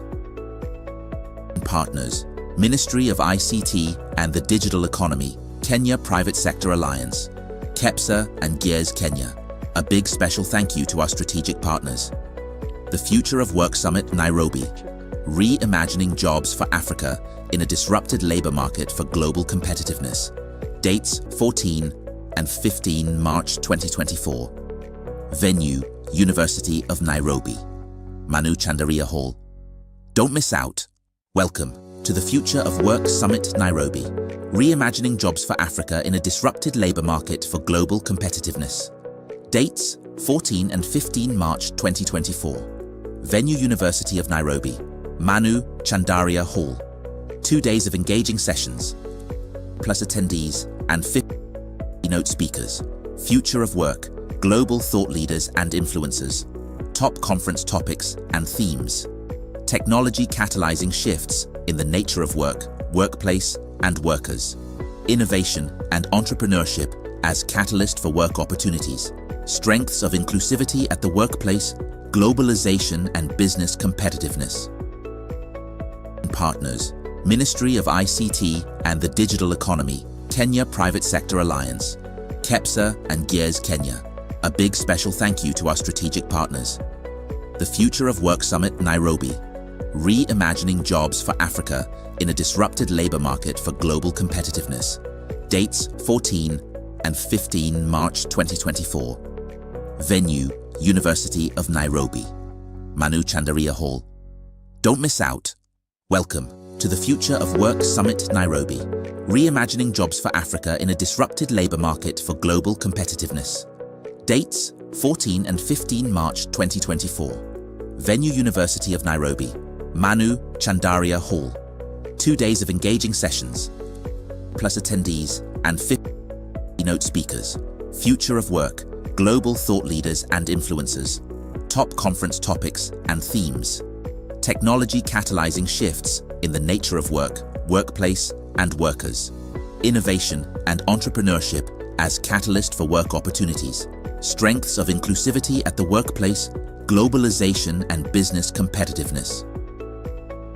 Partners, Ministry of ICT and the Digital Economy, Kenya Private Sector Alliance, KEPSA and Gears Kenya. A big special thank you to our strategic partners. The Future of Work Summit, Nairobi. Reimagining jobs for Africa in a disrupted labor market for global competitiveness.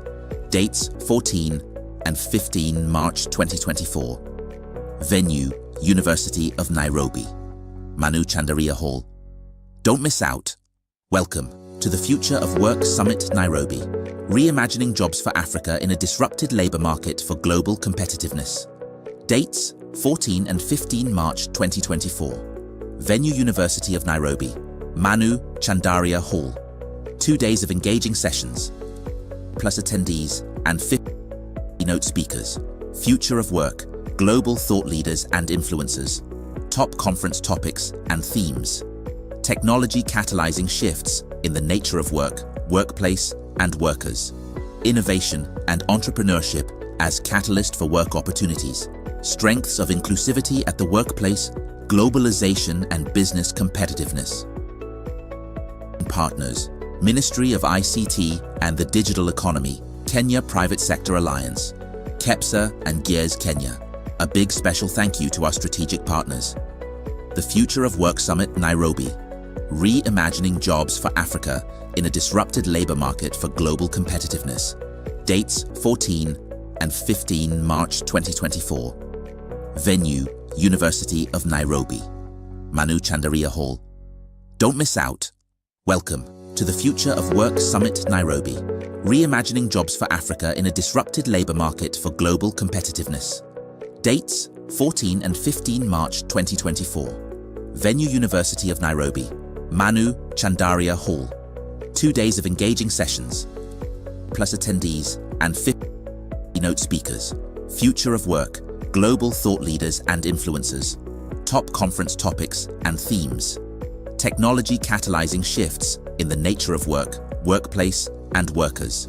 Innovation and entrepreneurship as catalyst for work opportunities. Strengths of inclusivity at the workplace, globalization and business competitiveness. Partners, Ministry of ICT and the Digital Economy, Kenya Private Sector Alliance, KEPSA and Gears Kenya. A big special thank you to our strategic partners. The Future of Work Summit, Nairobi. Reimagining jobs for Africa in a disrupted labor market for global competitiveness. Dates 14 and 15 March 2024. Venue, University of Nairobi, Manu Chandaria Hall. Don't miss out. Welcome to the Future of Work Summit, Nairobi. Reimagining jobs for Africa in a disrupted labor market for global competitiveness. Dates 14 and 15 March 2024. Venue, University of Nairobi, Manu Chandaria Hall.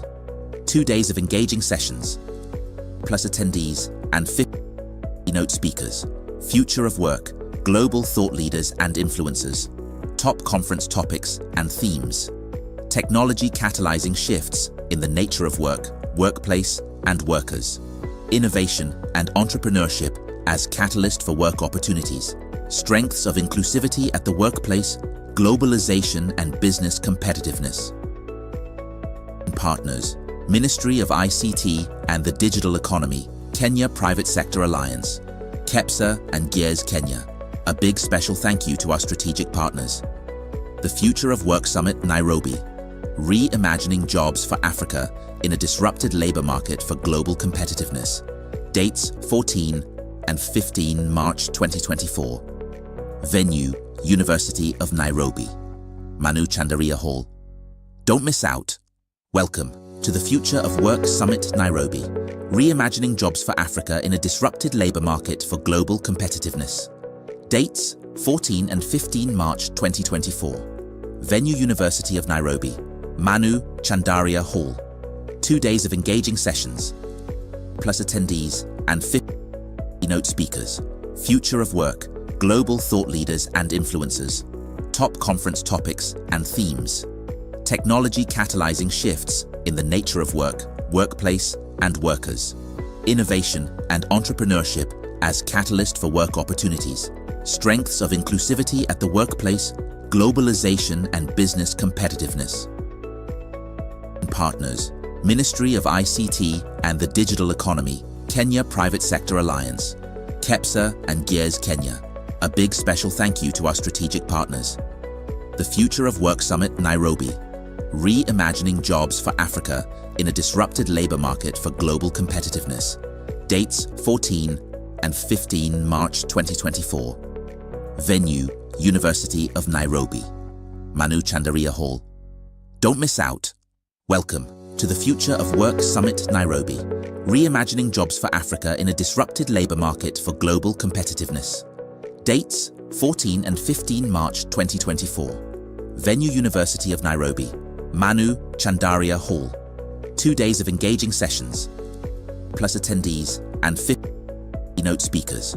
Future of work, global thought leaders and influencers. Top conference topics and themes. Technology catalyzing shifts in the nature of work, workplace, and workers. Innovation and entrepreneurship as catalyst for work opportunities. Strengths of inclusivity at the workplace, globalization and business competitiveness. Partners, Ministry of ICT and the Digital Economy, Kenya Private Sector Alliance, KEPSA and Gears Kenya. A big special thank you to our strategic partners. The Future of Work Summit Nairobi, Reimagining Jobs for Africa in a Disrupted Labor Market for Global Competitiveness. Dates 14 and 15 March 2024. Venue, University of Nairobi, Manu Chandaria Hall. Don't miss out. Welcome to the Future of Work Summit Nairobi, Reimagining Jobs for Africa in a Disrupted Labor Market for Global Competitiveness. Dates 14 and 15 March 2024. Venue University of Nairobi, Manu Chandaria Hall. 2 days of engaging sessions, plus attendees and 50 keynote speakers. Future of work, global thought leaders and influencers. Top conference topics and themes. Technology catalyzing shifts in the nature of work, workplace, and workers. Innovation and entrepreneurship as catalyst for work opportunities. Strengths of inclusivity at the workplace, globalization and business competitiveness. Partners, Ministry of ICT and the Digital Economy, Kenya Private Sector Alliance, KEPSA and Gears Kenya. A big special thank you to our strategic partners. The Future of Work Summit Nairobi, Reimagining Jobs for Africa in a Disrupted Labor Market for Global Competitiveness. Dates 14 and 15 March 2024. Venue, University of Nairobi, Manu Chandaria Hall. Don't miss out. Welcome to the Future of Work Summit Nairobi, Reimagining Jobs for Africa in a Disrupted Labor Market for Global Competitiveness. Dates 14 and 15 March 2024. Venue University of Nairobi, Manu Chandaria Hall. 2 days of engaging sessions, plus attendees and 50 keynote speakers. Future of work, global thought leaders and influencers. Top conference topics and themes. Technology catalyzing shifts in the nature of work, workplace, and workers. Innovation and entrepreneurship as catalyst for work opportunities. Strengths of inclusivity at the workplace, globalization and business competitiveness. Partners, Ministry of ICT and the Digital Economy, Kenya Private Sector Alliance, KEPSA and Gears Kenya. A big special thank you to our strategic partners. The Future of Work Summit Nairobi, Reimagining Jobs for Africa in a Disrupted Labor Market for Global Competitiveness. Dates 14 and 15 March 2024. Venue, University of Nairobi, Manu Chandaria Hall. Don't miss out. Welcome to the Future of Work Summit Nairobi, Reimagining Jobs for Africa in a Disrupted Labor Market for Global Competitiveness. Dates 14 and 15 March 2024. Venue University of Nairobi, Manu Chandaria Hall. 2 days of engaging sessions, plus attendees and 50 keynote speakers. Future of work, global thought leaders and influencers. Top conference topics and themes. Technology catalyzing shifts in the nature of work, workplace, and workers. Innovation and entrepreneurship as catalyst for work opportunities. Strengths of inclusivity at the workplace, globalization and business competitiveness. Partners, Ministry of ICT and the Digital Economy, Kenya Private Sector Alliance, KEPSA and Gears Kenya. A big special thank you to our strategic partners. The Future of Work Summit, Nairobi. Reimagining jobs for Africa in a disrupted labor market for global competitiveness. Dates 14 and 15 March 2024. Venue, University of Nairobi, Manu Chandaria Hall. Don't miss out. Welcome to the Future of Work Summit, Nairobi. Reimagining jobs for Africa in a disrupted labor market for global competitiveness. Dates 14 and 15 March 2024. Venue, University of Nairobi, Manu Chandaria Hall. 2 days of engaging sessions, plus attendees and 50 keynote speakers. Future of work, global thought leaders and influencers. Top conference topics and themes. Technology catalyzing shifts in the nature of work, workplace, and workers. Innovation and entrepreneurship as catalyst for work opportunities. Strengths of inclusivity at the workplace, globalization and business competitiveness. Partners, Ministry of ICT and the Digital Economy, Kenya Private Sector Alliance, KEPSA and Gears Kenya. A big special thank you to our strategic partners. The Future of Work Summit, Nairobi. Reimagining jobs for Africa in a disrupted labor market for global competitiveness. Dates 14 and 15 March 2024. Venue, University of Nairobi, Manu Chandaria Hall. Don't miss out. Welcome to the Future of Work Summit, Nairobi. Reimagining jobs for Africa in a disrupted labor market for global competitiveness. Dates 14 and 15 March 2024. Venue, University of Nairobi, Manu Chandaria Hall. 2 days of engaging sessions, plus attendees and 50 keynote speakers. Future of work, global thought leaders and influencers. Top conference topics and themes. Technology catalyzing shifts in the nature of work, workplace, and workers. Innovation and entrepreneurship as catalyst for work opportunities.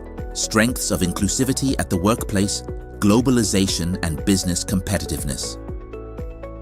Partners, Ministry of ICT and the Digital Economy, Kenya Private Sector Alliance, KEPSA and Gears Kenya. A big special thank you to our strategic partners. The Future of Work Summit, Nairobi. Reimagining jobs for Africa in a disrupted labor market for global competitiveness.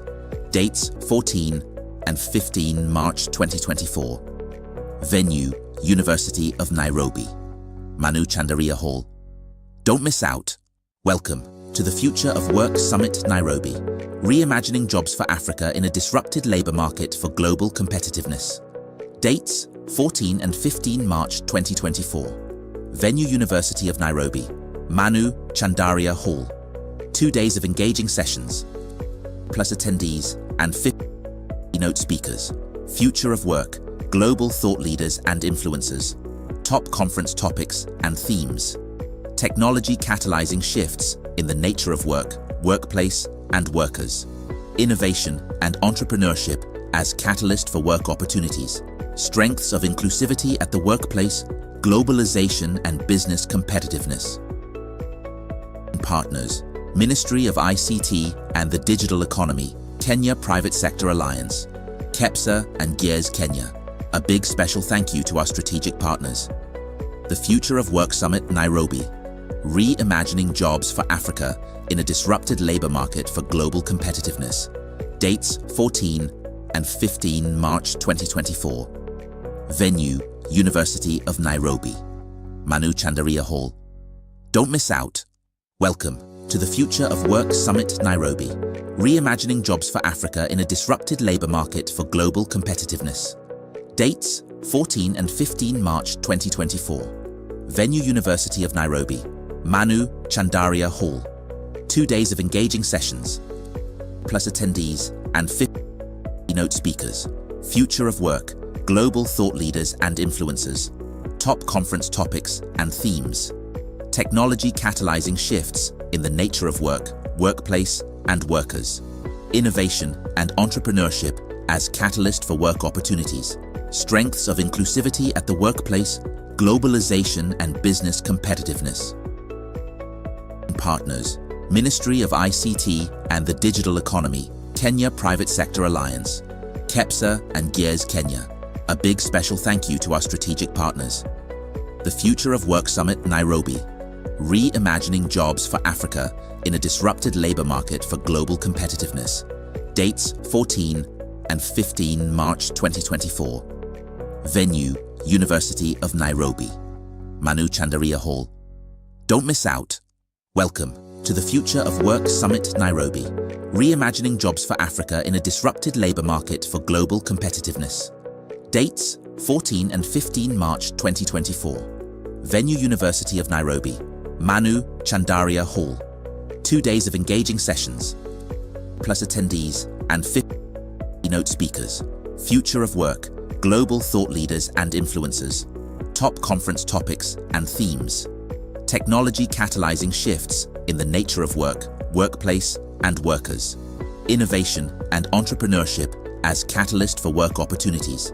Strengths of inclusivity at the workplace, globalization and business competitiveness. Partners, Ministry of ICT and the Digital Economy, Kenya Private Sector Alliance, KEPSA and Gears Kenya. A big special thank you to our strategic partners. The Future of Work Summit, Nairobi. Reimagining jobs for Africa in a disrupted labor market for global competitiveness. Dates 14 and 15 March 2024. Venue, University of Nairobi, Manu Chandaria Hall. Don't miss out. Welcome to the Future of Work Summit, Nairobi. Reimagining jobs for Africa in a disrupted labor market for global competitiveness. Dates 14 and 15 March 2024. Venue, University of Nairobi, Manu Chandaria Hall. 2 days of engaging sessions, plus attendees and 50 keynote speakers. Future of work, global thought leaders and influencers. Top conference topics and themes. Technology catalyzing shifts in the nature of work, workplace, and workers. Innovation and entrepreneurship as catalyst for work opportunities. Strengths of inclusivity at the workplace, globalization and business competitiveness. Partners, Ministry of ICT and the Digital Economy, Kenya Private Sector Alliance, KEPSA and Gears Kenya. A big special thank you to our strategic partners. The Future of Work Summit, Nairobi. Reimagining jobs for Africa in a disrupted labor market for global competitiveness. Dates 14 and 15 March 2024. Venue, University of Nairobi, Manu Chandaria Hall. Don't miss out. Welcome to the Future of Work Summit, Nairobi. Reimagining jobs for Africa in a disrupted labor market for global competitiveness. Dates 14 and 15 March 2024. Venue, University of Nairobi, Manu Chandaria Hall. 2 days of engaging sessions, plus attendees and 50 keynote speakers. Future of work, global thought leaders and influencers. Top conference topics and themes. Technology catalyzing shifts in the nature of work, workplace, and workers. Innovation and entrepreneurship as catalyst for work opportunities. Strengths of inclusivity at the workplace, globalization and business competitiveness. Partners, Ministry of ICT and the Digital Economy, Kenya Private Sector Alliance, KEPSA and Gears Kenya. A big special thank you to our strategic partners. The Future of Work Summit, Nairobi. Reimagining jobs for Africa in a disrupted labor market for global competitiveness.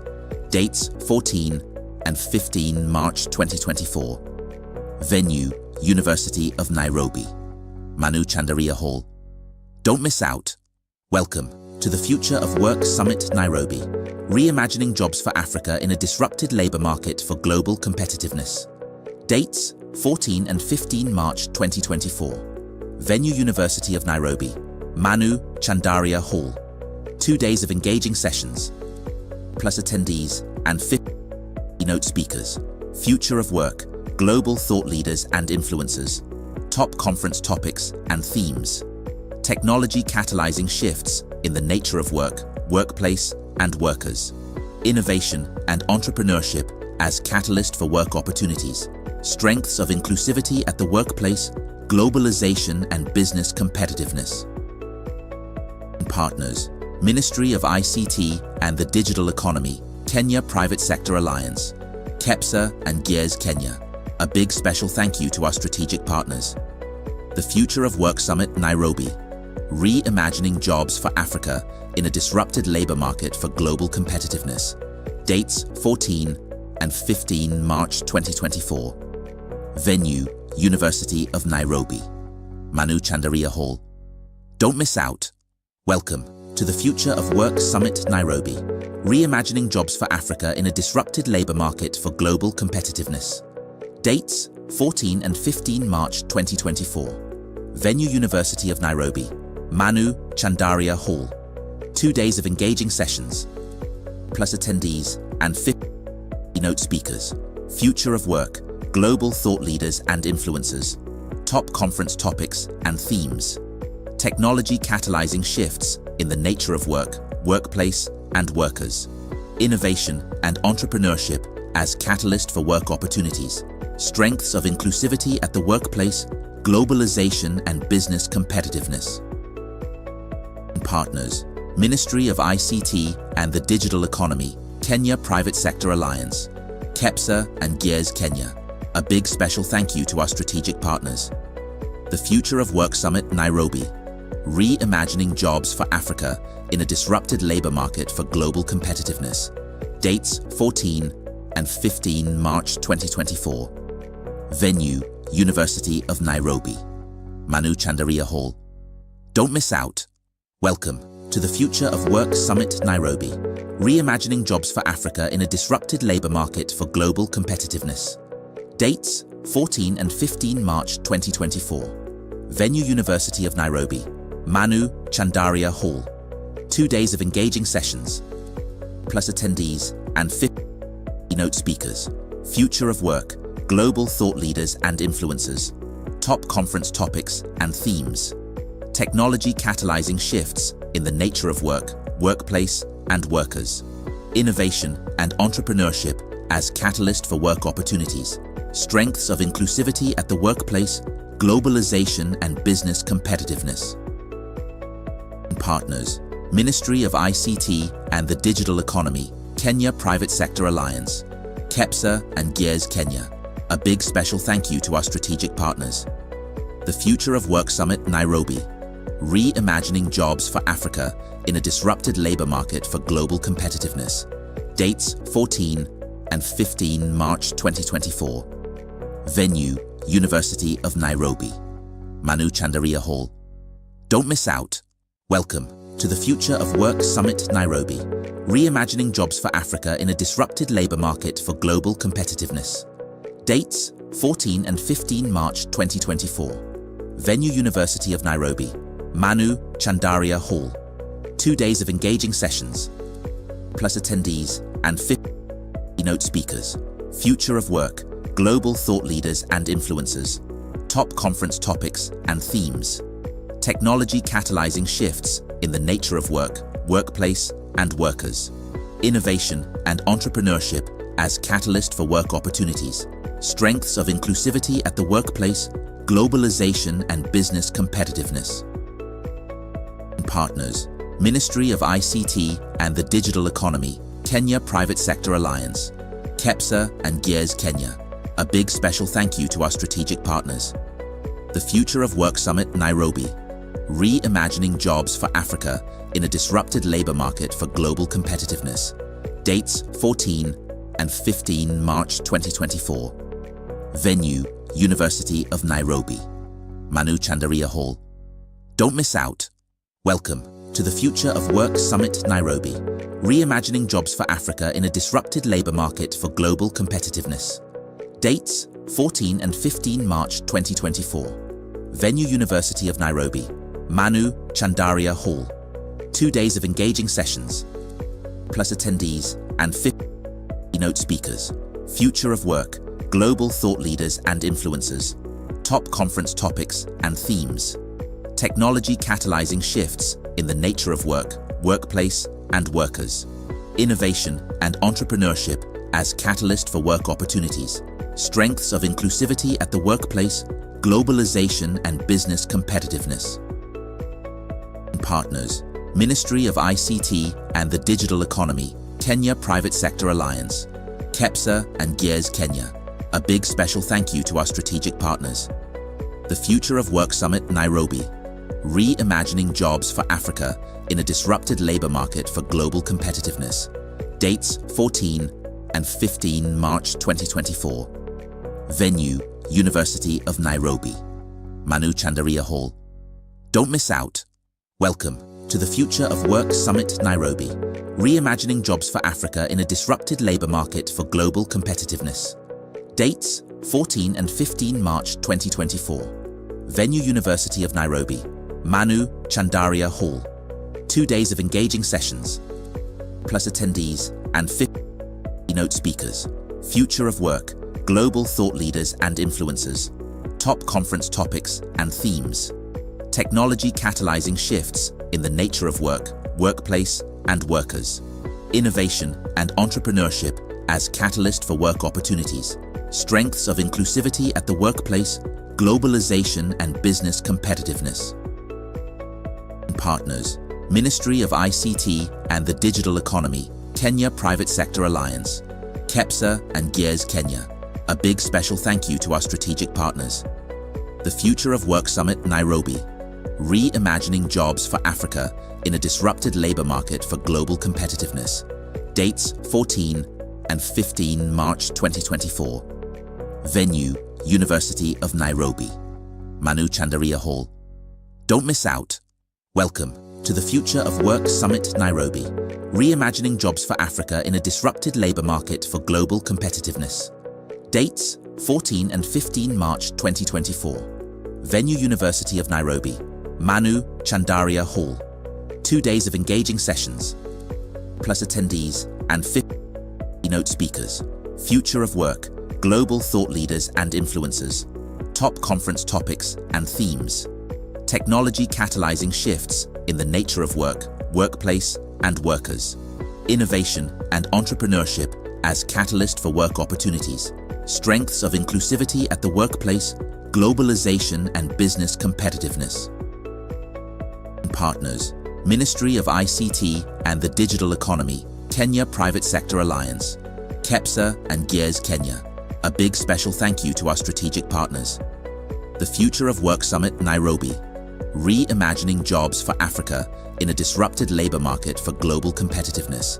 Dates 14 and 15 March 2024. Venue, University of Nairobi. Some fried. Oh, look at me devouring that food. Wow. Okay.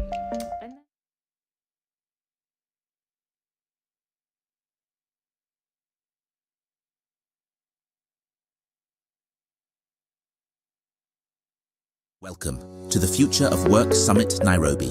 Reimagining jobs for Africa in a disrupted labor market for global competitiveness. Dates 14 and 15 March 2024. Venue, University of Nairobi, Manu Chandaria Hall. 2 days of engaging sessions, plus attendees and 50 keynote speakers. Future of work, global thought leaders and influencers. Top conference topics and themes. Technology catalyzing shifts in the nature of work, workplace, and workers. Innovation and entrepreneurship as catalyst for work opportunities. Strengths of inclusivity at the workplace, globalization and business competitiveness. Partners, Ministry of ICT and the Digital Economy, Kenya Private Sector Alliance, KEPSA and Gears Kenya. A big special thank you to our strategic partners. The Future of Work Summit, Nairobi. Reimagining jobs for Africa in a disrupted labor market for global competitiveness. Dates 14 and 15 March 2024. Venue, University of Nairobi, Manu Chandaria Hall. Don't miss out. Welcome to the Future of Work Summit Nairobi, reimagining jobs for Africa in a disrupted labour market for global competitiveness. Dates 14 and 15 March 2024. Venue University of Nairobi, Manu Chandaria Hall. 2 days of engaging sessions, plus attendees and 50 keynote speakers. Ladies and gentlemen, Future of welcome work, back. global thought leaders and Karibuni sana. influencers.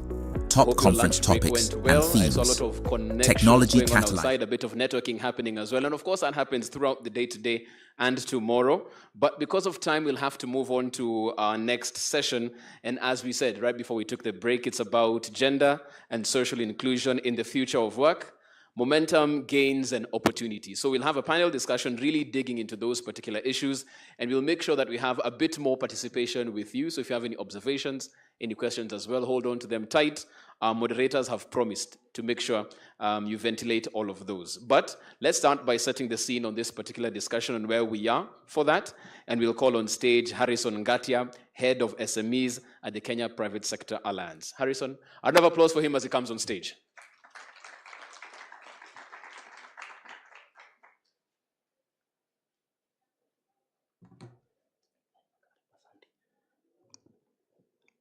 Good afternoon, ladies and gentlemen. I'll be taking some few minutes just to set the scene on this agenda and majorly on what KEPSA is doing in terms of inclusion and gender. So I'll start with KEPSA has been very deliberate in terms of ensuring that we are gender and inclusive in our programs, in our work. And one of the things that we are doing is that we have a program that is supporting our work.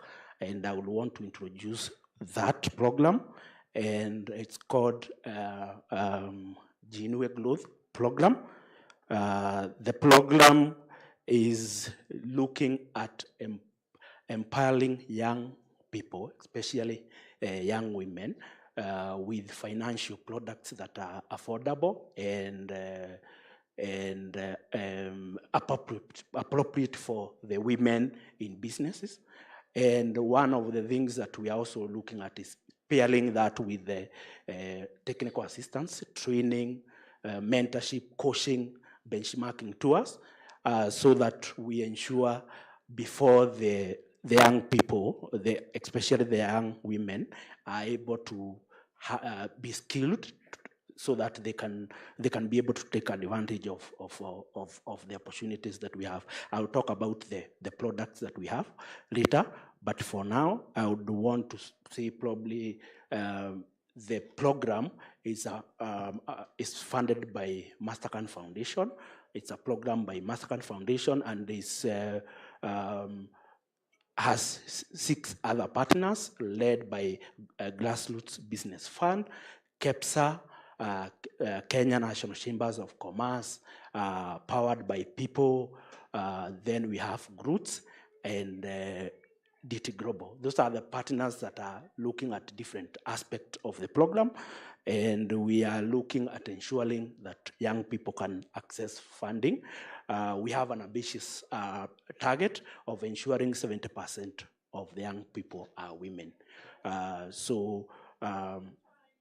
is the program that is funding our gender inclusion, especially for entrepreneurs. And previously, we have been funded by Mastercard Foundation, and we were able to develop a gender strategy. And the gender strategy is looking how do we ensure that enterprises, whether large, small, are able to mainstream issues of gender in their work, whether it's through employment, whether it's through providing supply chain opportunities, whether it's in leadership, all the things that that will ensure that gender issues are mainstreamed in the workplace.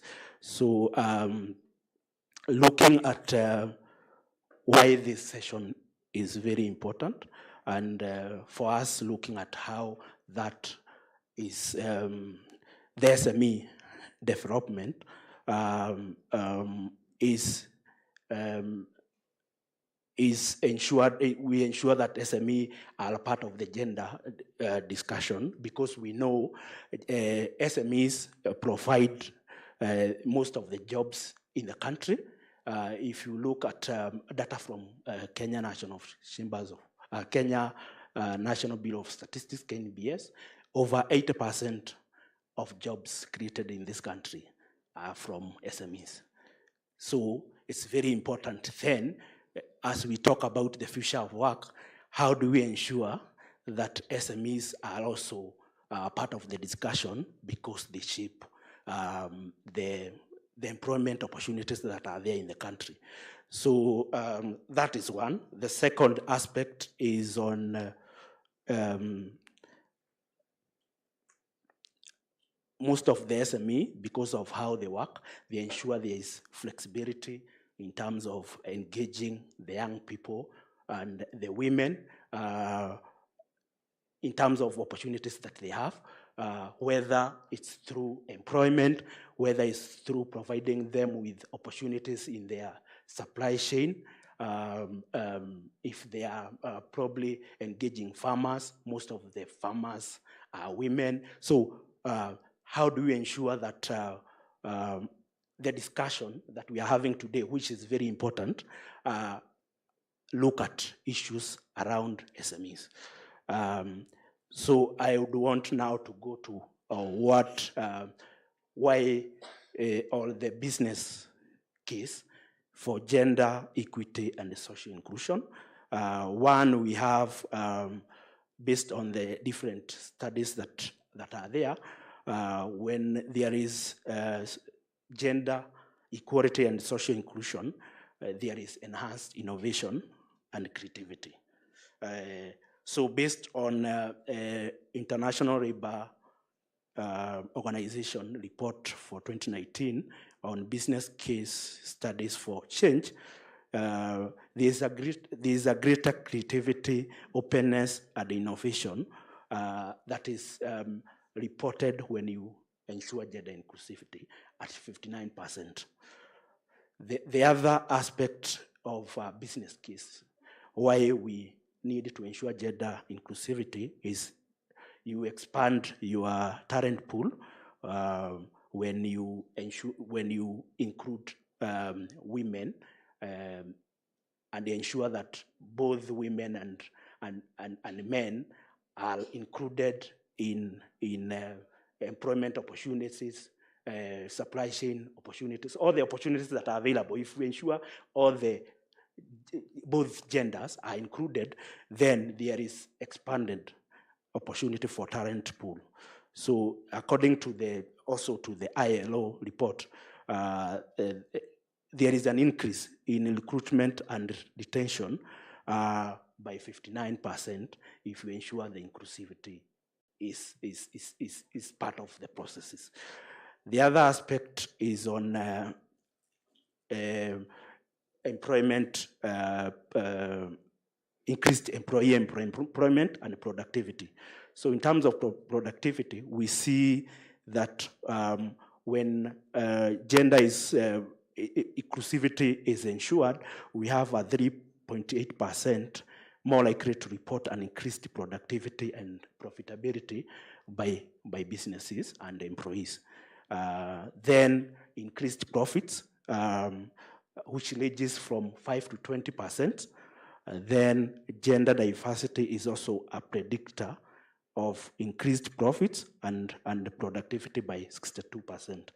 So those are all part of the business case why gender inclusivity is important.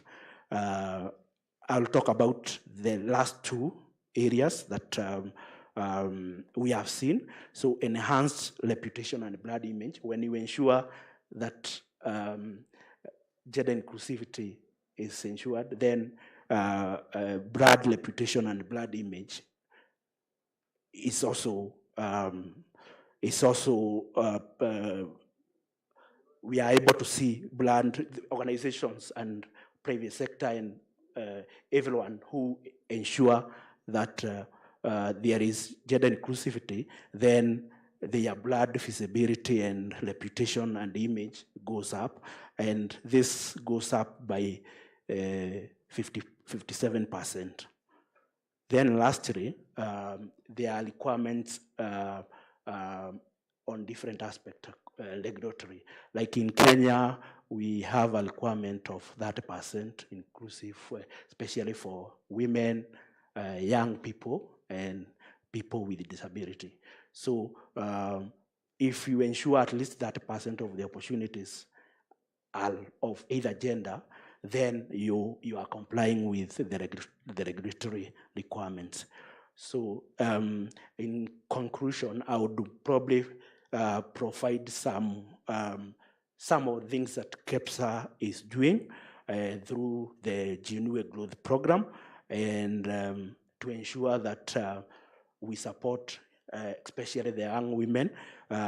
We have rolled out with our partners our financial products that are providing very competitive interest rates, less than 10% per annum, and the period is between 2 months to 2 years, and we are providing financial products that are between 5,000 to 14 million, depending on the size of the businesses.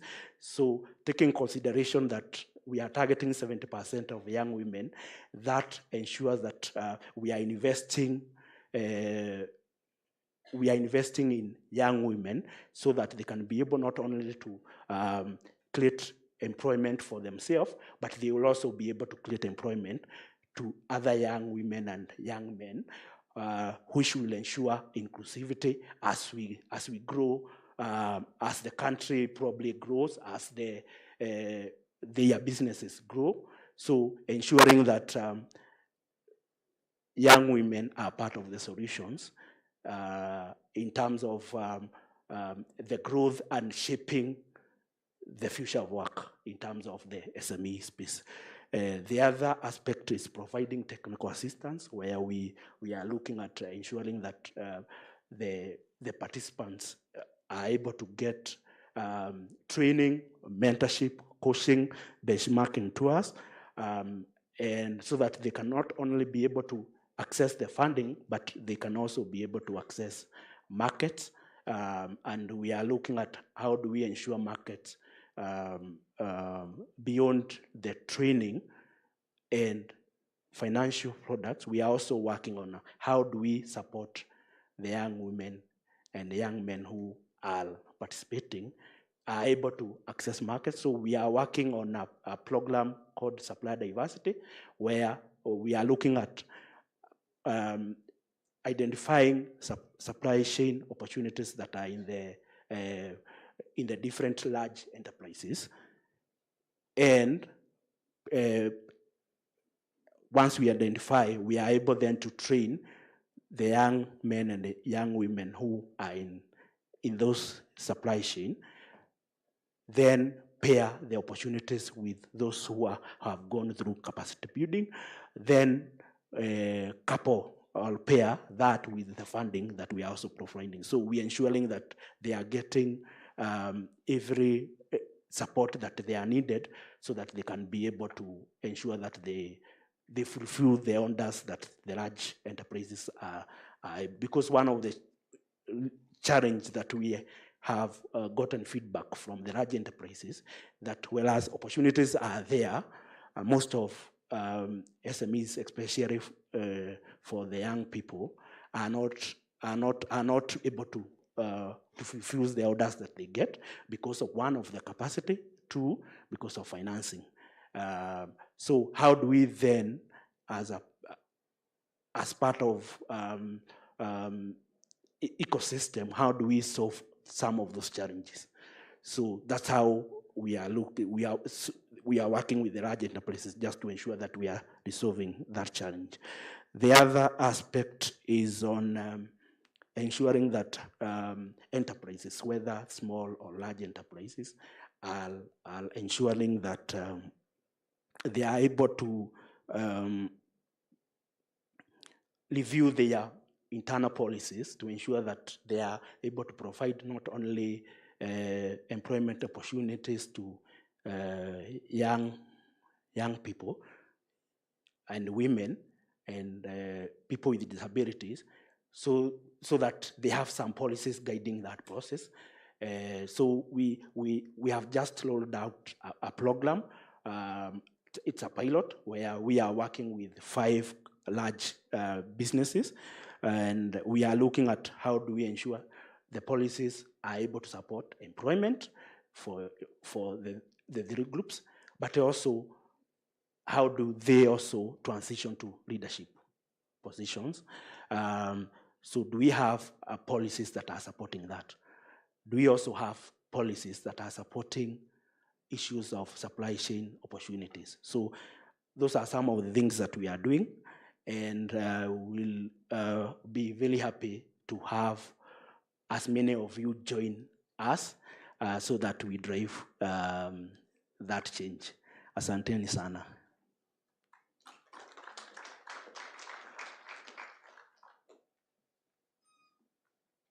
Another round of applause for Harrison, please. Of course, just putting a business case forward for even any enterprise or enterprise owner in the room, in the sense that it's not only good for the brand, it's good for your balance sheet, it's good for your profit and loss, it's good all round when you think about inclusion as far as your policies are concerned. But now for a deeper dive into this particular discussion, I'd like to call on stage the moderator for this next session, Lucy Mitei, who's the gender specialist at the Kenya Private Sector Alliance. A round of applause for Lucy as she comes on stage.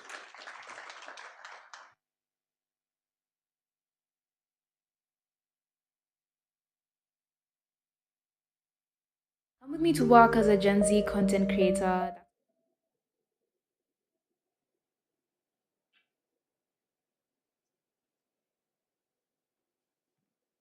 I'm made to understand that there's an introductory video before we get into the panel discussion, so we can play the video and Lucy will take over from there. Work as a Gen Z content creator. That's me walking into the building at around 11.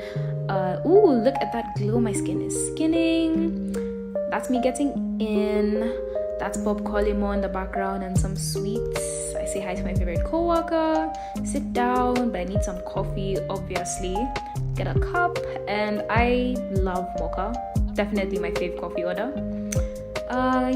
Get out there, soak up the sun, regain some energy, play some music, Lil Minor my fave. That's my first meeting of the day, coming up with some ideas. And then I got sleepy and I, slept. And I slept, and I slept, and I slept, and I slept. And after, I decided to play some games. Mortal Kombat, one of my faves. I'm kind of good, I think. And now it's time to eat. That's me walking into the building at around 11. Ooh, look at that glow. My skin is skinning. That's me getting in. That's Bob Colimo in the background and some sweets. I say hi to my favorite coworker. Sit down, but I need some coffee, obviously. Get a cup, and I love mocha. Definitely my fave coffee order. Get out there, soak up the sun, regain some energy, play some music, Lil Minor my fave. That's my first meeting of the day, coming up with some ideas. And then I got sleepy and I, slept. And I slept, and I slept, and I slept, and I slept. And after, I decided to play some games. Mortal Kombat, one of my faves. I'm kind of good, I think. And now it's time to eat. Eat some wings, some fried. Oh, look at me devouring that food. Wow, okay. And then shoot some content. Oh, wow, I am so beautiful. I am gorgeous. Hydrate, hydrate, hydrate. And then I couldn't hold in my laugh. Anyway, it's time to go. And that's me running away. Bye.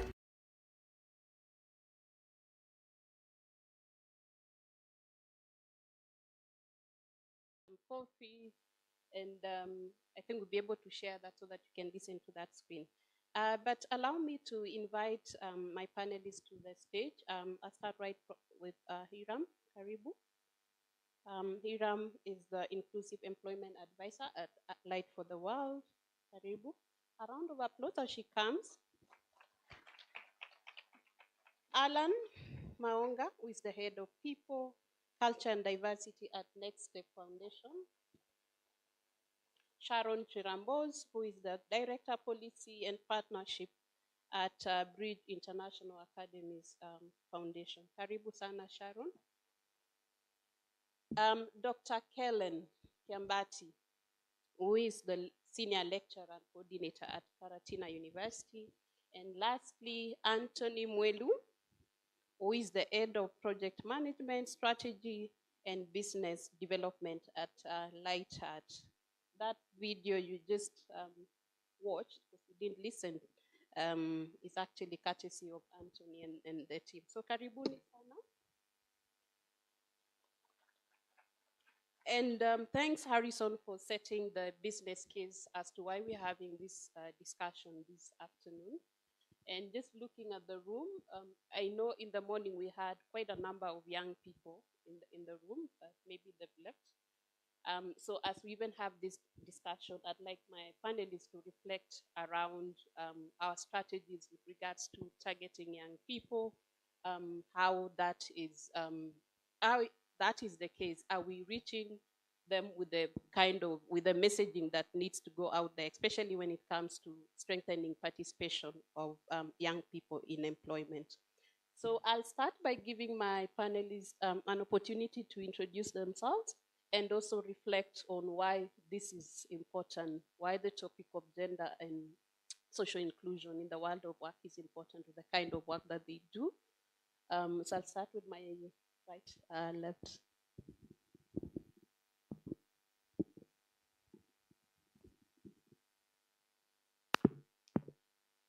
Good afternoon. My name is Erin Bahawal. I'm an inclusive employment advisor with Light for the World, and I also lead on partnerships.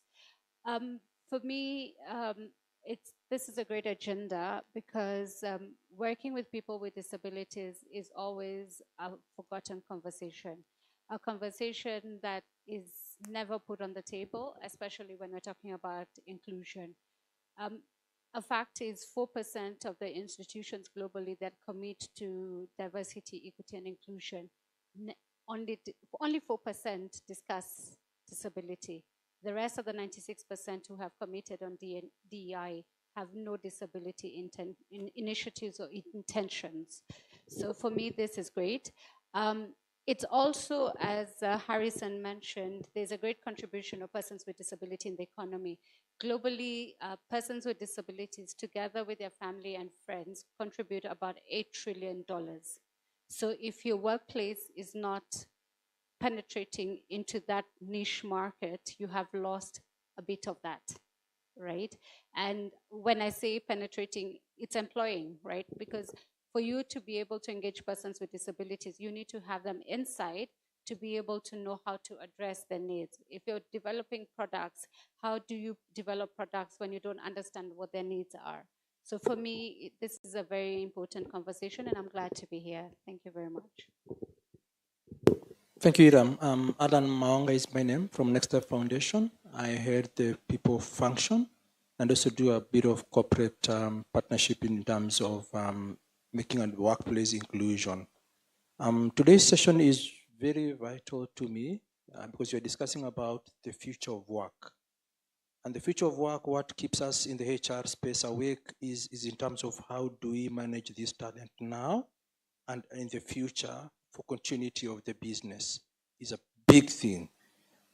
We are trying to increase our talent pool pipeline in terms of looking at what areas have we not been looking in terms of attracting talent to the workplace, and looking at the periphery of this particular line, then you find that we have this big pool of experienced, competent candidates who are persons with disability. That is why the subject is very key, just to be able to discuss it in terms of the future of work. How do we make sure that we have included persons with disability into the table, into the pipeline, and for business continuity and the future of work? Thank you. Thank you very much. My name is Sharon Cherambos. I'm the Director of Policy and Partnerships at Bridge International Academies. And I think this is an absolute privilege to be part of this discussion. And for me, the aspect of both gender equality and social inclusion is a matter that speaks to the work that I do. And being a self-proclaimed gender champion, it is important for me to be part of the discussion. Now, in terms of what we do at Bridge, when you talk about social inclusion, we cater to the underserved communities. So we have over 100 schools across Kenya that cater to learners in informal settlements, rural pockets of poverty, and essentially, you know, the ASL areas which would be underserved. Pertaining to gender, I think what I would like to do as part of even my personal goal is to take the conversation deeper so that we're not talking numbers and greenwashing by saying we're meeting gender parity numbers. So I look forward to this discussion. Thank you. Thank you so much, everyone. My name is Kellen Kiambati. I serve as the Director, Resource Mobilization and International Programs at Karatina University. As a university, the kind of work that we do cuts across three main components. We have teaching, research, and community outreach. Our motto is to inspire innovation and leadership. And as a university, we trust that there cannot be sustainable development without inclusivity. So even as we teach, as we develop programs, as we undertake research to produce compelling, credible, and convincing evidence, we keep asking ourselves, are we inclusive in everything that we do? As we provide solutions to community challenges, the key question we ask, are we inclusive as we provide those solutions? So that is the kind of work I do on every day. And of course, it's a privilege to be here this afternoon.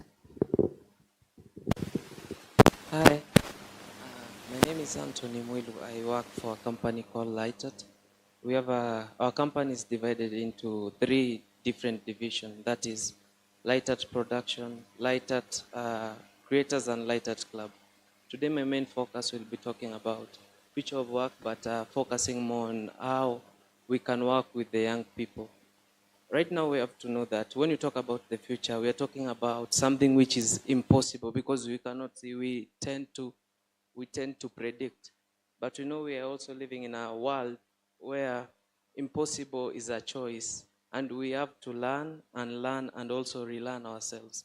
And when we focus more on the future, we are talking about it's going to be a very interesting thing because it will be more of the smallest overtaking the biggest because of using digitalization to their advantage.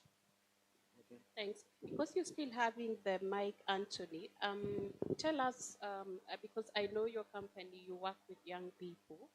So what is a normal day at Lightat in terms of the people you engage, the youngest you have in your workforce, and how are you strengthening, I would say, providing youth inclusive environment at your workplace? First of all, our company doesn't have a CEO. We work the agile way without believing that if you are the leader, you need also to be the chief executive officer of the company. Is it a good luck or a bad luck? I got the chance to form a company. I was a photographer who grew up in the slum, Mathare. Learning from that, we started learning photography at a very young age. Growing, learning photography, we started taking pictures, then got the advantage of selling our photos to the European countries, that is Holland and other countries in the Europe, using digitalization to advantage. After that, growing up, there was like, we are taking photos, but how can we enable ourselves using photography? We started attending different events. We attended events, taking pictures, printing, then selling to people. One One of the main events we attended was Safaricom Jazz. We got the chance to meet Bob Colimo, took photos of him, and we sold into him, but he didn't have cash. He told us, like, can you come to my office and take money on Monday? We went to his office, and it was like, Safaricom has so many events. Instead of me giving you the money, I'll give you the chance to work with Safaricom in other events. We agreed on to that. The next day we got a call, told that there was an event happening in Narok, and Safaricom wants you to come and cover. Took a bike all the way from Nairobi to Narok, and that's how our company was formed from there. We kept on using digitalization to advantage. When working with Safaricom, we didn't have Dropbox and other likes, people using them. Therefore, we started using them. They gave us more and more jobs and more chances. Then COVID came. COVID coming, there was a very big disadvantage because you could not go outside and take photos, do videography. Therefore, we had to rechange our business model by working with the people in formal settlements, using graffiti to send the message. We came up with the first, we started using graffiti to send message and communicate with the people from the informal settlements that you can wash your hands, you can do you can protect yourself from COVID. We created our other company called Light Art Club, which was more of talking to the young people and using graffiti to send the message. After that, we had so many young people, and the other young people who wanted to join our platform. Therefore, we had to rechange our model and created Light Art Creators. It was more of using different model to be able to move. It was more of moving towards the future. Thank you for that. It's interesting how you were able to use an opportunity that came through the late Bob Colimo. And I know you're being selfish with information, but I'll keep pestering you so that you can share and even tell us how many employees so far you have and really how that is going with regards to even engaging more young people. And let me come to you, Dr. Kellen. Just listening to what Anthony has said, and as someone in the space of skilling, could you reflect on some of the emerging trends when it comes to gender and social inclusion around the area of skilling, and even tell us if you're producing the kind of graduates that can fit in that world of hunting?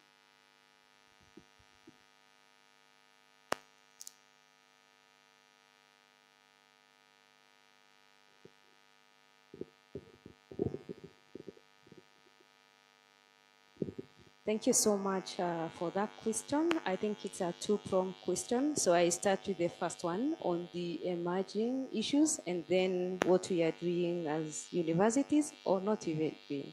So the first thing is one of the key emerging issues is the shift from the traditional workspace to a workspace that create experiences as opposed to the way we were used to 5 to 6 or 8 to 5, and you having those very structured ways of working. I think we were able to watch the first video.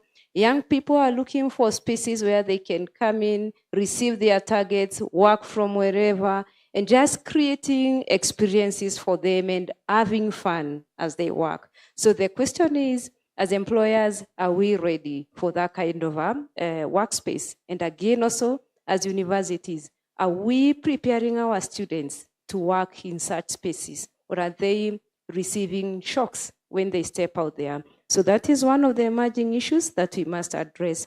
The other emerging issue is the issue of multiple generations at the workplace.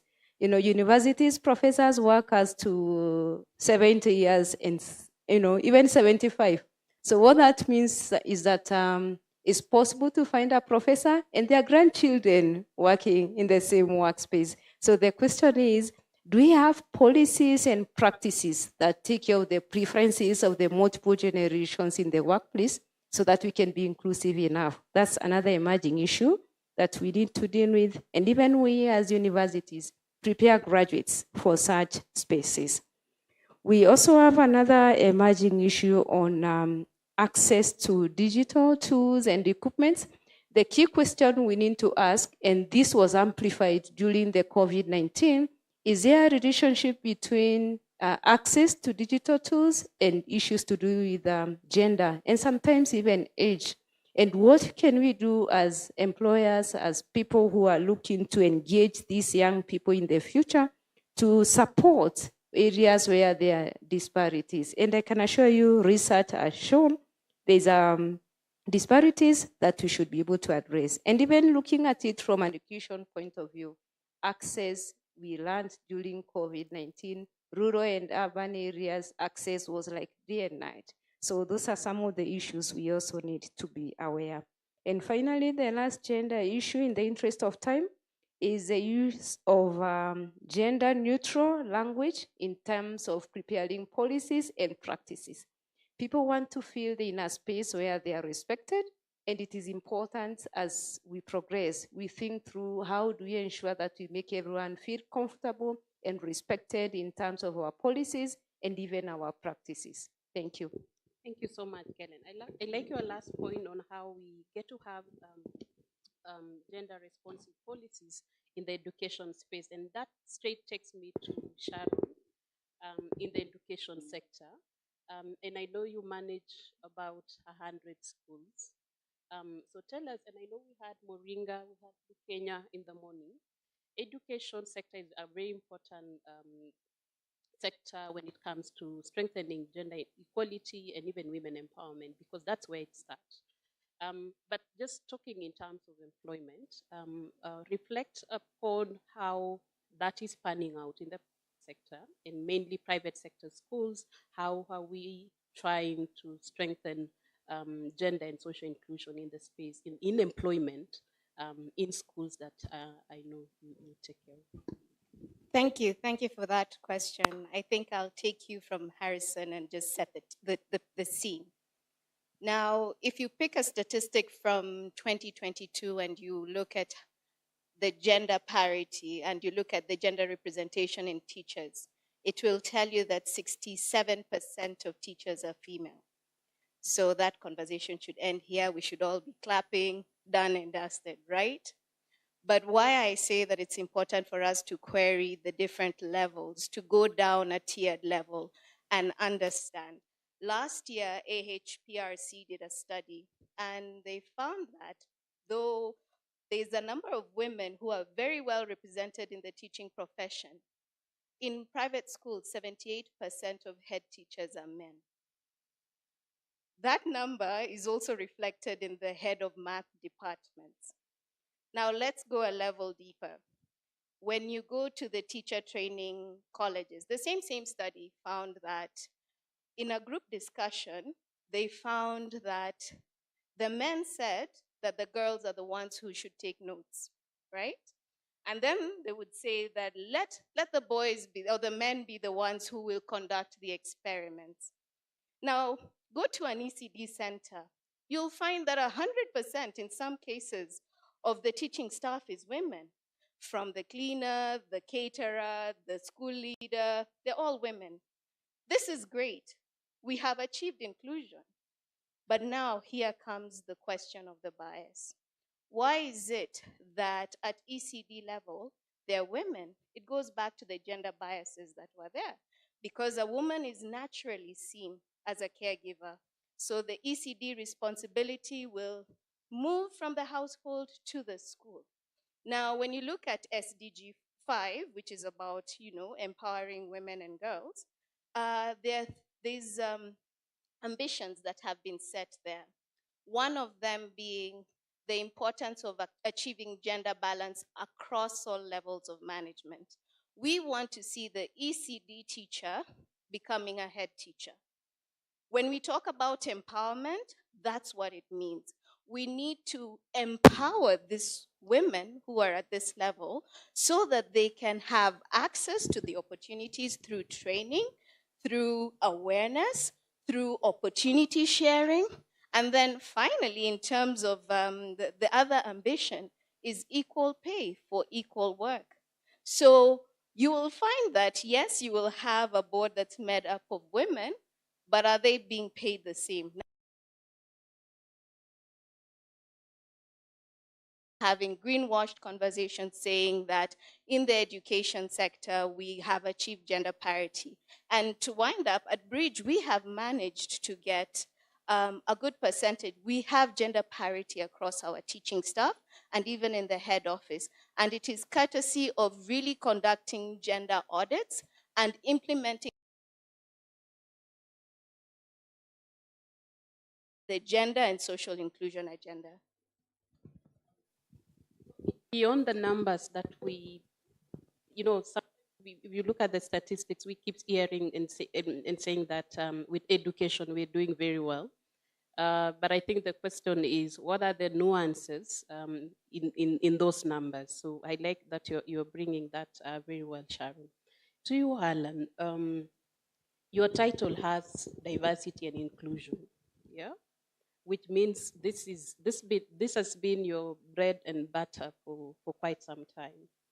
I'd like you to reflect on just again what Sharon has left in terms of who should take responsibility in terms of leadership, in terms of strengthening gender and inclusion or diversity and inclusion at the workplace, and using your own example, looking at, I'm sure you've managed several human resource models over the years, and you are at a position to help us understand where does the buck stop when we talk about gender and inclusion at the workplace. Thank you. The buck stops and starts with the leader of the organization. The leader's work is to influence policies and make sure that they are followed through. But then it starts by understanding the context in terms of where you are in. Then you're able to set the targets and be able to walk through. If we talk about future of work, then as a leader, you really need to understand that particular space. What do we mean by the future of work? As a leader in any organization, then you need to understand that there are three moving parts. One is the workplace itself is really moving. What are the young people looking at in terms of coming to the workplace and deliver your work? And looking at the demographics of the underserved in the community, then how do they come in and feel that they are part of this particular organization? They're able to deliver as per their style, but deliver on the needs of the business. Two, the work itself is changing. It's not the same way we used to do. We used to pay fare by having some cash. Right now, we're seeing a lot of campaign to go digital.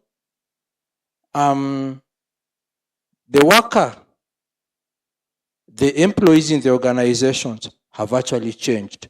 So these three W's, the work, the workplace, and the worker have changed. So as a leader, to be able to bring in the social inclusion and bring in persons with disability, then you need to understand your terrain. And I really love the BANI framework because we have moved from VUCA to BANI. And BANI, B-A-N-I, talks about how the workplace is very brittle. We used to do and have a very structured way of doing things. We have just seen a video here, and our colleague here said they don't have a CEO. So the future of work is actually challenging in terms of how things work. So then, what are the other elements in our businesses that are at risk that we should be able to tap on the power of technology to be able to enable those structures? There's a lot of anxiousness in the workplace. Employees will tell you, you are rolling in a new application. Is my work safe? Then for our community who are already the underserved talent within the organization, what is in for them? As a leader, do you assure them in terms of this is the career plan that I have for you in terms of your role? This is your contribution into the business, and this is how we are seeing you grow into the future. So the assurance that yes, as long as we are adapting these new technologies, then how do we move together as a business to make sure that in the coming 3 years, 4 years, the entire workforce is not made redundant because you did not be able to prepare them? And how do you prepare them? Of course, continuous performance conversations in terms of this is how you're performing, this is how we would want you to perform going forward. The learning experiences, are we having experiential learning? We're having a lot of challenges with the Gen Zs, is because as leadership, we are not really bringing in the experience into the workplaces. How our participants who are coming in with different ways of working, we are not really incorporating them into the workplaces. So a bit of flexibility. The third one is nonlinear. Nonlinear basically means that we have laws, and we keep on referring to the Employment Act of 2007. We are already in 2012, quite a number of years in between. In many conversations that I have been in, we keep on having a challenge in terms of defining who is a gig worker. How do we treat a gig worker? Then we are finding that the law has got some gaps that we cannot be able to address. My colleague here, he didn't mention about the age group of his employees, but then if I can be able to disclose, he's working with about 16, 17-year-old employees who are doing well. Then what the law says about that? Then the law is against that. But then we are teaching our new generation employees about coding at a very early age. So you have your kid at the age of 3 already learning coding. Then at the age of 10 or 12, he's already a good coder. Then would you want to wait for another 6 years for this particular person to be at the age of 18? When do we tap to this talent early? So those are some of the nonlinear elements we are seeing coming to the workplace. Then as leaders, how do we incorporate that, bearing in mind that we have a law and safeguarding policy that we need to look at? Finally, is the lack of comprehending. We are not sure how the future of work will look like. We are mark timing, but as leaders then, it is our duty to be able to understand our terrain and plan in advance for the unforeseen. Some of the worries that we have is because of misinformation. We don't know what will happen. So in terms of the inclusion bit, then and my sister Hiram will talk about more about it, then you need really to have the courage to be able to go out there, find more information, partner with more like-minded organization to be able to guide you on the path and start whichever point you are. Thank you, Alan. I'll come back to you on question around the policies and the legal environment and how is that also evolving, or we will be in the next 10 years we'll be talking about laws that are not changing yet. You're talking about the future of work. To you, Hiram, on your work involves supporting or working with persons with disabilities and looking at how they can also gain or they can also get employment that is dignifying and also fulfilling. Could you please reflect on the pain points that persons with disabilities, and I know we had Eve in the morning to share, from your experience, how are you also trying to strengthen or support them so that they can get the jobs? And I know that's a question that's a very interesting question, because sometimes you don't have the power. The power is with the people who have the jobs. Prepare your participant, but then if the job openings are not there, what becomes a problem? But, in terms of their pain points, what are they saying? Okay, I would look at it two ways, pain points from both sides, the supply and the demand. In terms of the supply, it's first and foremost important to acknowledge that it takes persons with disabilities much longer to get to where us without disabilities do get.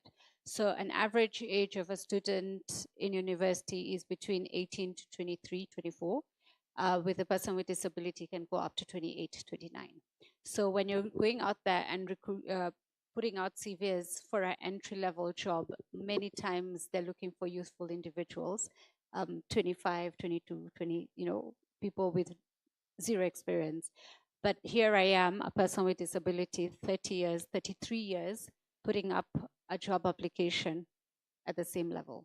It's a challenge. That's one. Two, even dropping off those, after dropping off those CVs, the fact that I have declared that I have a disability, I will not be called for an interview, right? So it's a catch-22 for them is, do I declare my disability prior to applying for the job or during the application process or after when I'm being called for an interview? Or even when I show up at the interview. And if it's an invisible disability, then after, when they've given me the offer, right? Because what happens is my impairment is seen as a barrier for me to access work, right? It's seen as an expensive route. For me to engage a person with a hearing impairment, I must hire a sign language interpreter. What happens with employers, there's no creativity about engaging persons, right?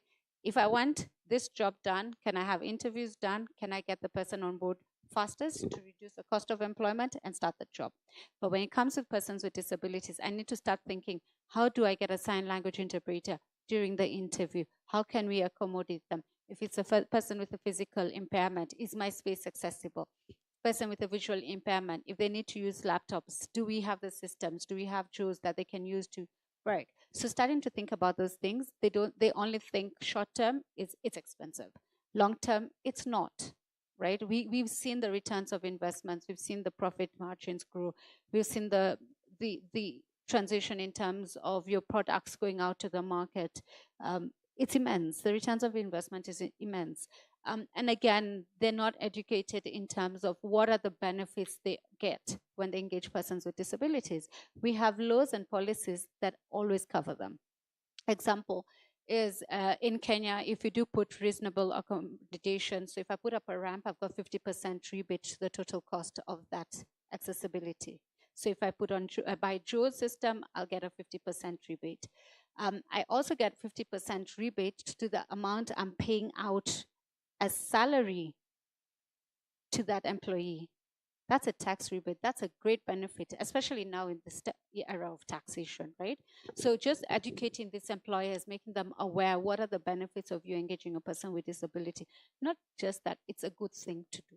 It is, but it's the right thing to do. We have a huge population. Imagine we have 1.6 billion people with disabilities globally. 80% are in the developing countries. What does that mean?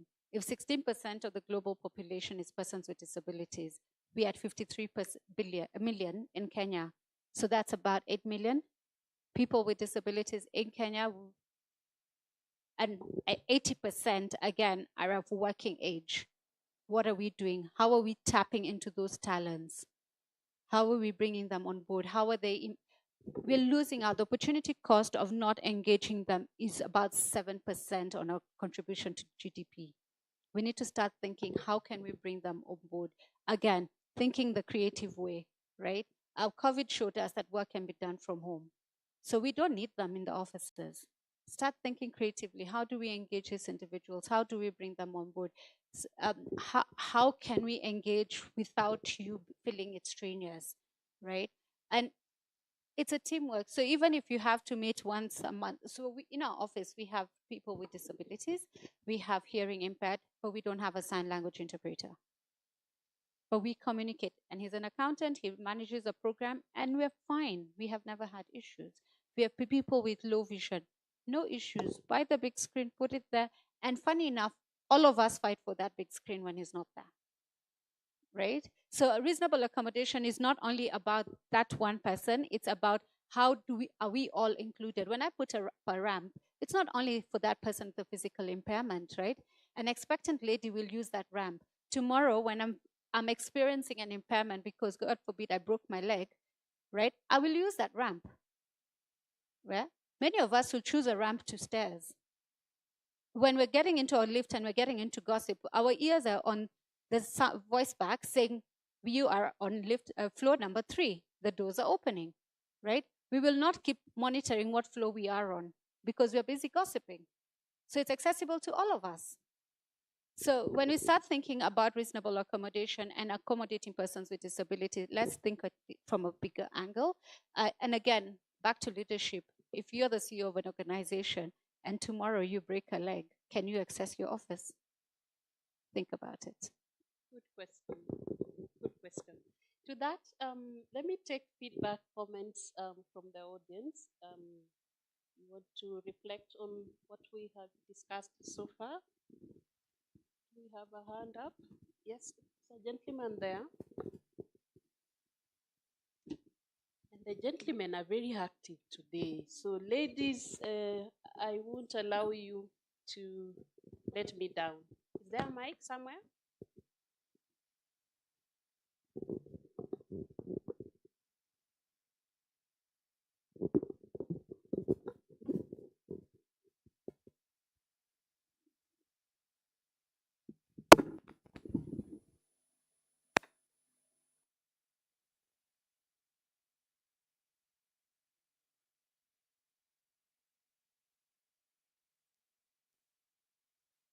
Thank you very much. My name is Benjamin Afubwa. I'm a Career and Alumni Services Director at Mount Kenya University. I've enjoyed the conversation, and I just have a few contributions or queries concerning the gap on handling the policies around PWD or inclusivity.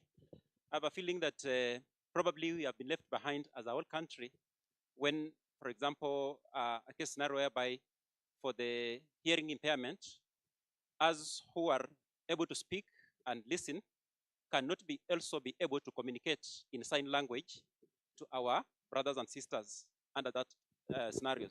So to me, I have a feeling that if there is a policy change that can contribute towards curriculum change, then it should be that there is a requirement at either class 3 or class 4, all students must be exposed to sign language. Because in such an interpretation, I feel like it's us now who are disabled to speak to our brothers and sisters in that scenario. The other one I had is about most of us who are maybe on senior positions and CEOs are making decisions in the institutions, especially in the HR direction. You'll find that the gap of the age gap right now, where we are talking about, my sister there was talking about grandpa is now working with the granddaughter or grandson. What are some of the strategies we are putting in place or initiatives we are putting in place to ensure that there is a harmony in terms of those who are 75 and still working, and also those who are just incoming at around 16 or so, in terms of staff induction, that harmony initiatives of those gaps in terms of the age. So I think there is a total mirror to us to put in a lot of effort and a lot of initiatives to migrate to the best future work in advance. Thank you.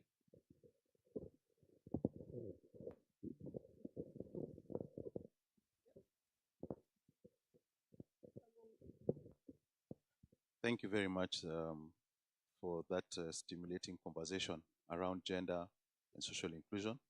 My name is Samuel Wanjau, and I work for Africa Center for Technology Studies as a research fellow based at Konza Technopolis.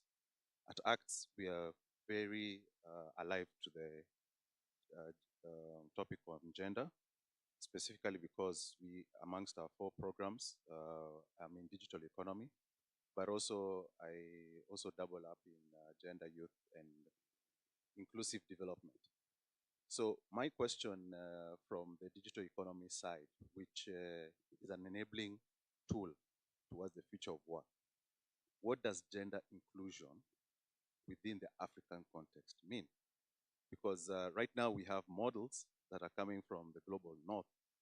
However, when we try to incorporate that within the tools that are going to be used, including what my brother here has talked about, sign language, because you can use the telephone to, to communicate in sign language.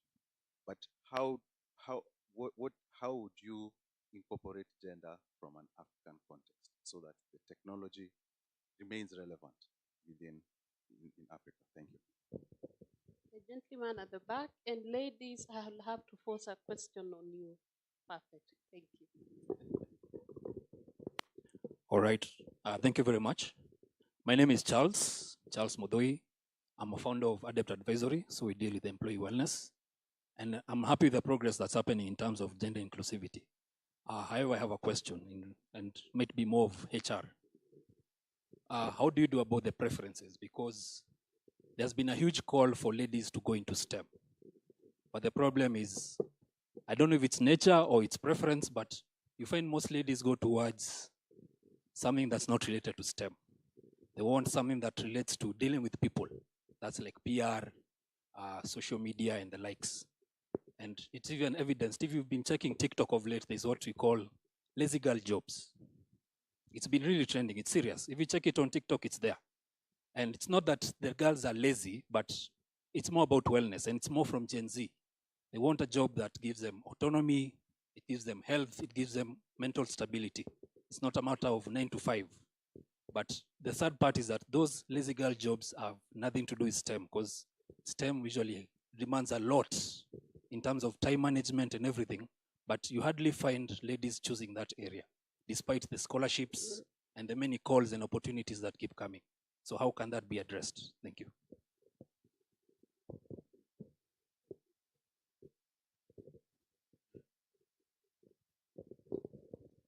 Purposes of being gender responsive, I'll take two ladies. So good afternoon. My name is Joy Ngugi. I work for KfW German Development Bank.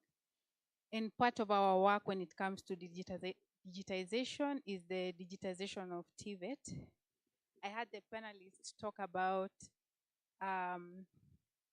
if you're a boss at a company, would you be able to access your office? The big question I have for our program is for the TVET institutions, over and above the ramps that they provide, what can be done to be more inclusive to the people with disabilities, with digitization as a low-hanging fruit? And that would really help us because we are in the design phase of our program. Probably your insights will really help us coin the real need and a solution to the need that is for us to be more inclusive. And then the other question I have is more for the young, the Gen Zs. I had a conversation with a certain 7-year-old and I asked him what he wants to be when he grows up. He says he wants to be a YouTuber, to be unboxing and reviewing toys. So I just wonder, gone are the days where the young people would say they want to be bankers, they want to be doctors. Maybe just for the young people to touch a little bit on what is this work that they want in future, so at least we know where we are moving to, because the traditional jobs are no longer attractive to the young people. Thank you.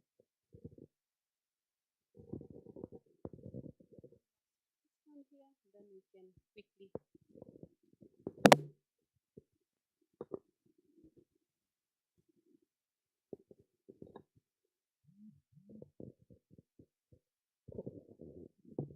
Hi, everyone. Two concerns, actually just comments. One, I know we are big on gender equality, and the biggest thing why a lot of women tend to be left behind, it's because when you get to a place where you have a kid, most of us would prefer taking time and attending to the child before we come back. See, sorry, I didn't start with my name. My name is Elsa Oguya, and I'm a marketing and communication specialist at Gap Recruitment. And our biggest concern when it comes to gender equality is how we can bring back these women. We call them returnees. You come back, you haven't been in the workforce for 2 years, and an employer is asking you, what have you been doing? How can we match your skills to measure up with our male counterparts? So, like the gentleman spoke about women not being able to, not being STEM inclined, or a lot of women not choosing that. The problem is that when we are out, a lot of things tend to progress, and then we want to come back. There's no training for these ladies. So that's where Gap Recruitment is trying to bring these women back. Let's give them the training. Let's match them up with employers. And if there are any employers in the room, this is your time to reach out to Gap and see who are these women? How can we measure up? How can we bridge that gap together? And then secondly, with Iram, what you said about a lot of employers not being able to, not a lot of opportunities are out there for uh, people living with disability. It's true, because it also challenged me for how many, I've been in Gap for a while now, and I've never seen someone who's living with disability come in for an interview. And that challenged me, because now I get to go back and talk to our recruiter. How can we partner with your organization to make sure that our database has these people, and we can go through their CVs and see how is it that we can include them? How can we petition, or how can we lobby to employers and say, we have this person living with disability and they are very much capable, so please employ them. And these are some of the benefits you get to have it as an employer. So yeah, thanks. Thanks, Elsa. I'm happy that you're also providing solutions to the issues that you're seeing at your workplace, and also offering solutions to other. I like the idea around supporting returnees, and that means that companies can reach out to you for skilling, for support, especially for their women employees who just come back from, say, maternity, and I really like that. So let's quickly try and address these questions, and I'll start with you, Anthony. There was a question about, so what do young people want when it comes to work? What is it that you're looking for? Help us answer that, Anthony.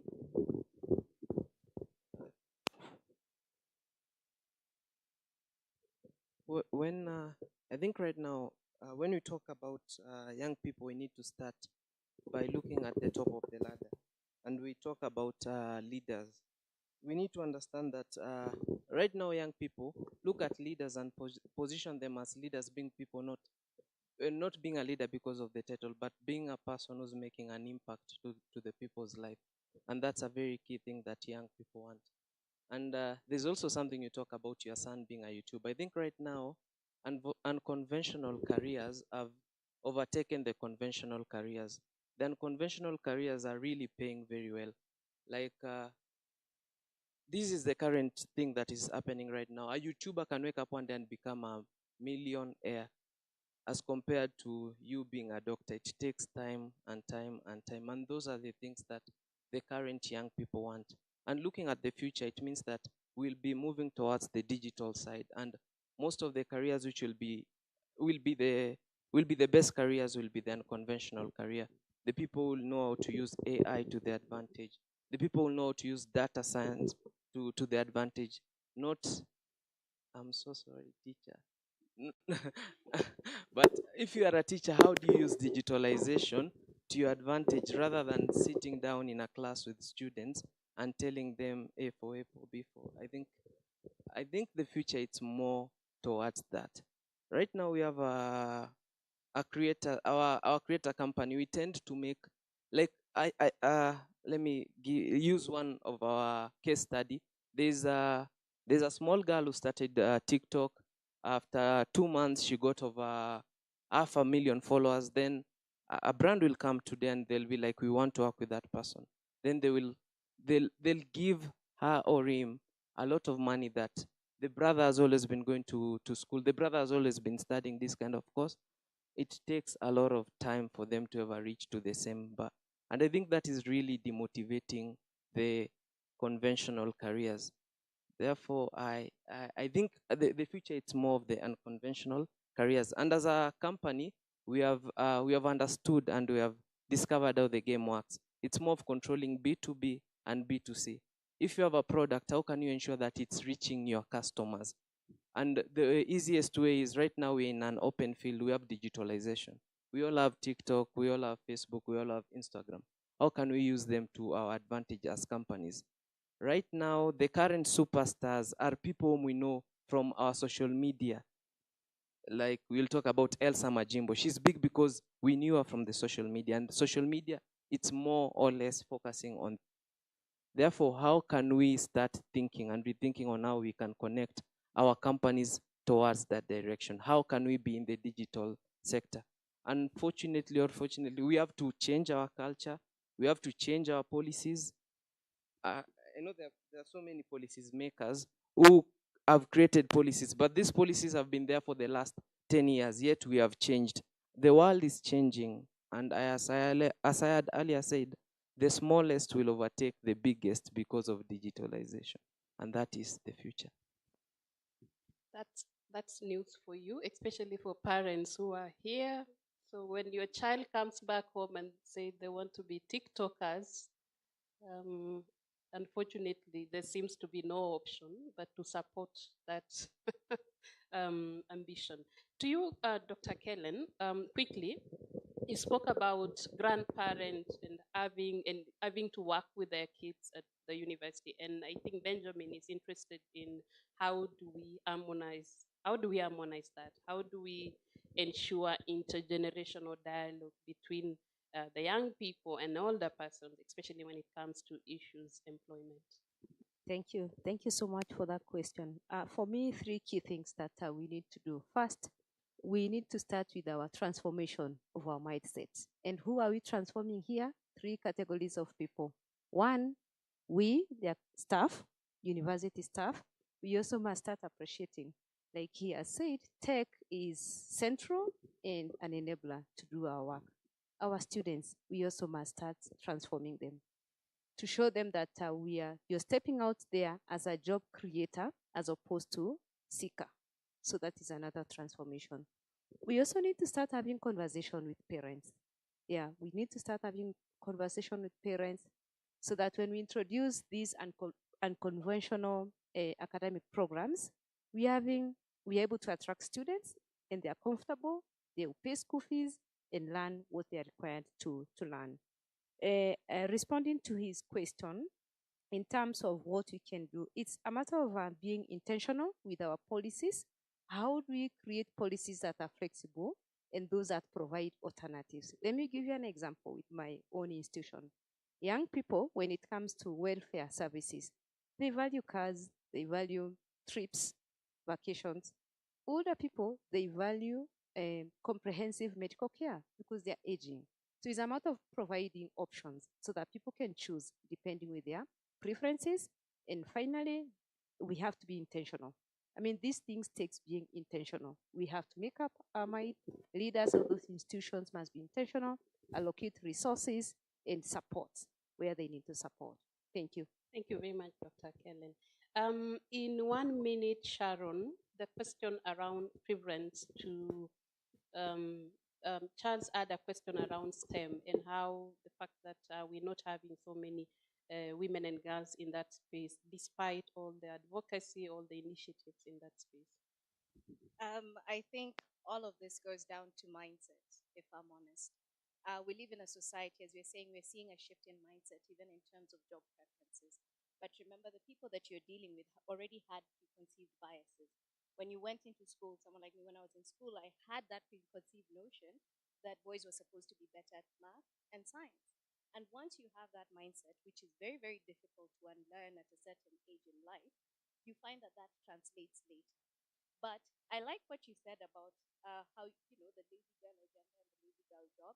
One thing that I would say, the positive aspect of that is it's creating awareness, and it ties very well to what the lady was talking about there, about how can we have inclusive workforce and policies that will allow a woman to be able to still, as I don't know, somebody talked about the role of women in Africa, in an African context, to allow her to still bear her responsibilities as a woman in a household, to earn a job that doesn't require, to go and have a job that doesn't require her to just sit at her desk, go home and wait to cook for dinner. So for me, the beauty about all of this is the solutions are within. I would summarize it in 3 ways. Policies, internal and external, as organizations, as recruiters, as businesses, making sure that they're gender friendly. I'd also say investment. I think we've been given a very nice segue that when you invest in a woman, you empower your brand and you achieve very good bottom lines clearly. And then finally, the mindset. Why can't we leverage on the social media to start shifting this mindset? And there was another point that I said I'll pick up about disrupting it at curriculum level. If you're talking about even sign language at grade 3, you're disrupting it and affecting a mindset. So I'd summarize it in those 3 ways. Thank you. Very much, Sharon. Alan, there's an interesting question from someone. Gender and social inclusion from African perspective. What do you have to say about that? Wow, from African perspective.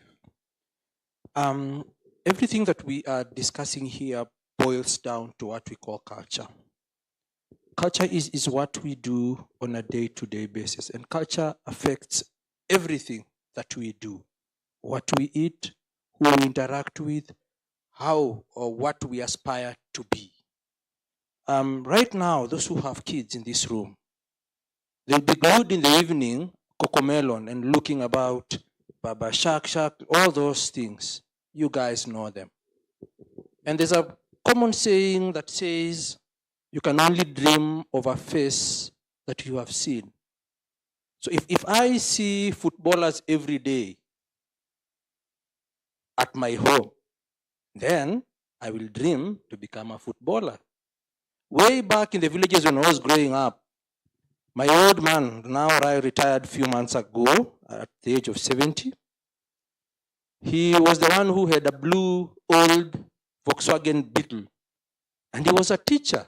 So everybody in that village aspired to become a teacher so that they can be able to buy a car. We were born 9 of us, I being the 4th person in that family. All of us, 6 of us, are teachers because is what we saw, is what we dreamt to be. So right now, what we are seeing in terms of choosing career, before I come to the question, is a situation of what we are seeing and what we are dreaming to be. Policy in this country says if you are a doctor, then you really don't go to social media and showcase yourself. So you not expect a young man growing up would want to become a doctor or a policeman, because that is not what they are seeing. So then we need to look how to balance. And there are many ways in terms of tagging your young ones into the workplaces just to be able to see. And we have done many initiatives in terms of bring your child to work. Let the child see where does mommy and daddy go 8 to 5. Let them come to your workplaces. Let them see that we have more career out there than what they really are looking at. So that really brings again the space of the STEM, whereby we have more men on the STEM and we are trying to pull our ladies into the STEM, is because what they have been exposed to. So the culture is what plays a big influence in terms of what somebody would want to be. Thank you, Alan. And I relate with the Cocomelon story and my son. And it's something that I don't know, it will take, I don't know who, to take that away from him. A story for another day. Hiram, there's a question from Benjamin around policies around sign language and trying to introduce this while in school or in curriculum so that we can actually have more people who can support persons with disabilities, especially when it comes to sign language. So how can we push maybe for a policy change so that that can be part of the curriculum? And there's the last question from, I think, Joy. She asked, it's about TVET. So beyond the RAMs, what else can they do to strengthen inclusion in their program? Thank you very much. First and foremost, I'm really disturbed, sorry. We don't refer to persons with disabilities as PWDs, just to correct the language. And we also don't refer to them as persons living with disabilities, because living with disabilities means they can leave the disability at home and go to work. It's just persons with disabilities. I think that's something we can take home. Now, in terms of the hearing bill, first and foremost, Kenya has great policies when it comes to inclusion. I think we're among the top 5 in Africa, if I may say so. We've done brilliant with laws around inclusion, with policies, but it stays there. As you speak, we actually have a bill in Parliament on sign language for schools under the education bill, right? So it's brilliant. We've got brilliant policies around inclusion, on employment, in education, in the medical space. It covers most of it. The problem is the implementation. Who enforces the implementation? Who oversees it? A good example is 5% of your total population should be persons with disabilities. Has the government even reached 1%? No. The highest, I think, is at 2.7. That's Safaricom, right? And then again, if you're going back to one tier down, is what's the growth of that individual? Are we doing it just to tick that box of engaging persons with disabilities? I don't know. But then for the sign language, we are looking at the different barriers, and I think most of the barriers are covered in the acts and bills that we have, and policies as well, both internally and externally, but then the implementation becomes the biggest problem. But I hear you on that, and it's something that we need to start thinking of in terms of how do we start sort of implementing those bills and acts, right? In terms of the TVET inclusion, Light for the World works with a number of TVETs and universities, and what we do is carry out an assessment looking at all the different touch points of inclusion and identifying the gaps. So typically, and many times when you're talking about including persons with disability, it's about the built accessibility, your ramp, your stairs, your accessible bathroom, but it goes over and beyond that. Training the teachers on universal design of teaching, having the softwares and the tools for them to be able to learn, so the accessible devices and technology, having the policies so that if I'm a person with, for example, cerebral palsy, can I bring in a scribe into class throughout? Does the policy accommodate that, especially during exam period? So looking at such, when you're looking at the processes of recruitment, how are they interviewing the students? At what point do they declare they have an impairment? How do you also help them when it comes to catching up if it's someone with an intellectual impairment or a learning disability? Because then if they cannot read, they have dyslexia. What sort of formats do you print out? What's the means of teaching? So we look at all that, and we're able to walk that journey with them, because once they identify the gaps, then they're able to commit and say, based on the budget we have, we can do this in the first year, we can do this in the third year, we can do this in the 5 years. But we work with a number of universities. We can tell when we started working, for example, with USIU, they only had 6. Now they have over 100 students with disabilities. We worked with ZTech, they only had 3. Now they have over 60 students with disability, including 100% visually impaired, because that's usually the hardest. So there's a lot of things to look at, and we're able to support you and partner with you to have that. Yeah, I think that's more or less it. But I would also like to say something else. I'm sorry, I know the element of time. Short yes. 30 seconds. It's also important when you're talking about culture, starting to think about you as an individual. How could you contribute to the space being accessible and inclusive? Because remembering that 1 out of 7 people suffer disability at least once in their lifetime. That could be you or your family member.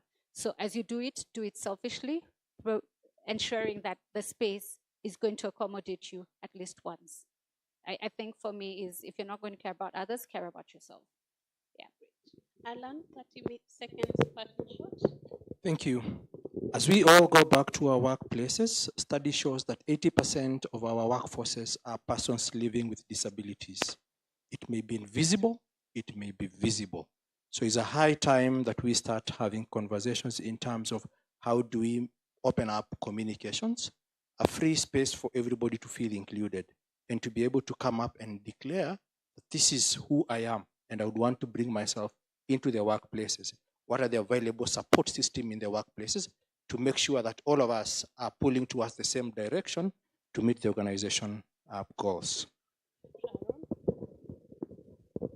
Thank you. I came across a definition, a very Gen Z definition of empower, and it was how to turn I can't into I can through spreading confidence and pouring determination. So as we go out there, let us empower women and the underserved. Thank you. Thank you so much. From our conversation, it is so clear that it's not possible to have inclusion without partners. So as you step out there, please ask yourself, who are the partners that you should work with to ensure inclusion in your space? Thank you. From my end, my final remarks will be like, when you talk about the future, we need to understand that we have to embrace digitalization. Digitalization is everything. Like, we have evolved from that.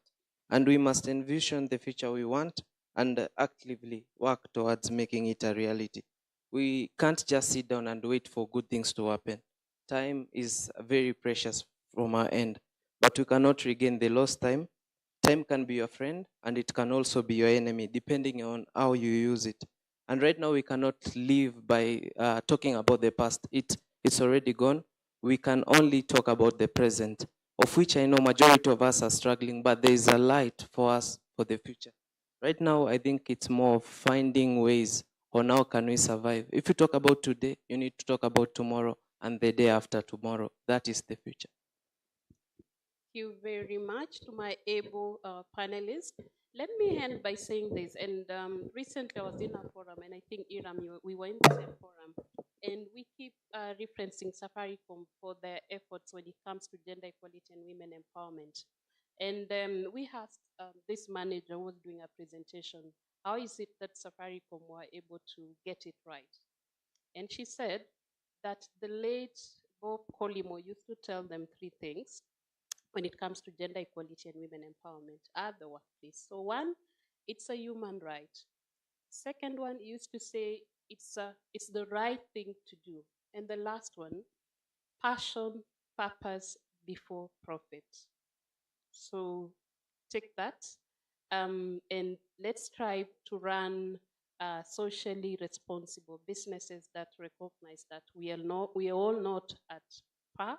We still have inequalities out there, and how can we progressively ensure that we're responding to the strategic needs of women, youth, persons with disabilities, and those that we call underserved. So thank you very much, my able panelists. I have enjoyed the discussion.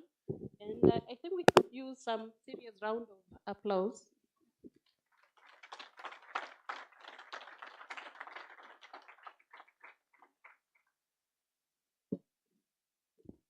I've realized nobody ever gives a round of applause to the moderators, so a round of applause for Lucy as well, as they take their photo. Thank you so much. As we get ready for our final conversation for the day, there we go. After talking about inclusion, we want to see what opportunities are there. What are the trends looking like right now as far as the future of work is concerned? The next conversation really is about navigating that future, and we have a very able panel and moderator to take us through that particular discussion. A lot of instructions. So do you want them to move forward? Wako sawa? Okay, fantastic. Thank you very much. Thank you, ladies and gentlemen. You can have your seats.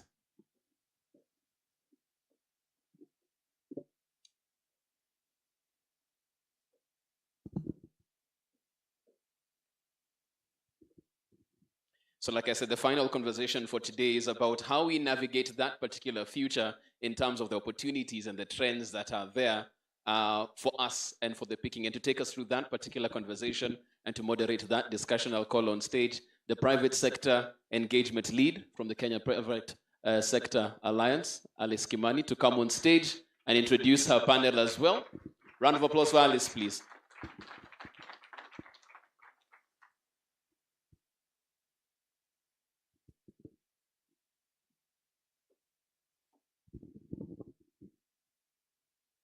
Good afternoon. Are we good? Can see Andrew is already rising, and I'm going to introduce my panel. I'm not going to take so much of your time because they have a lot of wealth to share with us. They have a lot of experience in the emerging technologies and what is happening in the future of work. So allow me to call Andrew, since he's already here. And Nick, and Rosemary,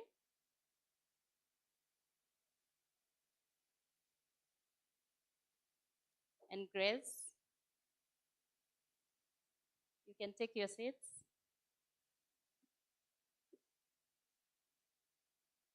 And finally, we'll have Andrew Masila from Safaricom joining us shortly.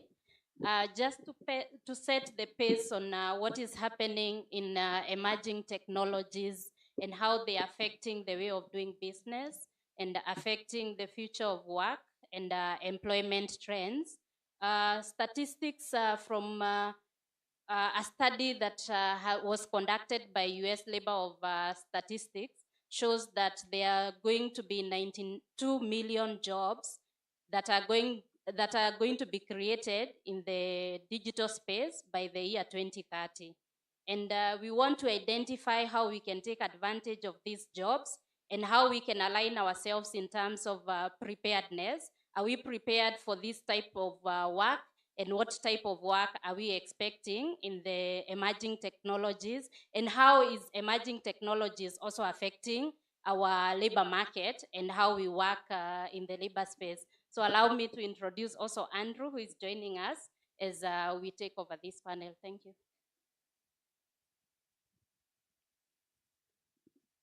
So I think I'll start with you, Andrew, since you're already working with the HR. Please tell us what are the emerging technologies that are affecting the area of work and recruitment, and what are you looking for as you are recruiting young people so that we can prepare young people to meet the demands in the market. Welcome, Andrew. So good afternoon. Andrew is my name. I'm not in HR, although I do work closely with the HR team. And I know with Ajira, we had a program called Industry Digital Talent Partnership. And I think when you talk about the future of work, it's not about whether you work in HR or not, because technology is actually permeating all spheres of life. And when you talk about emerging technologies, you can look at it sort of from two dimensions. Are you on the side that's adapting to sort of the changes, or are you on the side of driving the change? And I think now the conversations should shift more to how can we be at the forefront of actually affecting the different changes that are coming along. But speaking in terms of now to wear a dual hat in terms of being a techie, I lead innovation at Safaricom, but also looking at the resourcing element. And I know I can see among the crowd, we do have partners who are potential employers, but also I can see a couple of students within this audience. When you think about it in terms of how technologies are evolving, I think one key fact you can't ignore is the industrial revolutions. It may sound like more of an engineering look at history, but really it's what has shaped societies.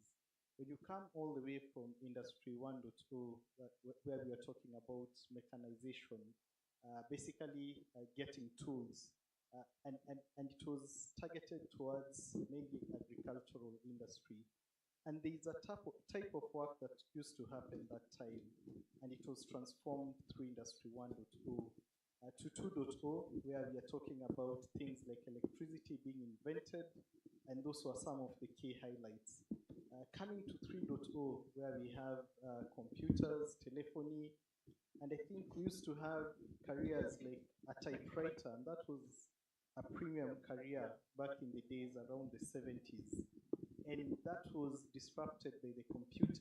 So now that we are in Industry 4.0, where we have artificial intelligence, Gen AI, these are not new things. They used to be there. It's only that now we have better connectivity, cloud technologies, faster processing, and now they can be availed, including at your phone.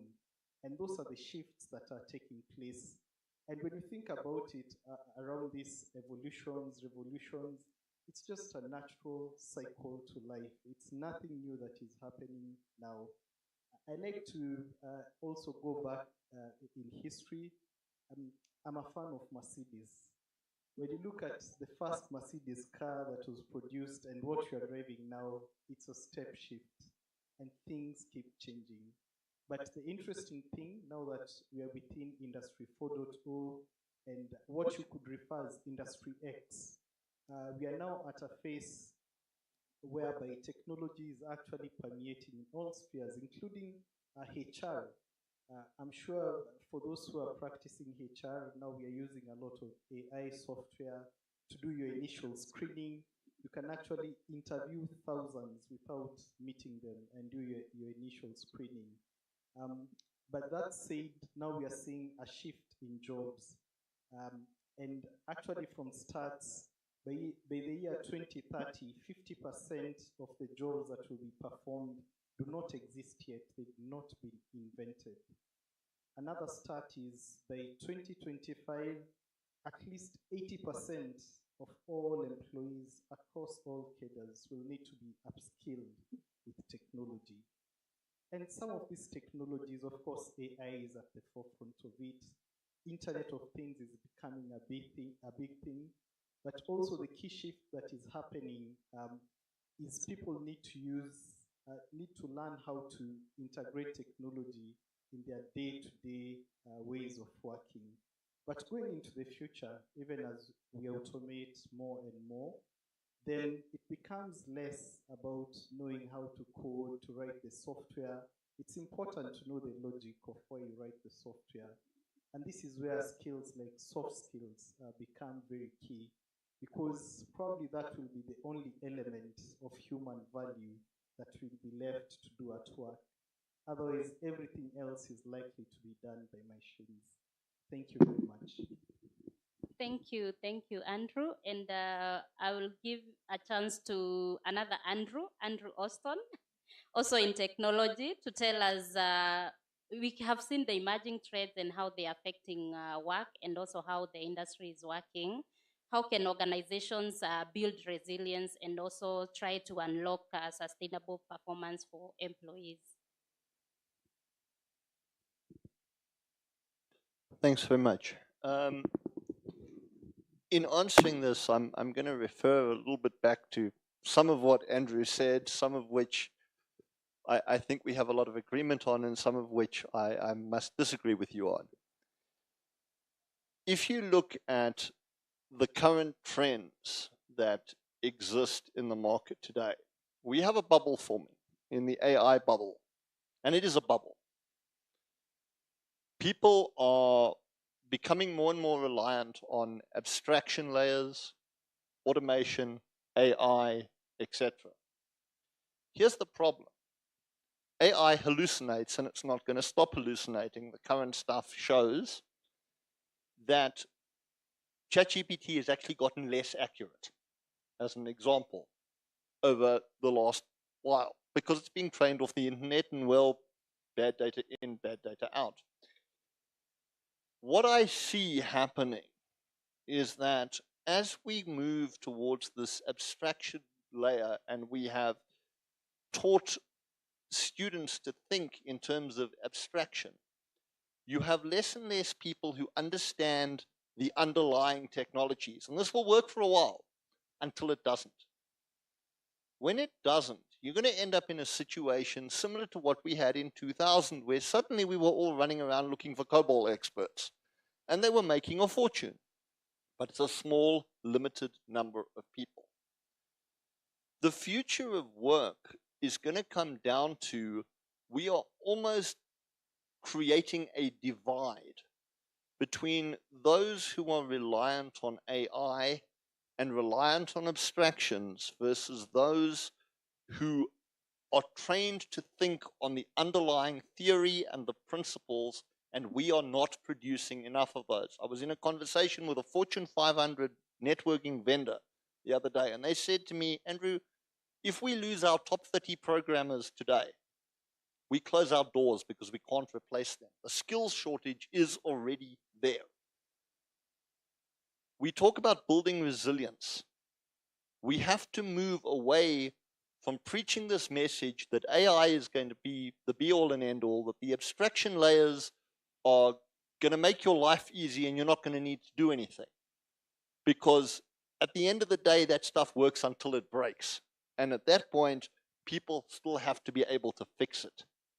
And if you want to build the resilience for the companies and the employees, we need to step back and teach the theories, teach the lower level, take away the abstractions, and teach people to think. Otherwise, we're going to end up in a situation where there was a very, very old movie. It's called Idiocracy. The world got stupid. And by the way, 1942 to 2009, every single year they measured the average global IQ. It went up. 2010 came. We are now in a decline in global IQ because of the information out there and people relying on the abstractions. Resilience is going to come from teaching people how to think again instead of relying on abstractions. Wow, I think he deserves a clap. And in relation to that, Nick, with the technological advancements, we have seen challenges like Andrew has mentioned. How will entrepreneurs adapt to these challenges? And talking on behalf of entrepreneurs, what do we expect that the challenges that they'll be facing with emerging technologies? Cool. Hello. Hi, everyone. So, Nick, I'm from the Job Tech Alliance. And so, just a very brief context onto what the Job Tech Alliance is, because it's probably quite useful in how I'll answer this question. So, we're kind of an industry ecosystem builder trying to build an inclusive job tech market across Africa. Now, job tech is what we call digital platforms that deliver us work, and that's kind of how I'll be approaching a lot of what we talk about today. You know, what we've seen kind of in Western markets over the last 2 decades is this ubiquitous growth of job tech platforms. You've got your Fivers, your Upworks, your Ubers, you know, and they've created mass employment. In fact, it's been the biggest kind of shift in labor markets in the West for the last 2 decades. And we know it's coming to Africa, but it hasn't worked here yet. It hasn't. We haven't seen, apart from maybe a few ride-hailing companies, you know, when we're trying to drive mass employment for Africans, we're going to need to find these companies and help these companies grow and these entrepreneurs to drive mass employment across the area.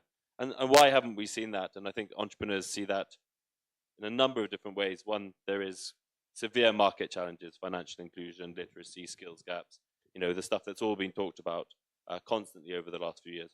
We also see a severe lack in funding not just to, you know, to founders, but to underrepresented founders as well.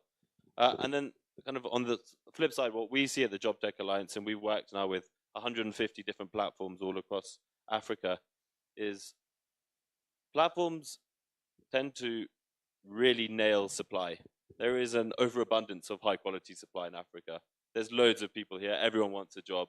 And so we find these talent marketplaces and, you know, these labor matching platforms, and they have a great 7,000, 10,000, 20,000 people on their platform, all looking for jobs. But on the demand side, the demand isn't quite there yet. And what we're seeing and what we're encouraging people to do now is to really start focusing on looking at demand. Like, without that, marketplaces don't work, jobs don't get created, and ultimately we're not going to drive kind of mass employment. And so that's kind of some of the challenges I think we're really seeing entrepreneurs take. The other point I was going to make is, and it's similar to what we mentioned before, but there is what we call a missing jobs crisis. So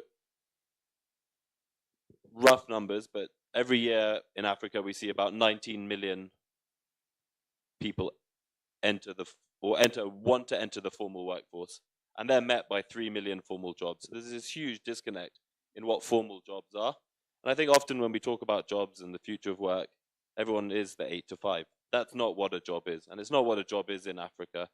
Jobs in Africa are going to have to be very flexible, multi-dimensional, and you're gonna have to wear many, many hats. And we're starting to see that today. And so the more and more entrepreneurs and platforms that we can see that can encourage this, they don't have to, deliver a monthly salary, but we have to be delivering regular, valuable work to gig workers. The stronger I think we're all going to be in the long run. Okay, Rosemary, we have known you for giving us food, but it seems that you have shifted from WFP that we know giving foods to WFP that is looking into other issues, especially in the emerging technologies and with the advancement in technologies. So where do you see development partners in the preparedness and for better working conditions in the future of work? Indeed, thank you, Alice, for that question. So I'm Rosemary Gatahi, Senior Innovation Manager with the World Food Program Kenya Country Office. And you're very right. I think a lot of people usually wonder what WFP is doing in this conversation. They know WFP for the big helicopters and maybe now more recently drones dropping food in very hard to reach places. And that's very much still a part of what we do, which is save lives. But another very important aspect of our vision and our goal is to change lives. And that means the people that we serve get access to, means to make a livelihood that will transform their lives and graduate them from needing WFP assistance again.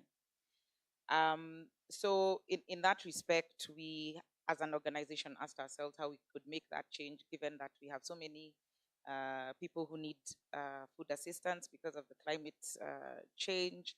And one of the things that we keep going back to is to diversify livelihoods.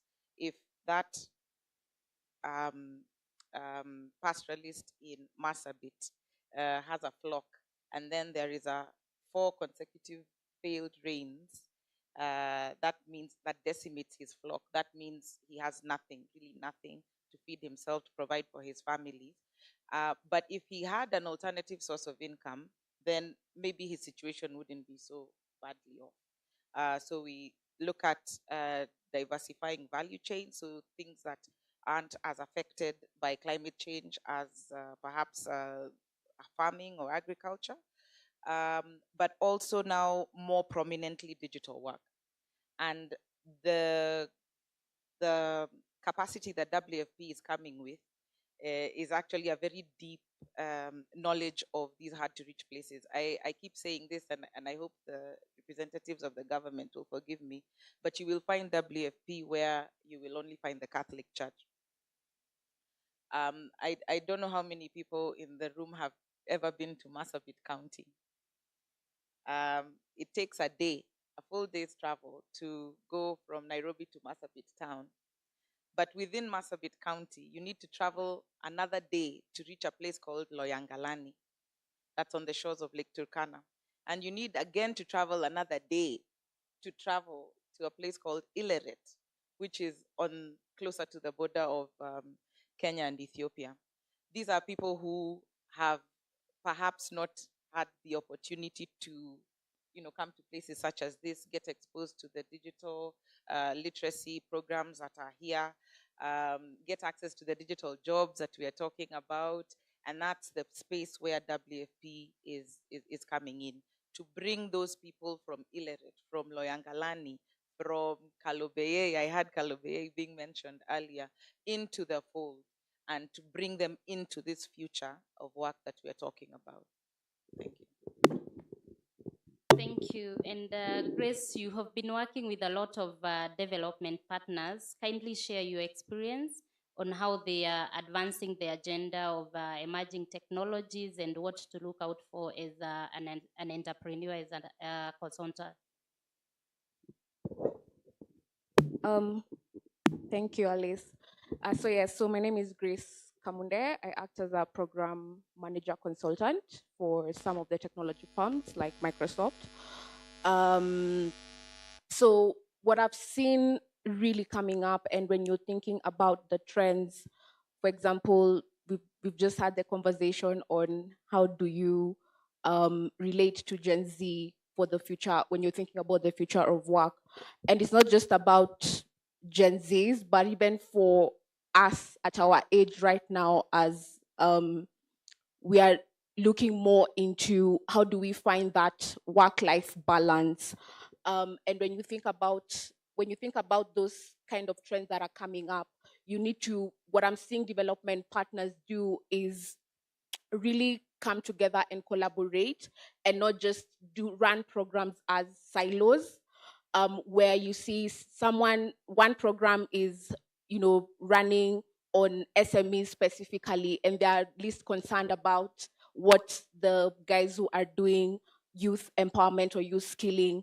So, but now what we're seeing is where there is collaboration, and I'll speak an example we did with KEPSA, one of the partnership we did with KEPSA for DSIP, where we looked at, okay, there are youth that are being skilled, they're getting certified, but there's a gap of where are these guys gonna be employed?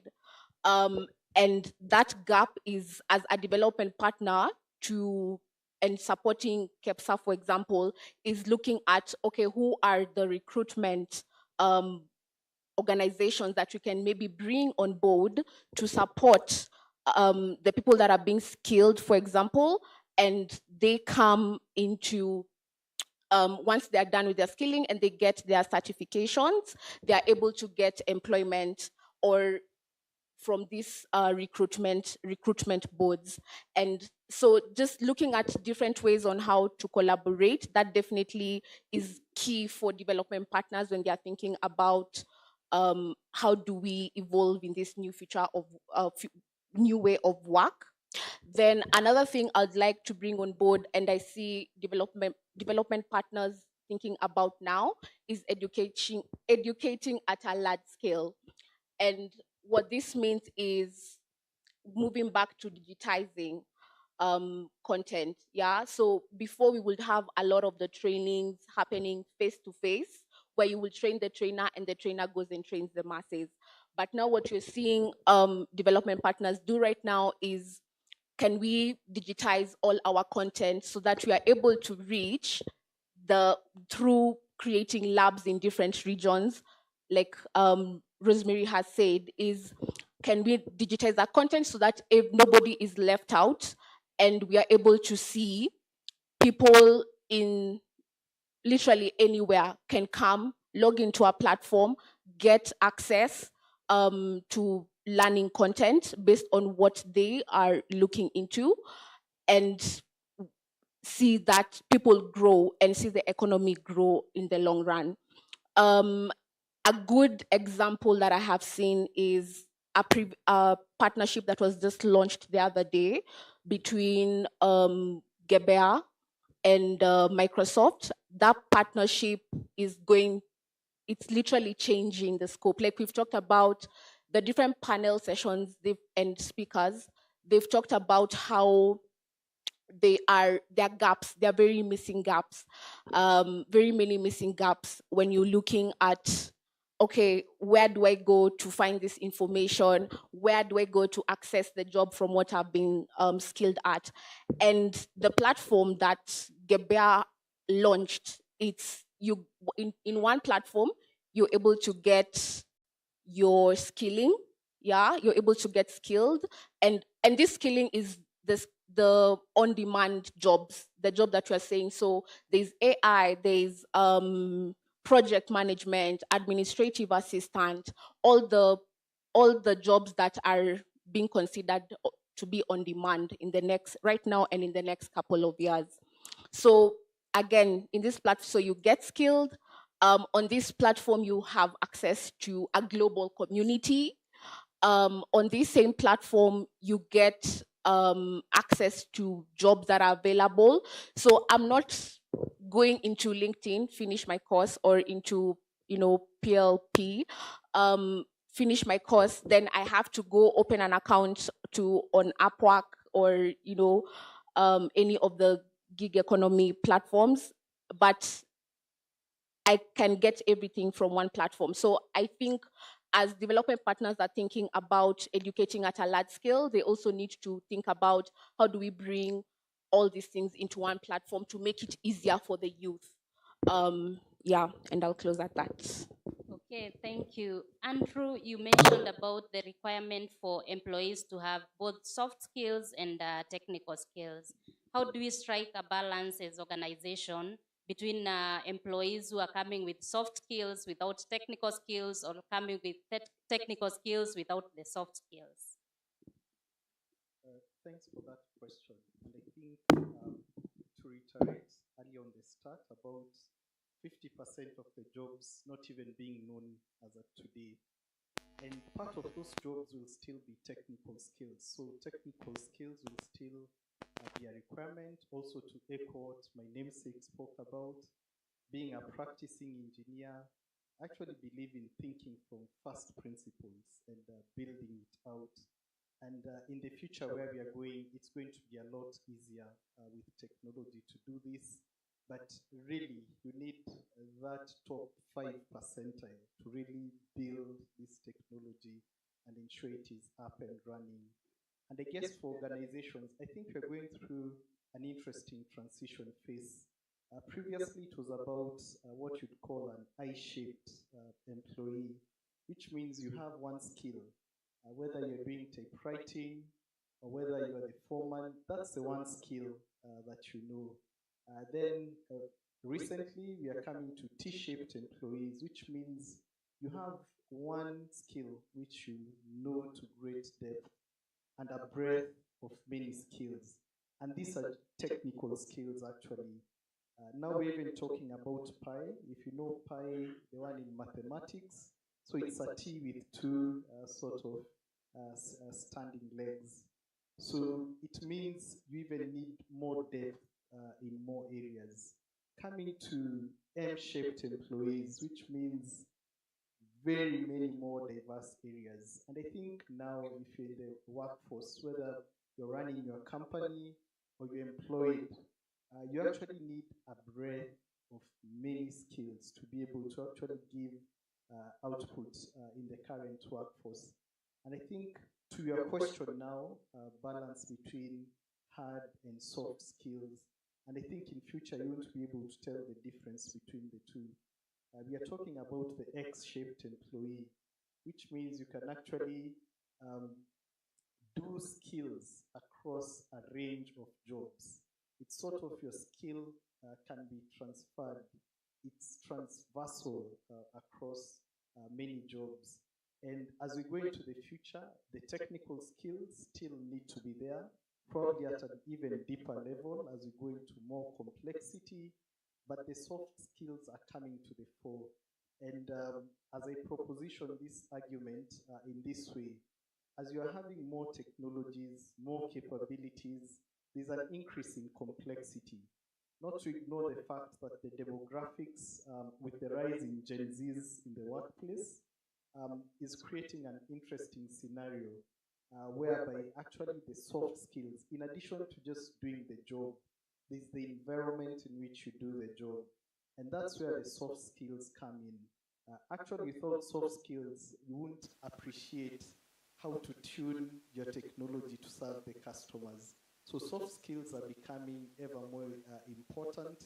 With transversal skills, when you think about innovation, I think everyone innovates. But I think what is becoming more critical is embedding the science of innovation. What does the science of innovation look like in a digital age? But also the as a softer element, the creativity, artistic element. How do you create an organization environment that can actually spur this? As we continue getting technologies like AI permeating within the workplace, and they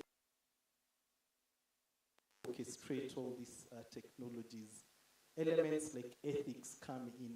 When you have very powerful technology, then the soft skills, and I throw in skills like ethics, morality, how do these come in? Emotional intelligence becomes very with the entire organization. I now back to my initial submission that in future, both hard and soft skills are going to be so intertwined that probably it's going to be soft skills with a touch of technical skills as I submit that. And it's interesting. And again, to my earlier submission, are you sort of adapting and reacting to what new ways of working, or are you at the forefront of shaping what is coming up? Thanks. Okay, and as the trends are shaping the future of work, Andrew, you mentioned how we are declining in our IQ and we are worried. So do we need to make investments in the way that we're working?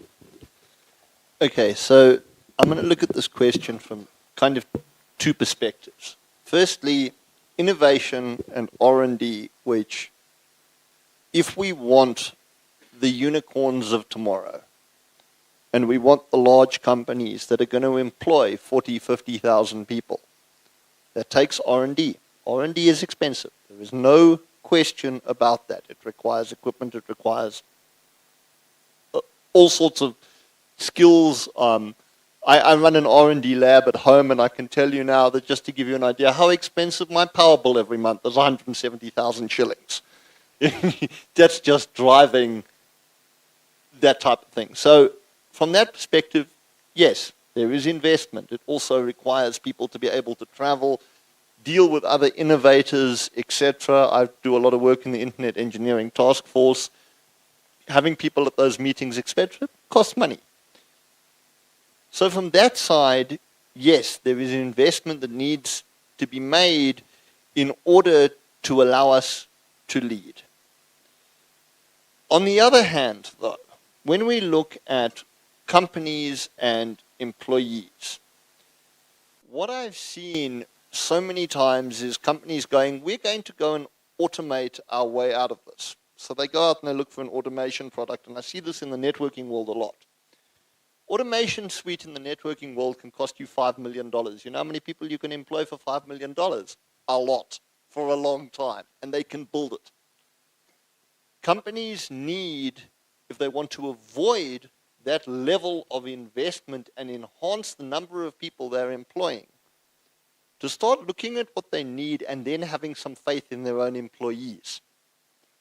Because if we want to believe as companies that we're going to go and buy this from vendor X, vendor Y, vendor Z, and bring in their products, it's going to require a huge amount of investment to automate, etc. If, however, we look at our own staff and go, how do we get these people the skills to build this for us? The investment is lower, the capex is lower, ultimately the opex is lower, and you actually save money. But it comes down to the companies having faith in their own staff within Africa instead of looking abroad to the vendors to supply everything, because believe me, the vendors are making a profit, and it's a big one. So it's our choice which way we take this. Okay, thank you. And Nick, concerning the job market, especially the African job market, you are very peculiar. Most of us want an 8-to-5 job where I have a payslip at the end of the month. So what is technology doing as a catalyst for job creation? Especially, how can we change our mindset on job creation as Africans? This is very interesting. I definitely don't dream of an 8-to-5. But I think, a critical part is kind of what I briefly mentioned earlier is we've got to accept that those days are coming to an end, especially for the future of work. We're going to be need to wearing, as X-shaped employees, many, many hats and being experts in many, many fields. And the workers of tomorrow are going to need to be able to do that. And that means they're going to need to have many jobs. They're not just going to have a singular job that they go into. We already see it, 80% of the economy, and it's funny because we always talk about the future of jobs or the future of work with this stuff. But 80% of the employment in this country, is informal. And that for most of us would be what we call the future of work. And that isn't 8 to 5. 80% of Kenya's workers don't want an 8 to 5. They are hustling 4 different jobs, 5 different jobs. So what tools can we bring and invest in and work and develop as entrepreneurs, to serve them better, to enable them, to bridge the digital divide? And I think that by doing it in that way, we stand in a much better place, to driving mass employment, as well as kind of lifting an awful lot of people out of a tough situation and building the future of work. And how is technology going to help us to catalyze this job creation from your perspective? Yeah, I mean, really interesting. We see and we speak to a wide range of different providers all across Africa. Especially in the training perspective and how we're seeing tech enable us to massively train workforces at a fraction of the time or cost that it used to. And we're looking at all sorts of platforms that, gamified learning. And I think from that perspective, we're really starting to see a workforce that is upskilling much faster than kind of maybe the Asian tiger counterparts did, 10, 15 years ago. I think that stands us in good stead. I think the challenge, obviously, at the end of this is it's great to do all this work and preparing ourselves, but where are the jobs? And if the jobs aren't there, it doesn't matter how well trained we are or how much, how many courses and how many badges we've got on our name in LinkedIn. If there isn't a job at the end of the day that's there and accessible, none of it, in my opinion, really matters. So. Okay, and Rosemary and probably Grace, you can take the next question.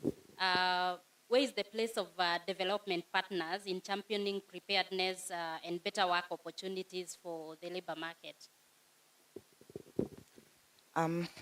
So, as WFP, we've really, tried to champion for the communities that are at risk of being left behind. So, our people in the areas that we work, the arid and semi-arid counties of Kenya, the urban informal settlements of Nairobi. We've put skin in the game. We go into these communities, we train, we identify the young people, we train them, giving them digital literacy as an entry point, and we mobilize work opportunities. So working with private sector companies, leveraging ideally the WFP brand to bring to the table partners who can bring these jobs.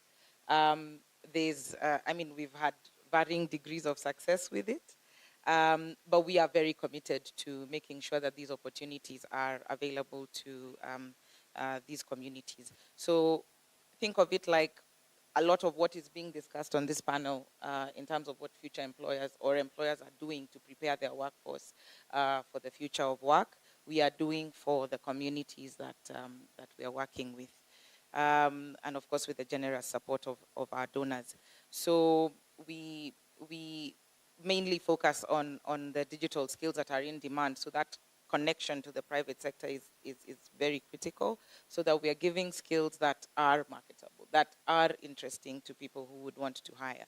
And because we work with people with zero digital skills, we are targeting entry-level jobs, but we very much see the work that we are doing as a pipeline to better paying work.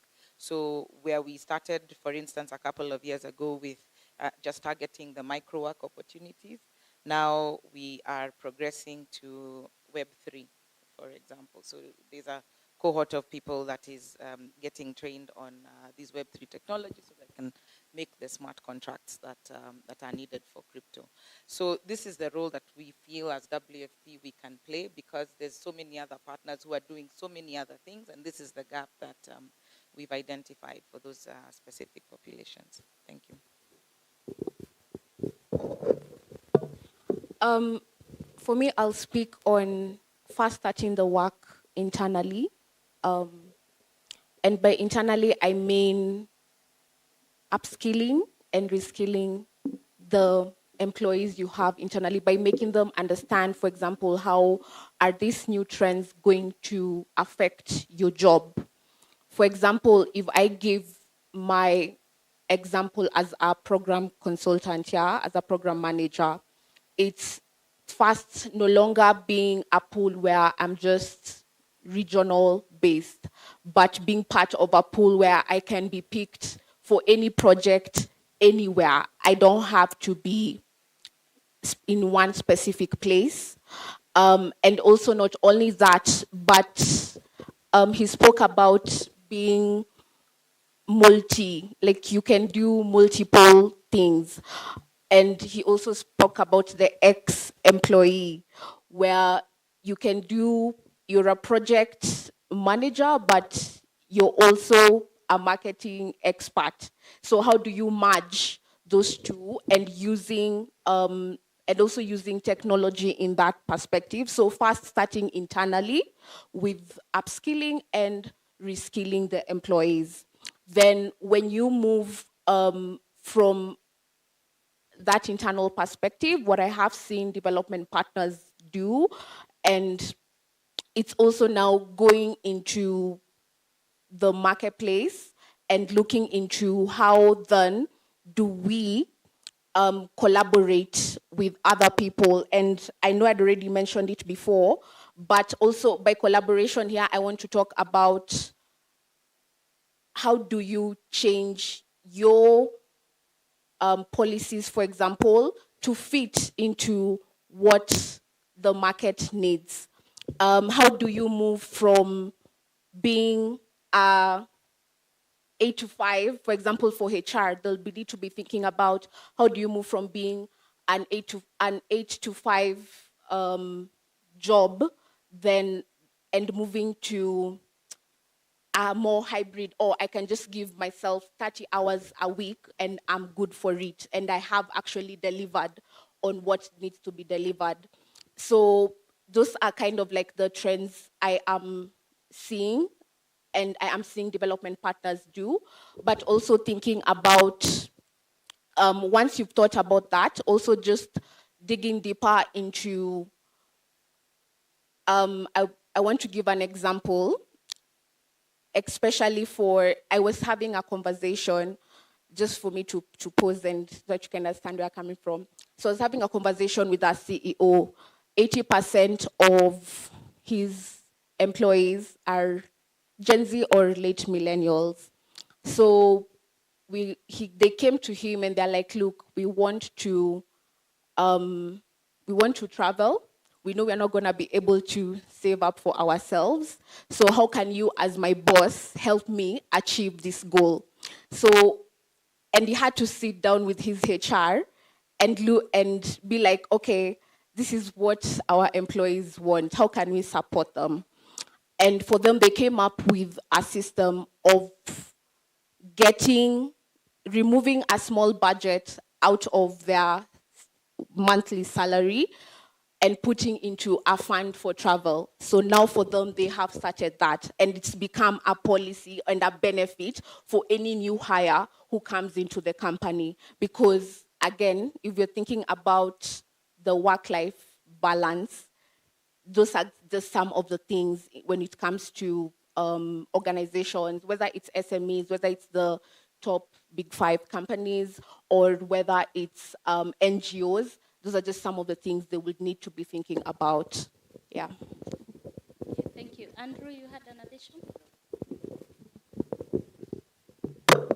Yeah, I just was listening to what you were saying about upskilling, and it is so important. And I wanted to add something, and I think it's a message to all employers as well. Some of the best people to upskill the staff at the bottom are the people higher up the chain. However, that means ensuring that your senior staff, particularly with the technical skills, have the time and the incentive to teach. If your top senior people are working 16 hours a day because you don't want to add more staff and are never given any incentive to teach the people below them, your upskilling is going to fail badly. It needs to be KPIs within the employees, and the more senior they get, the more stringent the KPIs should become to teach the people below them, because that's the only way that this works. But you've also got to give them the time, because training takes time.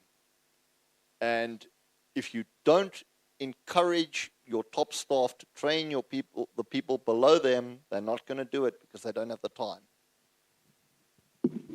Okay, thank you. I think at this point I would want to pose to the audience for questions, as time is so much gone, so that we can finalize. There's a question.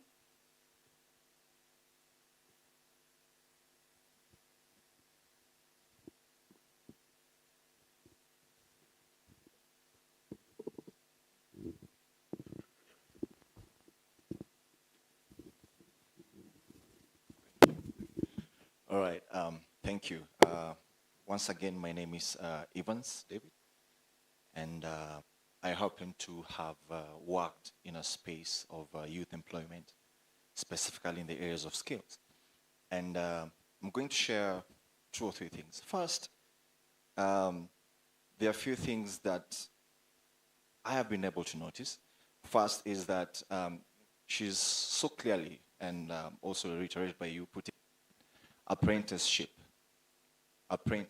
Many young people actually nowadays prefer apprenticeship, like learning under someone, as opposed to being trained in a classroom.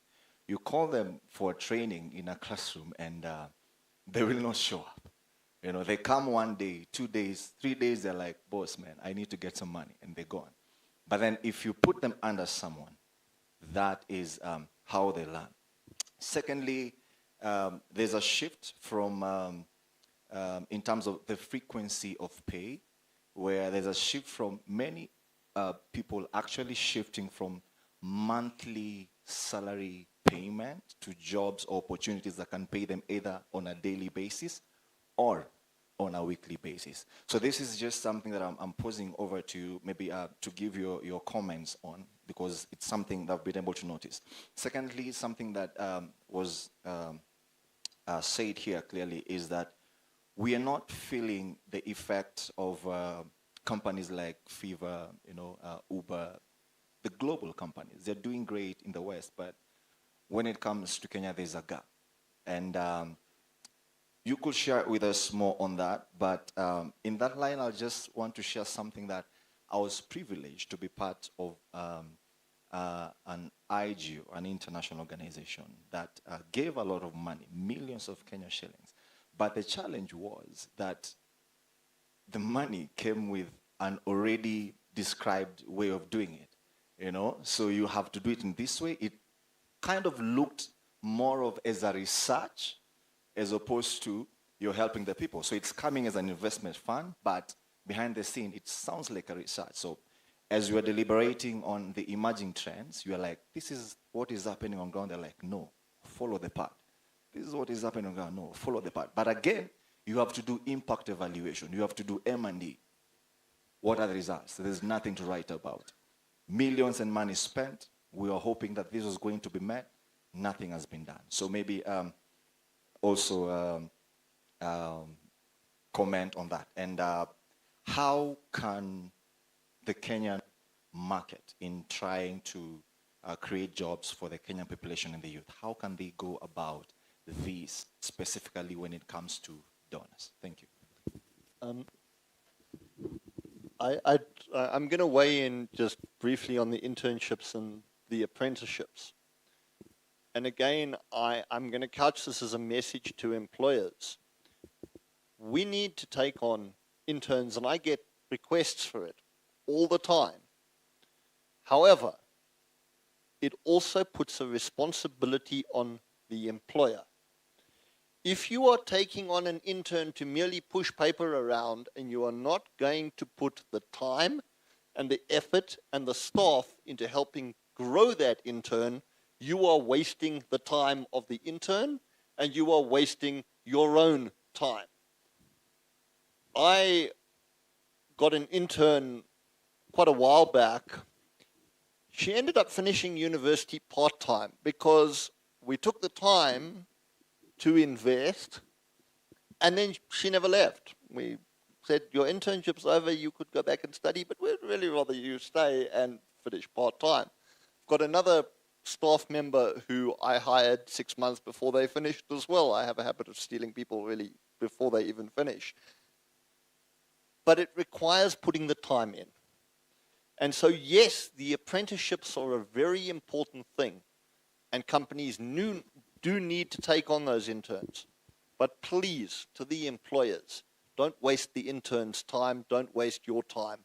Put in the effort to actually skill those people and make that internship mean something.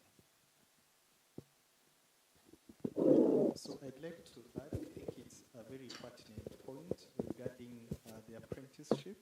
And I'll tell a story about what Safaricom and other partners did. Yes, it's clear classroom training is not adequate, and there's a science to it, and those in the HR space know about the 70-20-10 model, and that's what we've adopted. And actually, if we have any youth, you can go to industrydigitaltalent.safaricom.co.ke and apply for the future skills. But back to responding to the apprenticeship piece, the 10% is what you learn in class.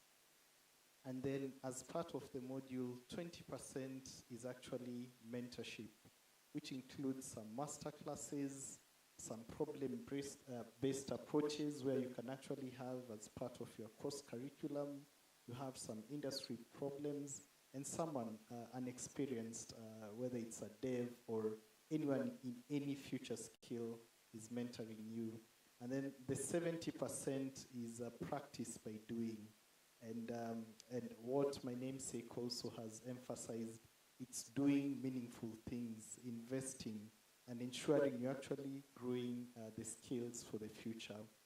Then I like the question from the gentleman. I didn't get your name, but I think we are talking about jobs.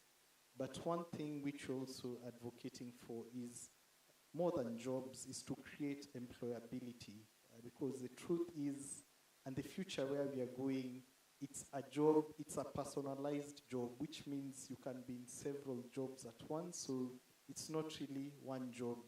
It's making you employable, and you can actually transfer your skills to various places. Coupled with the same, and also in terms of growing your own staff, I think within Safaricom, about 6 years ago, we started a journey with something called Digital Academy, and we've had amazing internal transformations. We've trained over 300 staff and transitioned people from picking calls to actually doing software development, including some products which you use today. So it's about reskilling, upskilling, repurposing your staff. And I think with development 4 years down the line, we saw there was a challenge in the industry. And that's why we came together with other industry players. And the website I've given, you'll actually go and find courses which are running. And it's something which I can't say it's enough for the whole country. I think many people with opportunities to employ, especially those in the tech areas, I'd encourage us to offer such opportunities to young people to come talk to the university faculty and see how we can actually make learning more impactful so that you're able to translate the skills you gain from the academia space almost directly into solving real world and industry problems. Thanks. Just not to belabor the point, but that really was an excellent question, an observation about how young people learn. And it's something that we as WFP have also encountered in our program. And young people are, and the young people in the room can correct me if I'm wrong, but they're very impatient. The patience that we had coming to school and to go through a semester of learning and another and another and another, and then we get a job, that really just doesn't exist anymore. So what we do, and this is the same case for the communities that we work with. only for them, the reason for their impatience perhaps is linked to their livelihoods. Like they need something to eat at the end of the day. So you're not going to keep somebody sitting there and they're not going to earn anything from it. So we've tried to tailor our programs to that, and having an earn as you learn model. So we're very intentional about the kind of work that we provide, that it must actually come with some financial benefit to the people who are learning how to do it, so that they end up with something that they can put on their table at the end of the day. The other thing is on the the funding that comes with strings. um, this is something that also we've really tried to be intentional about, and we are more and more walking the path with these donors and co-creating these solutions with them, because it's really for us to advocate and say that yes, you're coming with the funding, but really, if you want to solve the problem, then this is the path that we have to follow, that it cannot be prescriptive. You need to speak with, if it is a program targeted at young people, talk to them and get to understand. Like here, the panel that was here before, and he was talking about what young people want, and it was very interesting, because these are the kind of voices that are needed when these programs are being designed. And something that we do at Innovation is human-centered design, and this is really the beginning of that process: empathy, getting to understand your end user, your client, the customer, or whoever it is that you're co-creating a solution with, and making sure that their voices are heard during the development of that, so that you get to achieve the impact that you want with your investment. Thank you. Okay, thank you. Due to the limited time, I think I'll not allow so many questions unless there's a burning one. Bernard? Yeah.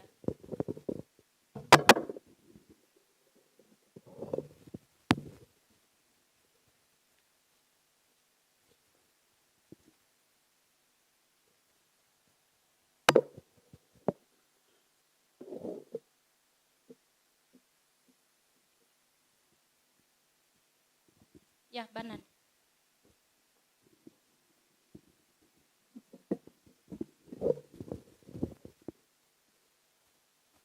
Thank you, Grace. This question is yours. Last year, I made a trip to Marsabit, and I work for an NGO that upskill youth in ICT. And I had an interest in Marsabit as one of the counties that we would like to empower youth. And I live at the pastoral center of the Catholic Church, and I couldn't make it to the village where you are talking, but there's a priest that came from there. And he came with photos of people who are like they don't wear clothes. And I said I don't need to make that trip, because I said if the issue is clothing, they really need ICT upskilling? So I came back from the Marsabit town back to Nairobi. And maybe, do they really need upskilling in ICT, or we need other things first? Yeah, thanks for that question. And it's really a very fundamental one, yeah? When we talk about populations at risk of being left behind, it is because of that people see that they are not ready, that people see that the challenges, they don't see the potential. And that is why at WFP we really try to advocate with government for the delivery of some of those precursors to the digital training, like even the infrastructure. So just the road to get to Ileret, like we really try and work with the county government to make sure that that kind of infrastructure, the fiber optic cable that is right in the neighboring county, Isiolo, extend it there, because people are investing. The government is investing. We heard this morning about how many centers in the sub-counties. Those facilities will be there. So when we look at different counties, different locations, we look at what is possible. Yeah. what is possible. If the role of WFP is to advocate for that infrastructure and to see what kind of support it can mobilize, then that is what we do, because there's no need to take the training before that happens. But there is something that must happen to set us on that path, to make sure that that population is brought up to where we need the entire population to be. Okay, thank you. Ruben. I know, Alice, you are talking about time. Sorry, let me just ask one question that is really somehow important in this discussion. When we are talking about competitive business environment, one of the contributing factors is mental health. And while we are talking about navigating the future again, we are going to see a lot of emerging new mental health issues. So as business leaders, what kind of feature skills are we looking at, and what kind of other factors that we are looking at to ensure that the people that are actually competing in these business environments, again, are well taken care of in mental health issues? Thank you. Thank you for that question. I think it is both a fascinating question and a really important one. I'm going to give you a bit of a story about myself. So I suffer from bipolar type 2 major depressive disorder and have for years. One of the things, though, that has helped me in the business environment is that I was in a job where I was taught how to manage that, whereby I know that in a situation with depression, you have your ups and downs. So you make sure that you get your work done so that you can hand it in during the times when you're down and you can't do anything. And I had a really, really, really good boss that taught me these skills. We do have to look out for the mental health of our employees. We have to realize that mental illness, and particularly in the tech industry, I used to sit in a chat room back in the early 90s, and we did a survey within that channel, and it's got probably 300 people. 250 of them could be diagnosed with DSM disorders. For some reason or other, the tech industry in particular seems to provide a home for those of us who are slightly nuts. But it does mean that we have to actually contribute to giving these people their skills, and the company should be investing in doing that. Because if you support the staff that are suffering from the depression, the bipolar, in some cases schizophrenia, I know people who are leading active lives with that. But it's always with the support of the companies. And this goes beyond just HR. This means teaching their line management in how to manage such people. It is important. It is something that does not get enough of a voice. And thank you very much for raising it, because it really is something actually quite dear to my heart. Okay, Andrew, do you have something to add? Yes, I can add a voice. I think when you think about the evolutions in technology, we're in a space where you're always digitally on. Even after you leave work, you have email on your phone. You're always reachable across all channels. As we said earlier across the panel, there are more complex technologies. We're supposed to work across diverse skill sets, but also looking at the macroeconomics. We are getting into tougher business environments, not only in Kenya, but globally. And there's a lot of pressure to perform for businesses actually to keep running. Also, when you look at the multi-generational aspect, I think now we have about 5 generations working, especially for big companies. You'd have someone in their 60s all the way to the Gen Zs. Someone in their 60s with people living for longer, and someone 18 years, all working in the same company. And reminds me, actually my team made me do a TikTok. I'm not usually on TikTok, but you can imagine that's the workplace we are in. And I think all this uncertainty, all these developments are creating pressure, especially to employees. And it's important for organizations to invest in things like helplines, whereby if you're having an issue, you can actually talk to someone for counseling, But also, now we're also seeing rise in AI tools in as much as there's hallucination. For small businesses, how do you scale?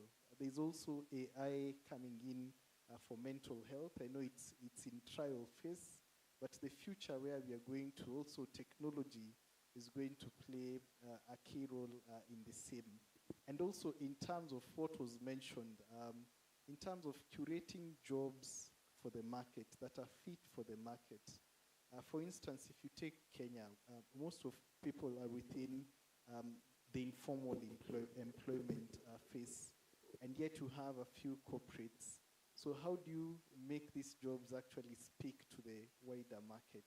So it's a couple of issues, but I think as organizations are setting up, like Andrew's boss, and kudos to your boss. I think for those who are bosses, please let's support our staff, but also to see what more capabilities can we build to help employees as we anticipate there'll be more potential cases of this going into future. Thank you. I'll allow you to give us your parting shot because of time as you respond to the question. Okay.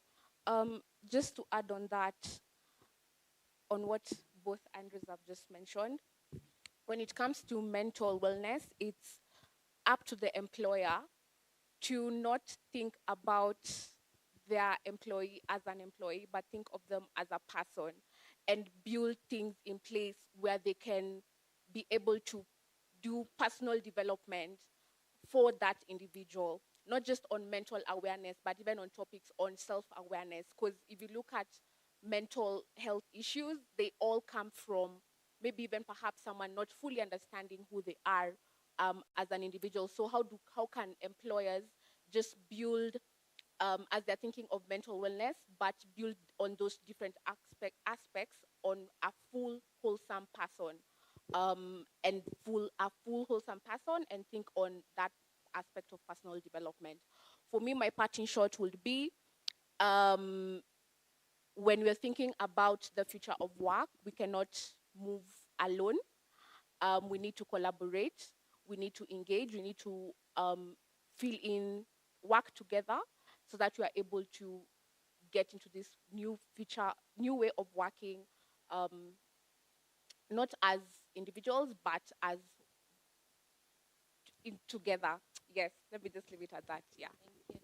Rosemary, your parting shot? My clarion call is not to forget our brothers and sisters in the arid and semi-arid lands, in the urban informal settlements. WFP is investing, and its partners. I think that's why we are all here today. We are investing in these communities that are at risk of being left behind. Let's think about what we can all do to reach them. You never know. If you are representing a startup and you have some digital work, talk to us. If you are an accelerator and you have a group of startups that are working in this space, talk to us. Any kind of innovation that you're thinking about that is touching on digital has the potential to impact the lives of the people that we work with, and we are keen to partner with you. Thank you. Thank you. Nick? Thank you. Yeah, so I think just to echo the same thing I've probably said the entire time, but just try and get out of this view that a job is an 8 to 5.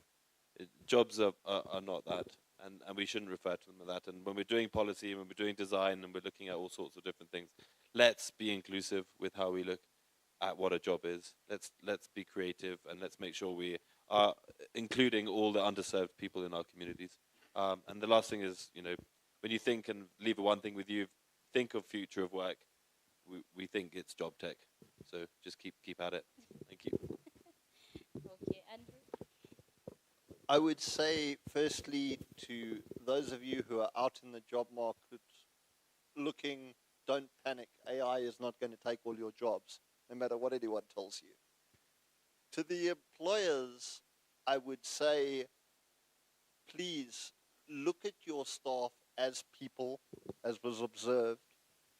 Upskill them and give your current staff the time and the ability to teach the people below them.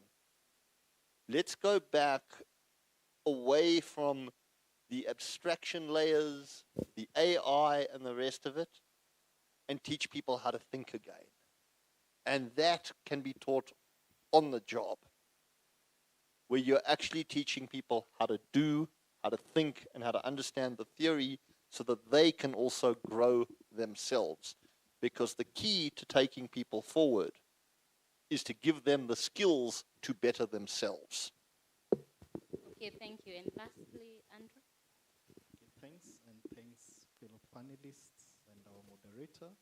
I think for me, the key observation is, yes, there are challenges, there's complexity in terms of future of work, but it's not all doom and gloom. There are equally many opportunities, and I think the rallying call is, let's be proactive and shape the future of work together. Thank you.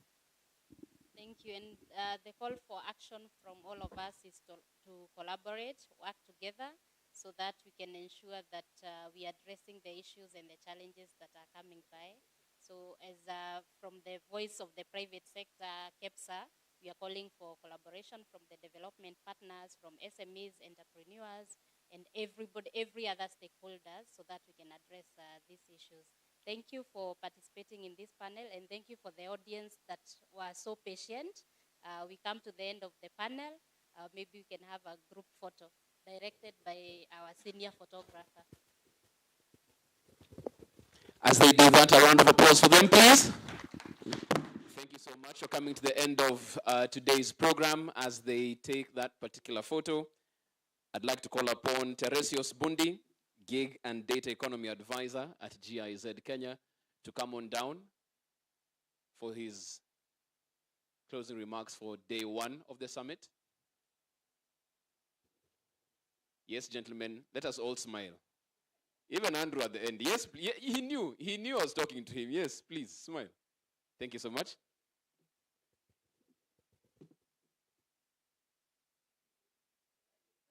Thank you so much. You can have your seats.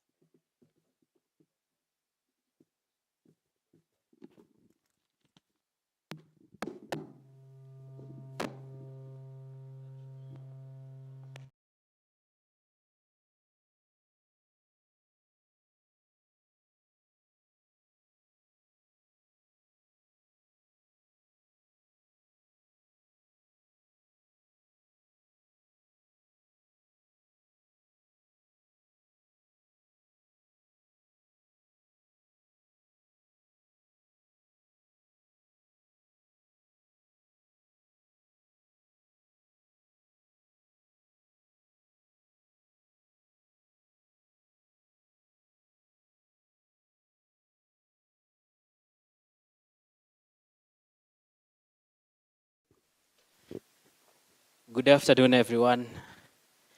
Yeah, wow, what a start of an event that was. So I'll give the closing remarks and just to highlight what we have been able to learn today. We learned a lot about the future of work since morning up until the last panel that just has ended now. And the first panel, actually, in the morning, we learned about issues surrounding digital skills and also subsequent panels around gender and social inclusion and business environment. And the representative of the State Department of Labor, as well as the ICT and digital economy, emphasized that the government has understood the importance of this issue. So many initiatives have already been launched. Internet broadband expansion, the digital skills policy, to name just a few. However, Dr. Karaoke in particular pointed about that we have a long way to go. Above all, the shift from brown jobs to the green jobs, as well as language training so that we can also be able to export Kenyan talent globally. Caroline from ILO did a very fantastic job of setting the scene. Where do we stand on the digital economy and where are we headed? And how can Kenya leverage its potential in the global market? She highlighted that while digital skills and digital platforms offer avenues for growth, unequal access to technology and skills gap remain significant challenges. We also had very interesting panel discussions, and this started way before even the keynote speeches. A pre-breakfast panel with a diverse panel of speakers. It explored the barriers and challenges facing young people in the future of work, the importance of collaborative funding models, upskilling, and the need for creating user-friendly infrastructure for people with disabilities. Subsequent panels have explored Kenya's potential as a global hub for digital work and also highlighted Kenya's advantages, including skilled labor, favorable environments, just to name but a few, but also emphasize on the need for continuous skill development and infrastructure expansion. The panel this afternoon on gender and social inclusion in the future of work has highlighted the momentum and the gains and opportunities in achieving gender equality and social inclusion. Initiatives such as education and training programs, flexible work environments and arrangements, and mentorship programs have emphasized the crucial need for creating a diverse and inclusive workforce. And lastly, in the panel that just ended now on emerging trends and opportunities in the future of work in the globally competitive business environment, emphasized the importance of prioritizing human centricity in the development and implementation of new technologies as a catalyst for the future of work. I really want to stop there. I don't want to really keep you so much. I want to keep it short. And so I'll close by saying that on behalf of the hosts, ICT Authority, the Kenya Private Sector Alliance, and GIZ, this was a really great start of the Future of Work Summit, and that we are very much looking forward to continuing with the discussions tomorrow. Thank you very much.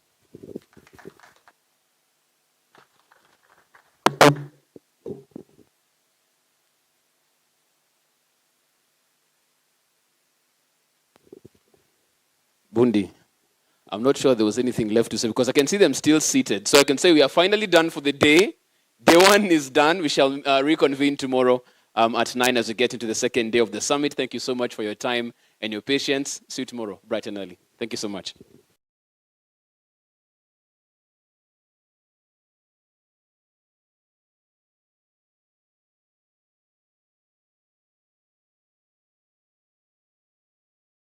Welcome to the Future of Work Summit Nairobi, reimagining jobs for Africa in a disrupted labour market for global competitiveness.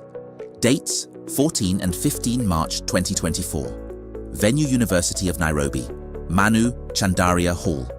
2 days of engaging sessions, plus attendees and 50 keynote speakers. Future of Work, global thought leaders and influencers. Top conference topics and themes. Technology catalyzing shifts in the nature of work, workplace, and workers. Innovation and entrepreneurship as catalyst for work opportunities. Strengths of inclusivity at the workplace, globalization and business competitiveness. Partners, Ministry of ICT and the Digital Economy, Kenya Private Sector Alliance, KEPSA and Gears Kenya. A big special thank you to our strategic partners. The Future of Work Summit Nairobi, reimagining jobs for Africa in a disrupted labor market for global competitiveness. Dates 14 and 15 March 2024. Venue, University of Nairobi, Manu Chandaria Hall. Don't miss out. Welcome to the future.